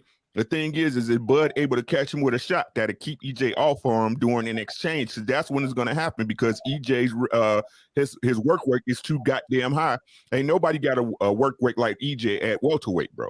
And if EJ, and this is what I'm saying, y'all don't want to take an effect because, and everybody keeps saying because EJ ain't stopped nobody. Now we looking at his body, we looking at his work regimen now. If we believe what EJ say, which I do, bro, he wasn't training. He wasn't in it like he was before when he was coming up. So if EJ is back to the ability to be able to hurt you with 2 or 3 clean shots, y'all got to remember, even though you waiting for Bud to catch that shot like he catch everybody up, bro, before that happening, he's going to be getting hurt. This is the game of boxing. Don't keep fooling like Bud, this cyborg that can't get hurt. We done seen Bud hurt before, and he's gonna be in there with the number the again possibly 1A and 1B.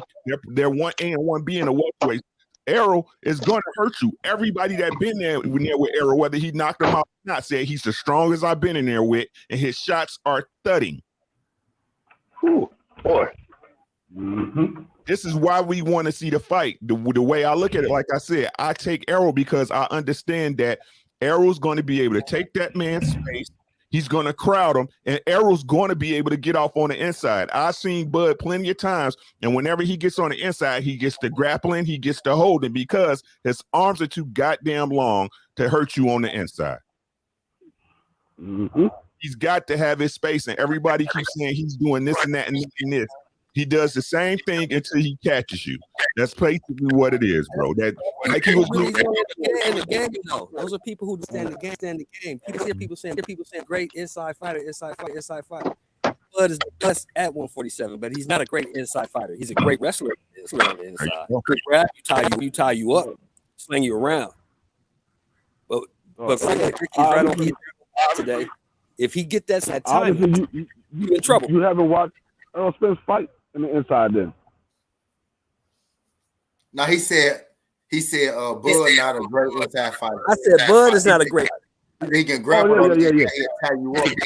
You grab you, tie you up, trying to get that space. It's that space. He sidestepped Sean Porter a couple times. He sidestepped Sean Porter a few times. He brought that back a little more against Sean Porter. He used more angles against Sean Porter than he used in his own. Sean Porter had really, in my opinion, Sean Porter got the better feet. He got the better feet. You know what I'm saying? Like he started a little bit. Mostly he did tie up and shit, wrap him up. But it was times where he turned him. He turned him, and that's why I said I had to give Bud prop because I thought his feet was gone because at 147 he's been extremely front foot heavy. He comes straight forward on a hop. Yeah, you know what I'm saying. I have to give him props to that. But is it enough for him to get away from EJ? I don't think so. I mean, if we see that same work, if we see that EJ can get him up against the ropes like Sean Porter did, it's a different fight for EJ. That's all I'm saying. Right, but we LSI. Y'all know how I feel about it. LSI. Let's see it though. Right. Fuck all this bullshit. Make the fight, bro. Make the goddamn fight. Oh, I'm gonna wait till EJ. Nah, bro. If you said you wanted Charlo afterwards, then you still got to sign with the PBC. I don't think he wanted to get fucked over. I don't think he wanted to sign his name and then it still be an open space and they can do what they want to do with it. You know what I mean? Yeah, man. You gotta remember too. I understand. Yeah, we ain't none of this. We heard teams saying this. We heard people. Now, David Haney did this shit, but you know how that shit. The only thing Bud said was, "I'm waiting until after this fight to decide what I'm gonna do." You know what he said?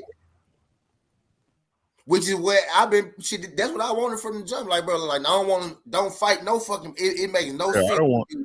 It makes no, right now at this point. Maybe earlier I understood if you go hop right back into something because you had Sean Porter didn't do, but you want to do it early. But right now, it don't make sense for you to fight nobody or nothing like that. That's what I'm saying. Like everybody talking about putting the fight in front of that. Nah, bro. The next fight after April 16th need to be Bud versus Errol, bro. No Danny Garcia, no fucking Keith Thurman, none of that shit, bro. You know what I'm saying? You can fight that on the back end, bro. One of them fights, bro. Go ahead and get EJ, both of y'all get it out the way, bro. Come on, man. Stop pussyfooting around it. Stop dancing around the fire and shit. Jump in that bitch, bro. Yeah. Well, and that's what I said to you yesterday, Sheldon. I said, if he waiting until after EJ fight, then it only makes sense for you to have EJ next. It doesn't make sense for you to wait for EJ to fight and find out the results of the EJ fight to take a fight before EJ. It doesn't make sense. Don't try to tell him all the way. I'm reading just as far as they go. I'm like, shit, it sound like he want to jump next too. What it sound like. Why y'all think they trying to deflect us with Keith Thurman and all this shit? Why y'all think they trying to do that though? I think the people at the top want their shit to they want that fight. They profit. You know what I'm saying? You know what I mean? Just said that. I said that the other day. They want to make Keith Thurman a thing because they could possibly get two fights. If Thurman win, they get Thurman versus Errol, and then if Thurman lose, they get Bud, who beat the hell out of Thurman. But Bud already on PBC, so boom, you just put him in over Errol. But Errol stayed it's the reason he's saying this shit more. Said this shit 3 or 4 times, man. I want to fight. He said I got 2 fights left. Ugas, Bud, but he done doubled down that shit 3 times this week in his little circuit, his media circuit, type shit. And then you know what I mean? Me personally, Bud got 2 fights left in his career. Yeah, he's not fighting late. He got 2 left in his career, and I think he want to take 2 shots. It could be 2 shots at Earl, but I think he on some shit like I'm gonna try to get this undisputed. If not, I'm trying to get this undisputed. You know what I mean? That's what I was about to say. It doesn't make sense for you to take a 2-fight deal to fight 2 different people. No, but that's what I was saying. It doesn't make sense for you to take a 2-fight deal and fight 2 different people. So basically what you're saying is if EJ wins the belt, there's no rematch. There's nothing else to do. No rematch. Fight EJ. There's nothing else to do at welterweight. You've done everything else. The next thing is to fight EJ. It ain't shit left for EJ to do. It ain't shit left for Bud to do. What was it? If Ugas ain't shit left for neither one of them to do. You know what I mean? That makes sense. I mean, it ain't. I would want to see a rematch. I'd rather see a rematch with EJ and Bud than to see Bud fight Keith Thurman after EJ. So y'all think that's why he holding out to sign the contract?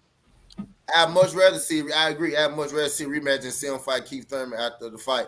I don't want to see Bud. Is Keith Thurman gonna be his walkaway fight or something? I don't want to see Bud do no shit like that unless it's a walkaway fight. Unless it's a walk, you know what I mean? Unless it's a walkaway fight. Unless he be like, well, I'm retiring or some shit like that. But if he's still trying to be great, this is the thing that people cross over. Or fight for one of them vacant belts, fight one of them young bucks. This is the thing that people gloss over too. Bud is 34. I think by the time this fight happened, Bud gonna be 35 years old. It ain't that much time left on the clock. I think that's why he want to go next. I think he understand, bro. He ain't getting no younger at this point. Your best chance is now. You know what I mean? His best chance is now. Depending on how bad he get beat up in the EJ fight, that might be his walkaway fight. He might say, "I'm done." He could beat. That's if he look. Yeah, I don't think he got many fights. I truly believe though, if he beat EJ and become undisputed at 47, that's it. I don't think he's gonna do shit else. Right. I think he'll walk away. He might defend it one time. But yeah, he ain't got nothing else to do though. If he do that, yeah, undisputed at 147. Yeah, that'd be major. That's why I understand why, it took, this long. It took so long, but I ain't. Hey, it took long enough though. It definitely took long enough to get here. I wish we'd have got here years ago, but it definitely took long enough. But they really tell you what it was though.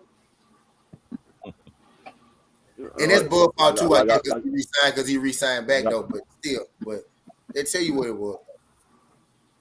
Like I told y'all in my live stream about 3 weeks ago. Same shit, different players. Manny Pacquiao, Floyd Mayweather. We waited 5 years for the Manny Pacquiao, Floyd Mayweather fight. Waiting fucking damn near 5 years for the EJ Errol Spence fight.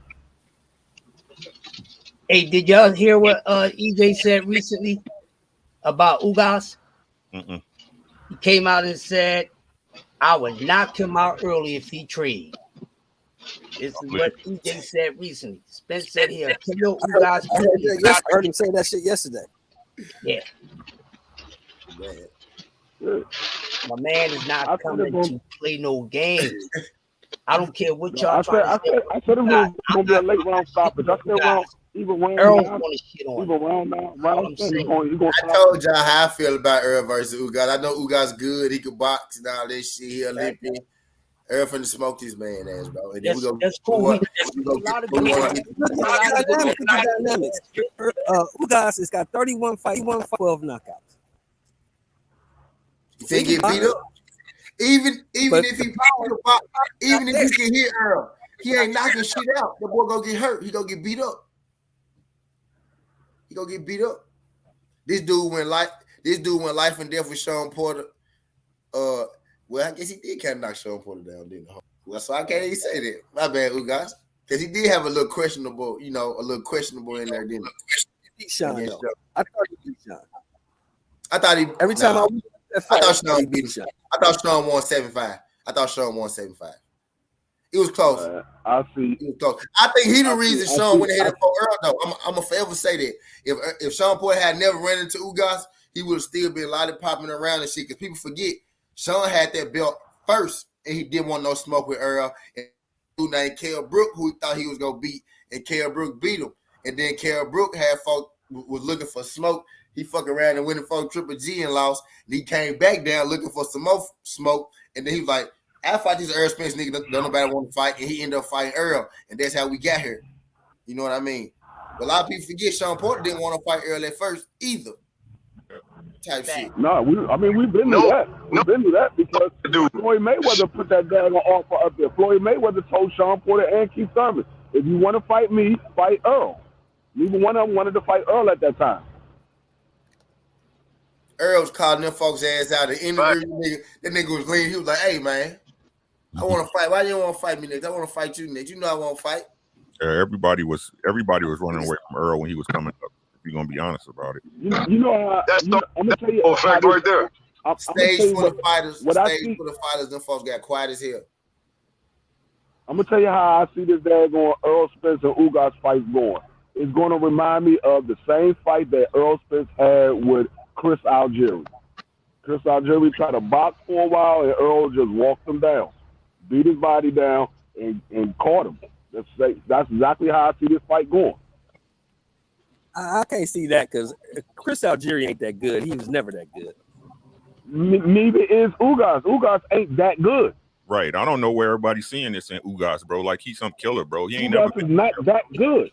That shit crazy to me. I don't know what he don't move around the ring like that for people to say he's a great boxer. He's standing right in front of you.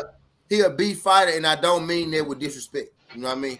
He a B fighter. Like he a B level fighter. He not on Earl level. I see this fight going the same way Chris Algieri and Errol Spence fight went. And y'all gonna see it on April 16th. And y'all gonna be like, damn, that shit exactly like the Chris Algieri fight. When y'all gonna do a breakdown of the fight next week? Yeah, I'm gonna do a breakdown next week. Okay. Who fight?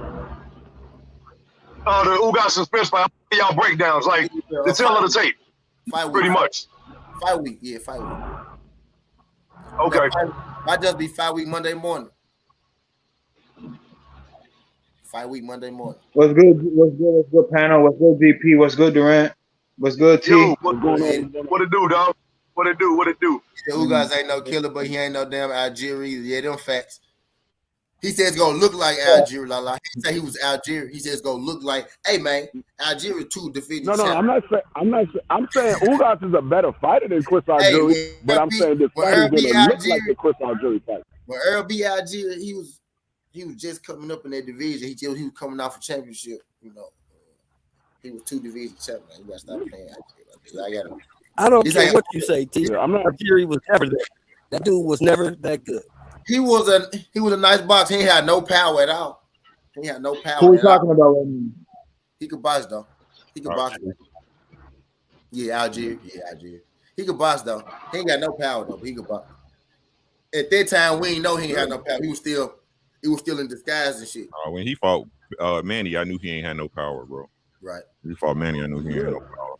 Rick, you talking about when he got knocked down 7 times? Yeah. Y'all got to remember. Ugas stands right there in front of you. Ugas don't move around the ring. He stands right there in front of you. Exactly.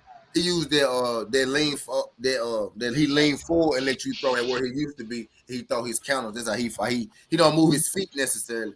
He hold his head out there and let you swing at his head. But when you go against a body puncher, you can't do that because you got to move your lower half against a body puncher. He don't really move his lower half.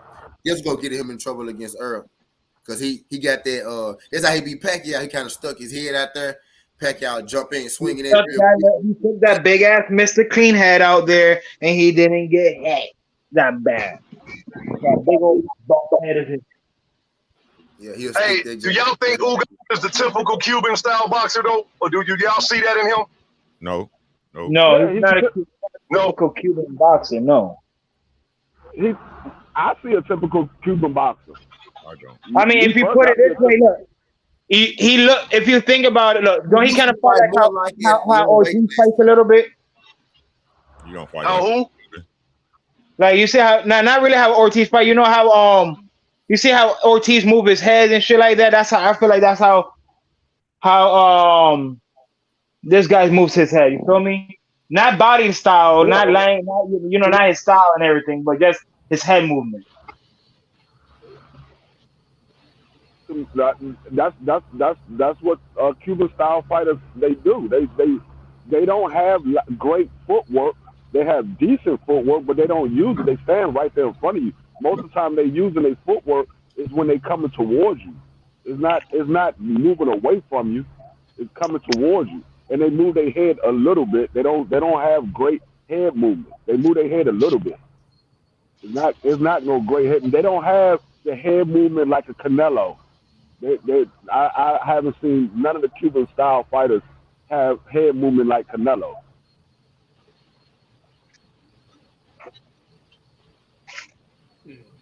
Yo, T, look at this. This is the big boy leaf. Yeah, yo ain't gonna pass out. God. You can look at this. Only one of them big boy shit. I think Ugas is a bit easier to face than a typical one. The Bartholomew dude is the worst Cuban boxer.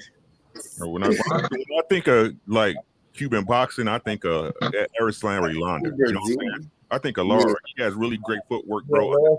Fighter works behind the jab. That ain't no goddamn Ugas, bro. Ugas, he gonna either stand right in front of you or like with the Manny Pacquiao fight, he made himself small. Like he gotta be long. He gotta stand straight up to fight Errol, man. And Errol gonna get him to the body, man. I'm telling y'all, that fight ain't gonna last too long. Yeah. No, yeah. If he goes down, it's gonna be from a body punch. It's not gonna last. Y'all gotta remember that the people that Ugas beat, he was bigger than them. He's not bigger than Earl. And that's what remember. I know who that is. We were talking about this last a couple of days ago, DP. When he fighting Earl, he's gonna be looking eye to eye with him. You feel me? He's gonna be right up in his grill. He's not gonna be like looking down on homie type shit, nigga. Y'all gonna be looking eye to eye, so it's gonna be, you know, the size. There's no size difference. The size is there, you know. And I feel like Errol Spence is bigger than Ugas, low key. Yeah, he's bigger than Ugas. That's right. And he got, like I said, man, like if you look at Ugas' game plan, man, he has literally no inside game, man. When he do work on the inside, it's real sloppy. It's indirect. You know what I'm saying? If I was Errol, I would come in behind my jab and then get in the phone booth and work the body to get him out of there. That's what I would do. Exactly, phone booth style. So we can't look at that take nothing away from it, damn. Pretty much. No, say that again. Pacquiao. No, I keep trying to tell. Pacquiao was food for Errol. This is what people don't like. People was giving that Ugas win against Pacquiao way too much credit. I'm just being honest, right? Like if the tables were turned, now, if he wouldn't have fought if Ugas wouldn't have fought Pacquiao, let's say Errol Spence would have fought Pacquiao, it would have been the same outcome. Or maybe, you know, Errol Spence would have put in more of that work. You feel me? It would have been worse. Errol Spence would have stopped him out of there, man. He would have got him out of there. I wasn't trying to make it sound all that bad, but damn. Hey, man. Come on. Like, come on. I wasn't trying to make it sound that bad. They say what it is. He was going to hurt that man. Very bad. Manny Pacquiao would have been. Manny Pacquiao would have been. I was hurt Pacquiao feelings. You heard? Yeah. That fight not happening with Errol and Manny Pacquiao was for the best for the both of them, because Errol was worried about the eye. Pacquiao was damn right. Up to a goddamn machine. Said in the hospital, some damn way in the nursing home. That fight would have ended the same way the Madonna fight. The fourth Madonna fight ended. Manny Pacquiao would have been asleep in the corner. Marquez. Oh man, Marquez, yeah. You think Marquez comatose him? Errol was going to comatose him to the third power. God damn it. Or just Morales. Yeah. Marquez. Yeah. Oh my god. Super Saiyan 2 on your ass. And the crazy part, Ugas touched him up pretty good, and he was slow as shit. Yeah. He was slow as shit. After I saw Manny getting fed in the nursing home by his wife, man, I would have been, man, that's disrespectful. Father Time is undefeated, bro. Father Time is undefeated. Yeah, man. Pac was y'all got to remember the setup for that, bro. That Errol was coming back off the car accident. You know what I'm saying? He had just beat Danny. This was about to be Errol Spence coming out party. Pacquiao was supposed to be his coming out party. You know what I'm saying? He was in shape. He was trained. Y'all remember he was with Blu-ray. He was being the game. Oh, right. He was with Blue. Yeah. That was supposed to be his coming out party, bro, and it fell in Ugas's lap because of the eye injury, right? That's true. Ugas he's supposed to do that, but if Errol would have got to Pacquiao, he'd have stopped him. He'd have like. I'm back my note. I thought I'll talk to you later, but I'm back my note though. Yeah, and y'all, and you know what I'm saying. I'm gonna tell you about yourself later. Right? And the thing is, like now Ugas gets the reward of saying Pacquiao, and that was supposed to be Errol Spence. You know what I'm saying? Right, and now he have to sit back and let everything play out now. Absolutely. Absolutely. That's why after April 16th, then the talks can start, getting in effect about what's next. You're right. The boxing guys are correcting themselves. For real though. And like I told y'all, we were just talking about this a couple of weeks ago too, about how how all these boxers used to be, not saying shit. They just staying there, just sticking with the promoter. Like, yo, step up, say something. Don't just be there looking good for the fucking camera, dog. Like, come on, do some shit. Say some shit. Like I said, Errol Spence been hearing everything that everybody been saying, talking about his eye and all that. T heard it firsthand. He heard everything everybody's been saying, and he's going to use Ugas to show and use him as an example. Yeah. Exactly. Yeah. So he beats up Ugas with no problem. Everyone will be like, oh, look, now you would have definitely know the outcome between the Pacquiao Spence fight. Listen, bottom line is this, y'all. EJ coming to smash whoever.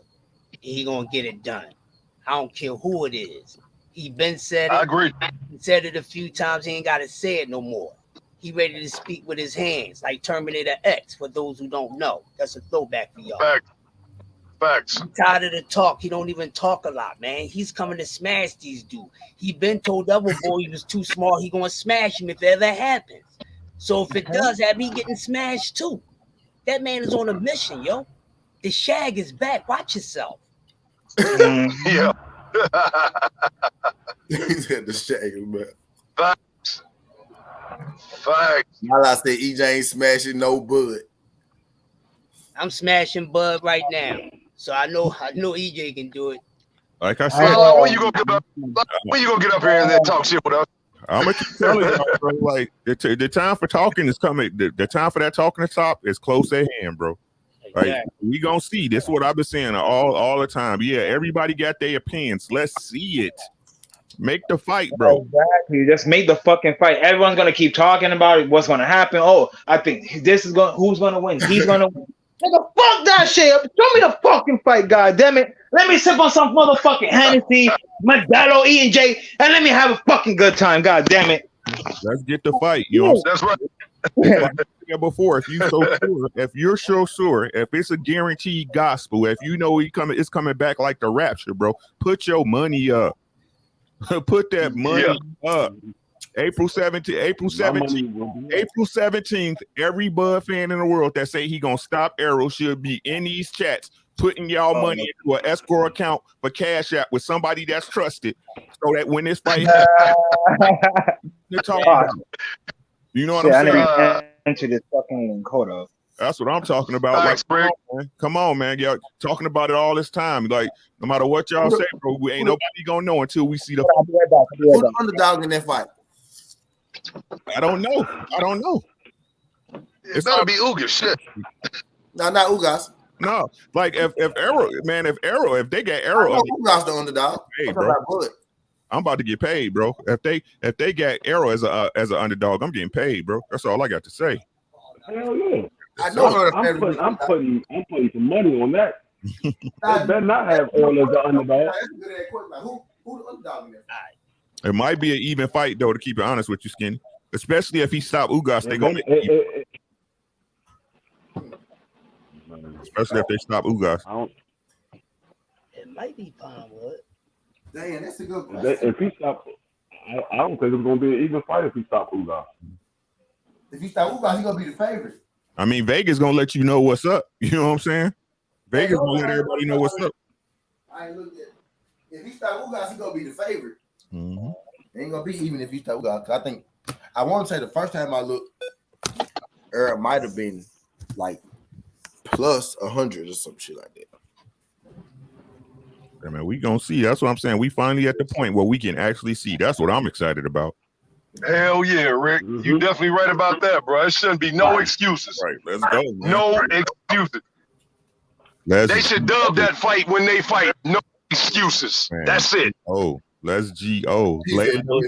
Layla D, I bet you I'm trying to take all your fake lash money. What's happening? Trying to take all your little weed money. Out of her do. Out of her do money.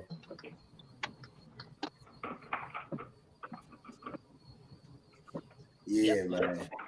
That's all I got to say, man. I don't even want to talk about this no more, man. Handle his business like he said he did. I don't know what time everybody else on, but that man been standing on his words and his actions, been matching his words this far, so I don't doubt at all. Right. Facts. Agreed. It took us long enough, but I'm glad we here. Getting there. Shit. We getting here, man. Yeah, we getting there, homie. We getting there, man. We ran. We had to. Y'all need to stop wearing them damn fake lashes. It's gonna blind y'all. Y'all gonna start losing vision. You know they say the longer the eyelashes, the more you can't trust them. The bigger the booty. I thought it was the bigger the booty. The bigger the booty, it changed the eyelashes.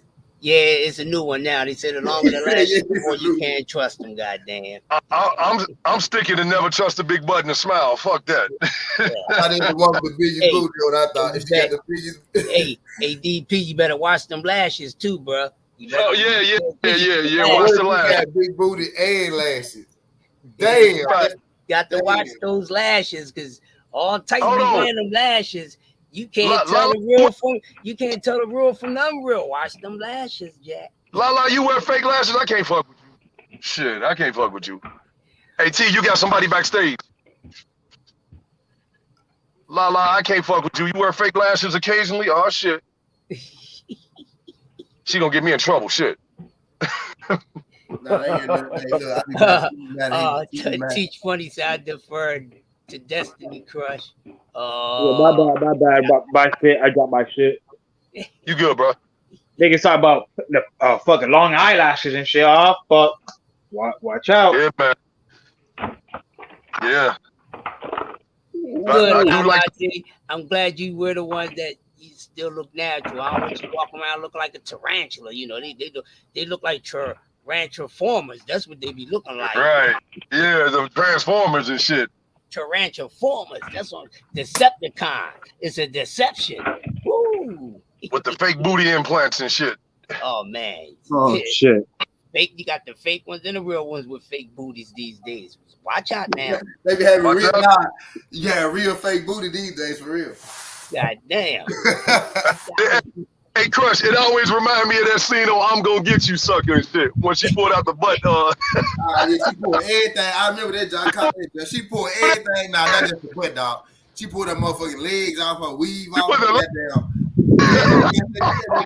And it's crazy, man, because that was some ahead of his time, because that's what you basically have right now in today's world. That's what you Exactly.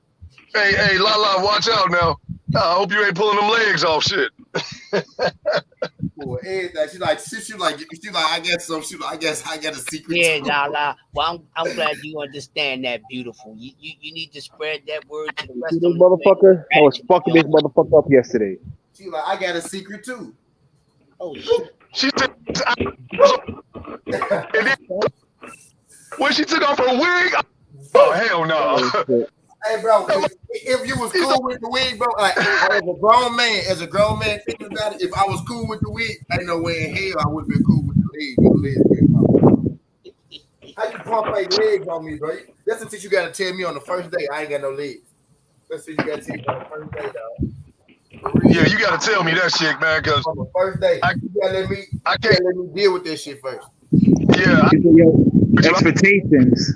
You I need can't have your on top of your shoulders and shit. I ain't fucking up. Fuck that shit. He said, warn a nigga, let a nigga know like he have to lift you up or some shit. Like, what if the nigga cripple him damn self? Let nigga know that your ass and your titties might not be yours and it might pop out. I don't lie, I did smash a chick with fake tits before. You know, shit. DB, man, look. Look. Long as it go though. Long that was born with a vagina. Yeah, you got born with it. Yeah, you gotta be born with that. I guess, man. I guess, bro. But I ain't had too many fake ones. I had none, but most natural. Like 95% natural. You know. Hey, TD said you still gonna smash with no legs. Hey, TD. Hell no. Hey, I'm gonna say that story for another time. I got something for y'all. No, I'm gonna give it to y'all now. Listen to this shit, y'all. Listen to this shit carefully. I need everybody to be quiet. Listen to this. I cannot make this shit up. All right, TD said with no legs. It was a female that lived around here some years ago, right? And she had nubs, dog. Damn. Listen. Let me get it out, please.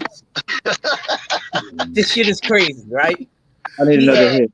She had no arms and no legs, right? But damn. Like a midget, she had a booty and everything in a wheelchair, right? So one day, I'm going to the bus stop to meet some girl, and I seen one of my homies coming out of our apartment. So he seen me and he kept on boogieing because I was with the chick I was waiting for. So I see him the next morning, and he was like, "Yo, why you looking at for me when I came out of Sheena?" I said, "What you was doing over there, dog?" I went over there to fuck her. I said, "What?"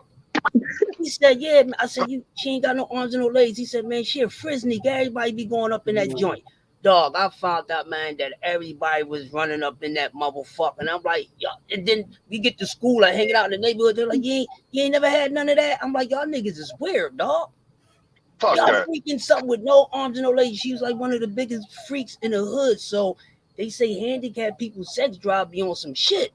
I guess it do, guys. She was getting more work than chicks with motherfucking arms. Like, this is no bullshit, y'all. God damn, I wouldn't do it. I couldn't do it, dog. They weirdo shit, bro. One of my homies was even in love with her. He got into a fight with one of the dudes over her, dog. No bullshit. My man Skeet the Freak, man. He was in love with her. He used to tell stories about the chick and all that. Yeah, do somebody gotta do it? Do somebody gotta do it? Well, according to the hood from reliable sources, a whole lot in the hood was doing it. She moved in somebody. She had some diabetes. Goddamn. Is that one of those cases? Is that one of those cases where somebody got to do it? I don't know. Nah, not me. Goddamn, she was getting Action Jackson. Goddamn, she was getting it. Man, I was surprised some of the dudes that's going around there hitting that dog. I was like, wow. They like, you ain't getting none of that, nigga. Y'all retarded, man. Something wrong with y'all. I'd rather smash a fat chick, bro. Fuck that. I'd rather smash a fat chick in an I like my girls BBW. Extreme, man. No arms, no legs. That's like kind of extreme. Yeah, at least fat chicks got arms and legs, man. I can, work around the rolls and shit. Fuck that. Y'all remember? I ain't gonna lie though. I didn't seen a bad chick with like no arm, like one arm. I ain't gonna lie. I can do one arm, T. But nubs, dog, no arms and no legs. That's some weirdo shit. He said one arm is like shit happened. I could do one arm. I didn't even do one leg. Dog, this shit was so fucking bad. I'm trying to tell you, like, she was so fucking fine, fool. I said, hey, she was so fine. I didn't even notice the arm until like 2 weeks after the fact, bro. No cap. Oh God, I didn't. She was dead fine, fool. She was so fine. She ain't got no hand. He said you were looking at the rest of the ball. Nah, I'm shitting on him, but I can't do it, man. I can't do it, man. Forgive me. Yo, all types of dudes is running up in there. Some of the big deal drug dealers is going up in there, coming in and out that joint. One of my homies said, man, I just go in and get me some head, man. I just go there and oh wow. Who you, buddy? I ain't doing it, y'all weirdos. There's plenty of fat chicks walking around, bro. Fuck that. Yeah. I can, maybe a deaf chick, man, but nah, I can't do the motherfucking nah. At least have arms and legs, y'all. Damn. Yeah, you gotta have arms and legs, man. You know. Yeah, you gotta have arms and legs. I can't do it, dog. I even do a blind. I do a blind. I say that, but I ain't gonna lie though. That's how I do her blind. That's how I do her deaf. How you gonna communicate, nigga? Huh? We gonna communicate with the third eye, bro. I'm there. Yeah, third eye, exactly. My name Yoda for a reason. Just sound good. And you know what? That's why I knock motherfuckers for getting on websites, man. It's like a fucking menu. You can pick and choose who you want. If she say I'm deaf, if she say I ain't got no arms, all right, scroll right past. Fuck that. I ain't gonna front y'all. I had a thing for this deaf joint. She was bad as shit, but she was already. It's different though. That's different. But that's different. She had all figures. But hold on. What if you bring? So do you? She had no arms or legs, bro. So do the deaf chick bring the sign language dude in the room with y'all? Like, you know what I'm saying? Like make sounds with the hands and shit. How does that work? Like, I mean, that's what I'm saying. Like, how does that work? What's going on? They had a hearing aid. I mean, or not? They had this. Yeah, some of them have like a hearing aid, at least one ear, but some of them was good with reading. Look, they teach you that shit. Yeah, they do. That enough, motherfucker, you gonna learn. Trust me. Shit, you gonna learn. I ain't got no problem with the deaf shit, man. I got a partner. TD said text. Yeah, nowadays, yes, you can text. Yeah, do that shit. Yeah. Exactly. You can text while we screwing. Shit. Motherfuckers do that anyway. That got motherfucking ears working and everything else. That's how they communicate. Right. Suck my. No, just playing. Fuck all that shit, That boy. Y'all crazy. They make when they talk and scare guys. Sometimes I'm just trying to imagine the sound he make when he having sex. I don't care. Your face gonna be in the pillow. I don't want to hear shit. You better muffle something, boy. Muffle something. Oh, shit. It's gonna sound like he has terrible quality. I hear shit. I'm gonna put my beat headphones on and turn up the bass. You know what I'm saying? I'm gonna play Rock Kim, let the rhythm hit him. That's what I'm gonna play. Yeah. Ain't gonna make it, man. Y'all ain't gonna make it. No. Hey, TD said she gonna sound like Rolly. She gonna sound like Rolly on the match. He don't put my beat. He don't put my beat. Hey, nigga, what? Oh my god, man. I can't take you niggas.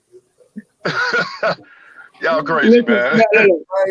That's all you're gonna hear that fight too. When Rolly fight Tank, that's all you're gonna hear.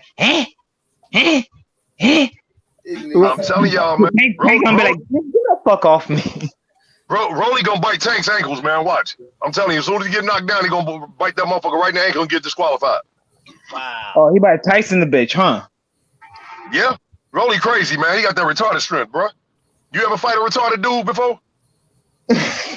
Nigga, they be on some shit. I seen a retarded dude one time we was on a basketball court, no lie, man. Some dude was pissing him off. That motherfucker hit him in the chest, bro. He flew all the way across the mountain, man. I'm like, damn, where that strength come from? He was a nice dude too. He said, y'all I seen that shit. Rolly don't feel pain. Right. He said, Keon said, Rolly don't feel pain. Yeah. I'm telling you, man. If Tank go 12 with this dude, man, hey, we gonna have to look at this Tank with the side eye. I'm just saying. No, we can't. That motherfucker is retarded. He got retarded strength, DP. You get that. That's you know what's crazy? But some people, I'm not saying me, and some people already looking at Tank Davis with a side eye already. Yeah, so fuck him. I get it to a certain extent, you know. I get it. But it's not him as a fighter. It's mainly, you know, the promotion, I guess.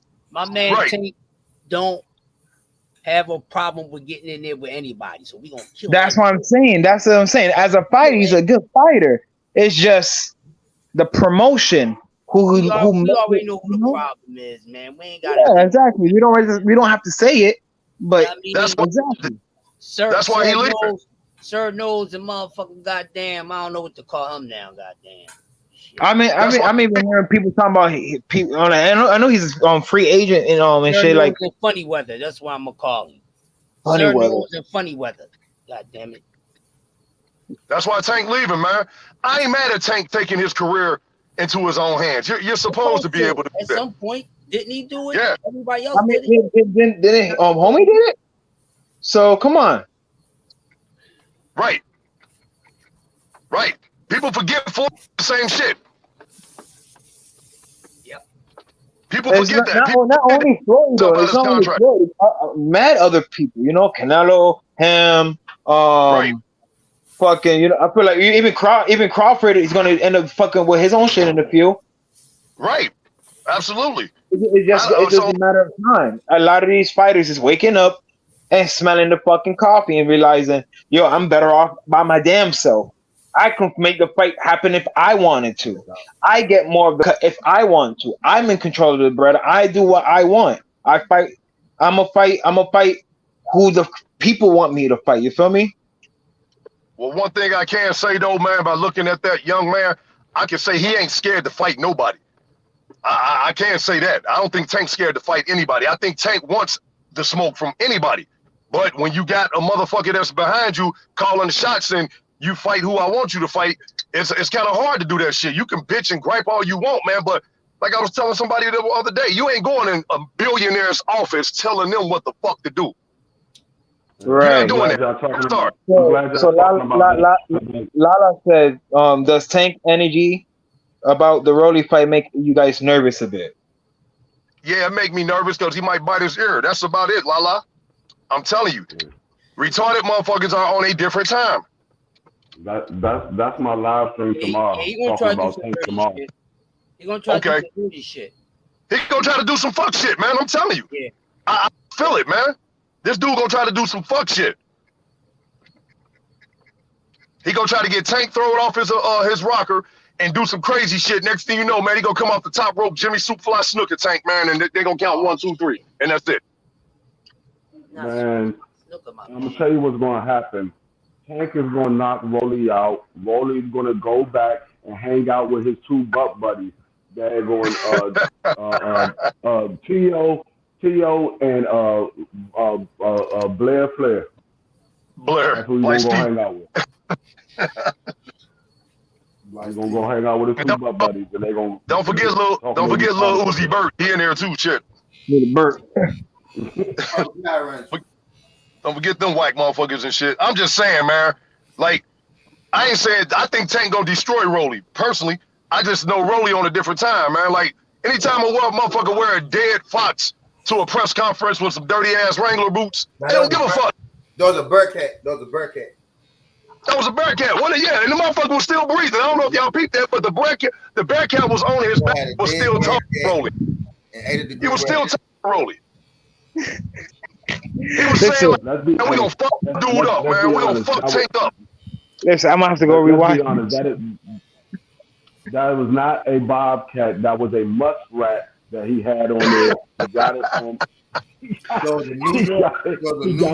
got it from the local. Let me ask you something. Let me ask you something. Did it purr back on TV? Now we got a problem. It was tough. You know what I'm saying? The motherfucker come in with some dark ass shades on, man, with a fucking Christopher Williams S curl and was saying like, I'm gonna fuck Tank up, man. And he was talking in this low pitched voice, and the Bearcat with the motherfucking whatever it was talking to him. I'm telling you. That motherfucker crazy, man. He looked like he licked school bus windows, man, and sucked still. Remember how you get on the and shit and you used to have the iron bars? Rolly be sitting on there, motherfucker, just sucking on the iron bar and shit like. He crazy, man. The look on his face when St. David was talking says it all. Look how he was looking. It's like he didn't want to hear this shit, but he couldn't take his ears and eyes off the shit. It's like he couldn't look away. Just look at them. Like he was looking like He was looking like Vegeta looked at Goku when Goku powering up higher than him. That's what he was looking like. That man, I'm telling you, man. But if the fight play out like the way we think it's gonna play out, man, he gonna beat the shit out of Rolly, man. I'm telling you, he gonna send Rolly back to like Dwayne said, man, back to T.O.'s crib, and man, all them motherfuckers white, bro, all of them.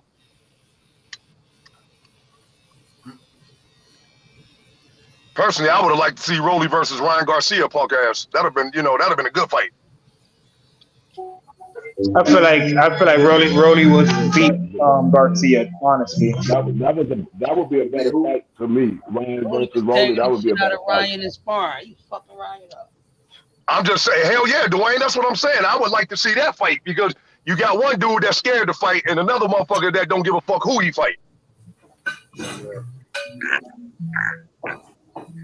Yo, Rolly some retarded ass motherfucker, dog. Ryan Garcia that held up so many people fight. No, I feel like Garcia is mad bitch. He don't want to fight nobody. That's why I told somebody last night, you can't put Ryan and pull out in the same sentence and shit, because a lot of motherfuckers might take that shit and run with it. But I mean, that's why I said Rolly would be a perfect fight because Rolly ain't nobody. Right. Rolly ain't nobody.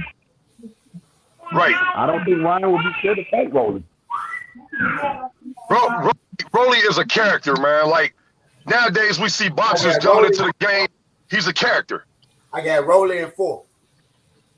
You got Rolly in 4? You better wake up, bro. I'm bullshit. I was telling people that last night. See? Actually, that's a 50-50 fight. I don't know which way that would go. Ryan and Rolly? Yeah, that's a 50-50 fight. I don't know which way that would go. Me gonna need you could be rolling right now, Ryan. That's terrible.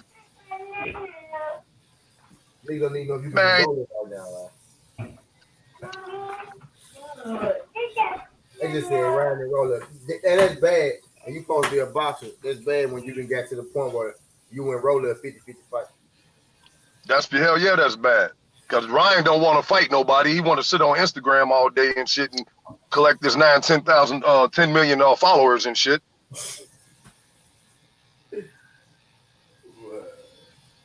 Ryan Garcia is the best social media fighter ever. Listen to what I said again. Facts. He's the best social media fighter ever. And both of them clowns. Shit, y'all want to go see a circus? Rolly versus Ryan. There it is, right there. There's a fight to make after Tank beat him, but Ryan gonna be ready to fight him. There might be Ryan first real fight. That's a fight you put on at Survivor Series or WrestleMania and shit. Like the first ever boxing match, Ryan versus you got two characters and shit with Vince McMahon sitting by the side, seeing who they gonna sign and who he gonna sign and shit. Blair called the referee. Referee. We sitting on the side seeing who we gonna sign and shit. Man saying, I'm telling you, I'm telling you, he'll be a good. He'll be a good. Listen, Ryan Garcia is gonna do what my man Curtis did against Eva Jabba. Walk right out the fucking ring. Yeah, right, man. To me, he ain't a boxer, man. He's pretending to be a boxer. My man's a fucking fashion model, Instagram, YouTuber, blogger, whatever you want to fucking call him. I mean, some people good at what they do. If they don't think Ryan is on social media, crazy. That man got ripped up in like 2 weeks. He's a social media star that box. Right, and bro, I'm telling you now, he is great at what he does. I think he has a great modeling career ahead of him. Like real shit, I'm not bullshitting right now. He has a great modeling career ahead of him. But being a boxer, nah, I'm not gonna give you that. So let me ask you this: will y'all put him in the same category as Jake Paul in a way? Right. Yeah, real shit. Yeah, absolutely. Who y'all got Jake Paul and Ryan Garcia? Jake Paul.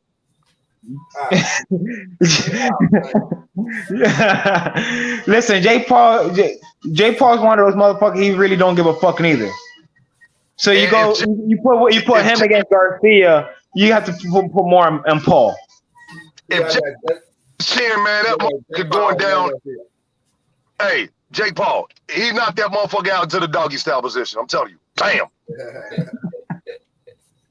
Face down, ass up. It's over. Man. Yeah, I ain't faith in Ryan, man. I've been saying that for years. I used to rock with him, man. Like, for real, I'm like, damn, this young boy, he was hungry, but now watching the way he moved, man, he don't want to fight, man. He's up. Right. I used to fuck with him, too. That's why I don't talk about him no more, because he don't give me nothing to talk about. Y'all see that Taco dude he about to fight Sam with Pro Bellum? Nah. He signed Pro Bellum like 3 days ago. Oh, shit. That's what's up. What the fuck made them want to get him? I guess they won't in on the fight. That's what's up. Shit. So now he getting that Pro Bellum money, he might do better. We'll see, man. Like I said, man, we'll see, bro. Last time we saw it, I wasn't impressed, man. I'm not gonna be impressed because he fighting somebody I ain't want to see him fight. And then he talking about going to 140. So I mean, next fight you probably go fight somebody else that we don't want to see him fight.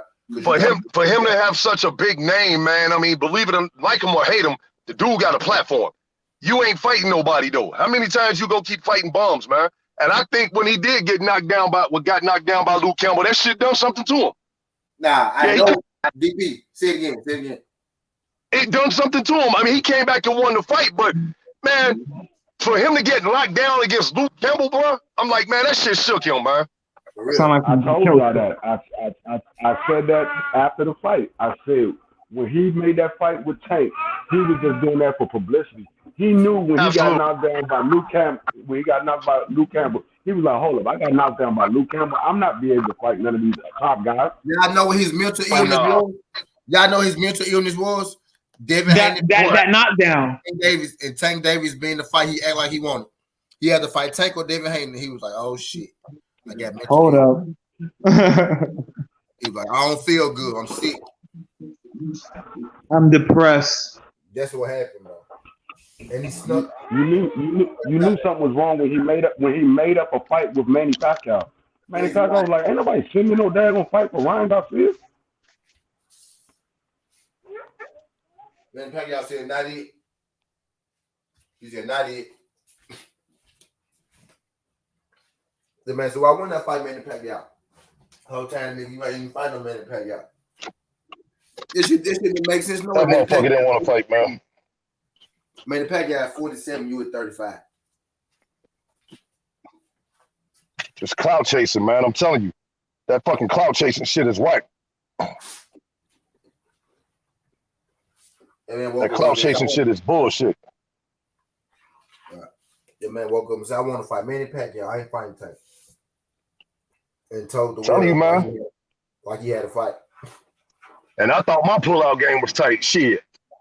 Now his pullout game ain't tight, but that's a different subject. But he sure can pull out some damn fights. Yeah. That might be his problem. His pullout game ain't tight. I'm telling you, and he fight this weekend, right? Yeah. Yeah. Why don't we look at his ass?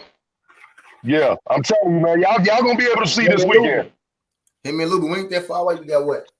2 days left. That motherfucker go out and look like shit, man. They gonna crucify his ass and shit. Don't be surprised if that African beat him. Man, I've been saying that, bro. He gonna retire after that, man. I think he done with boxing. I think he'll be done with boxing and just focus right on his modeling career. I keep hearing folks say that, man. I don't think Taco will be the dude to beat him. I think he go get beat, just not by this dude. Just not by this dude? Yeah, just not by this dude. I think Roller standing a better chance than this dude. And then again, I ain't even watch no tape of this dude. I swear I ain't watch no tape of him and shit like that. I just don't think this dude. I just ain't got no faith in dude, man. Like, I mean, y'all can have faith in him. Hey, more power to you. I ain't got no faith in this dude. I be trying to tell people I got faith in Ryan Garcia, bro. I ain't got no faith in Ryan, man. I lost faith in Ryan like a year ago, year and a half. Matter of fact, as soon as Ryan beat Luke Campbell, then he started doing it. As soon as Ryan beat Luke Campbell, right, and then he pump faked it, and then he pump faked that fight, and then Hayden was finna fight for a tuner, and then he acted like he wanted to fight for a Tony. I was done with him then. I said, bro, you in the 3-4 fights type shit. Get the fuck out of here. That's not what we with him. Right after he fought for a tuna from David, I'm like, you a bitch. You a bitch, bro. And I don't care what nobody say. I don't think he left the Reynoso camp. I think he got kicked out. Yeah. I think he got kicked out. I think Reynoso really only want to work with Canelo and Valdez, really. Right. And focus on them because he don't want to, you know, he come to the gym and go live and shit and want to hit the speed bag. Go live and shit. And then motherfucker fast forward this shit, make you look like he got pound for pound feet, hands and ankles and all that shit. I'm like, man, get out of here, man. That's whack shit. He said go to the gym, go live, Joe. Yeah, for about 20 minutes and leave and shit. Said, man, that was a good workout, man. Shit, I went in today. We about to see, ain't it, man? Yeah, we about to see, bro. Y'all, man, look, D-Free said it. I done heard people on a couple of channels say that the title nigga might get it. I might have to go actually watch some Otago and see what he could do. I'm just saying to you, don't be surprised, man. I'm telling you, that boy gonna announce his retirement immediately after the fight. Faster than Ray Leonard used to do. I'm done. Somebody say faster than Ray. Gonna ask that motherfucker, like, what you gonna do now, man? I'm gonna take my 20 million followers and we gonna go home and think about our next act. We'll do a talk show. Gonna do a talk show and shit. Now, Ryan Garcia, the best fighting social media person. I got Ryan Garcia. Yeah, ever. I got Ryan Garcia over Jake Paul. Ever. I got Ryan Garcia being Jake Paul on the cards. I got Ryan winning on the cards versus Jake Paul.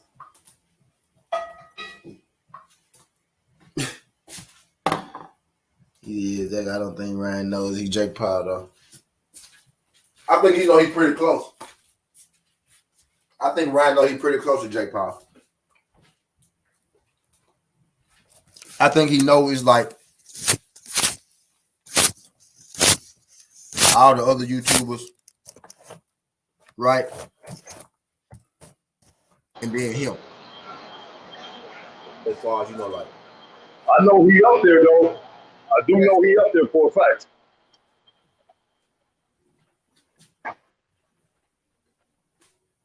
I think he realized it right in Luke Campbell. Yeah, absolutely. Realized it right in Luke Campbell. I think right when Luke Campbell hit his ass, he said, damn. And he hit him clean too. He hit him clean.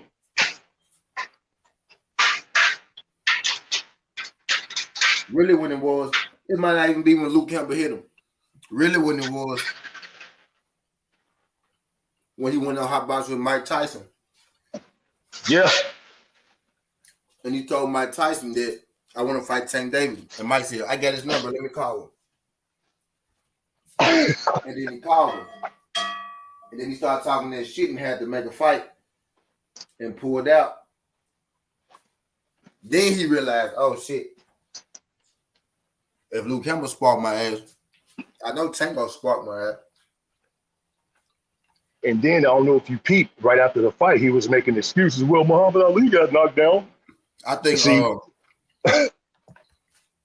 Ryan Garcia was taking the steroids, then he got nervous. So he started to feel bad, so he had to leave camp. I think Eddie Reynoso only want to work with the fighters. It's down. I agree. It's down with the training regimen. Right, I agree. Do it out there. I think Reynoso only want to mess with the fighters. It's down with the training regimen. Yeah, I just ain't got no faith in dude, man. I'm sorry. I ain't gonna keep talking about this clown. I love Valdez and Canelo so much. But that's just me, though. No, you're right. They're just me. We'll see after Saturday, though. I don't think they're part of the juice crew like Canelo, Valdez. Nah. I I think Ryan Garcia tried, and then he felt bad. And then he was like, "No, I can't be juicing." So he left. Shit, he might fuck around and you can't tell that he was juicing. He gonna do a Jose Canseco and shit and start telling all that that shit. Canelo in the gym working hard.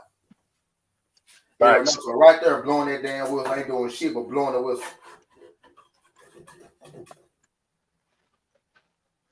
Facts. Canelo on that day is working hard, man. Them his boys. I just think them his boys. He said he ain't even pull up for what's the boy name? He said he ain't even pull up for Frank Sanchez. Canelo did. What time is up here? I'm finna smash now my food now. I've been here 4 hours. Yeah, it's cool. 5 hours. I like round numbers. Y'all, I'm gonna get the fuck out of here. I'm finna give me something to eat. I'm finna act them. I might do a night show type shit. Depends on how they go. But I appreciate everybody so I threw this up. What the fuck I talking about? Oh yeah. Bud has said that he don't want to sign nothing until he see Errol Spence's name on the contract. So I feel like that's his way of saying that, he want to fight Errol next type shit. But that's how I gas get on highway. Certain T, this ain't the past, this ain't the future, but just the present. That's how we rocking. And I'm out. Love.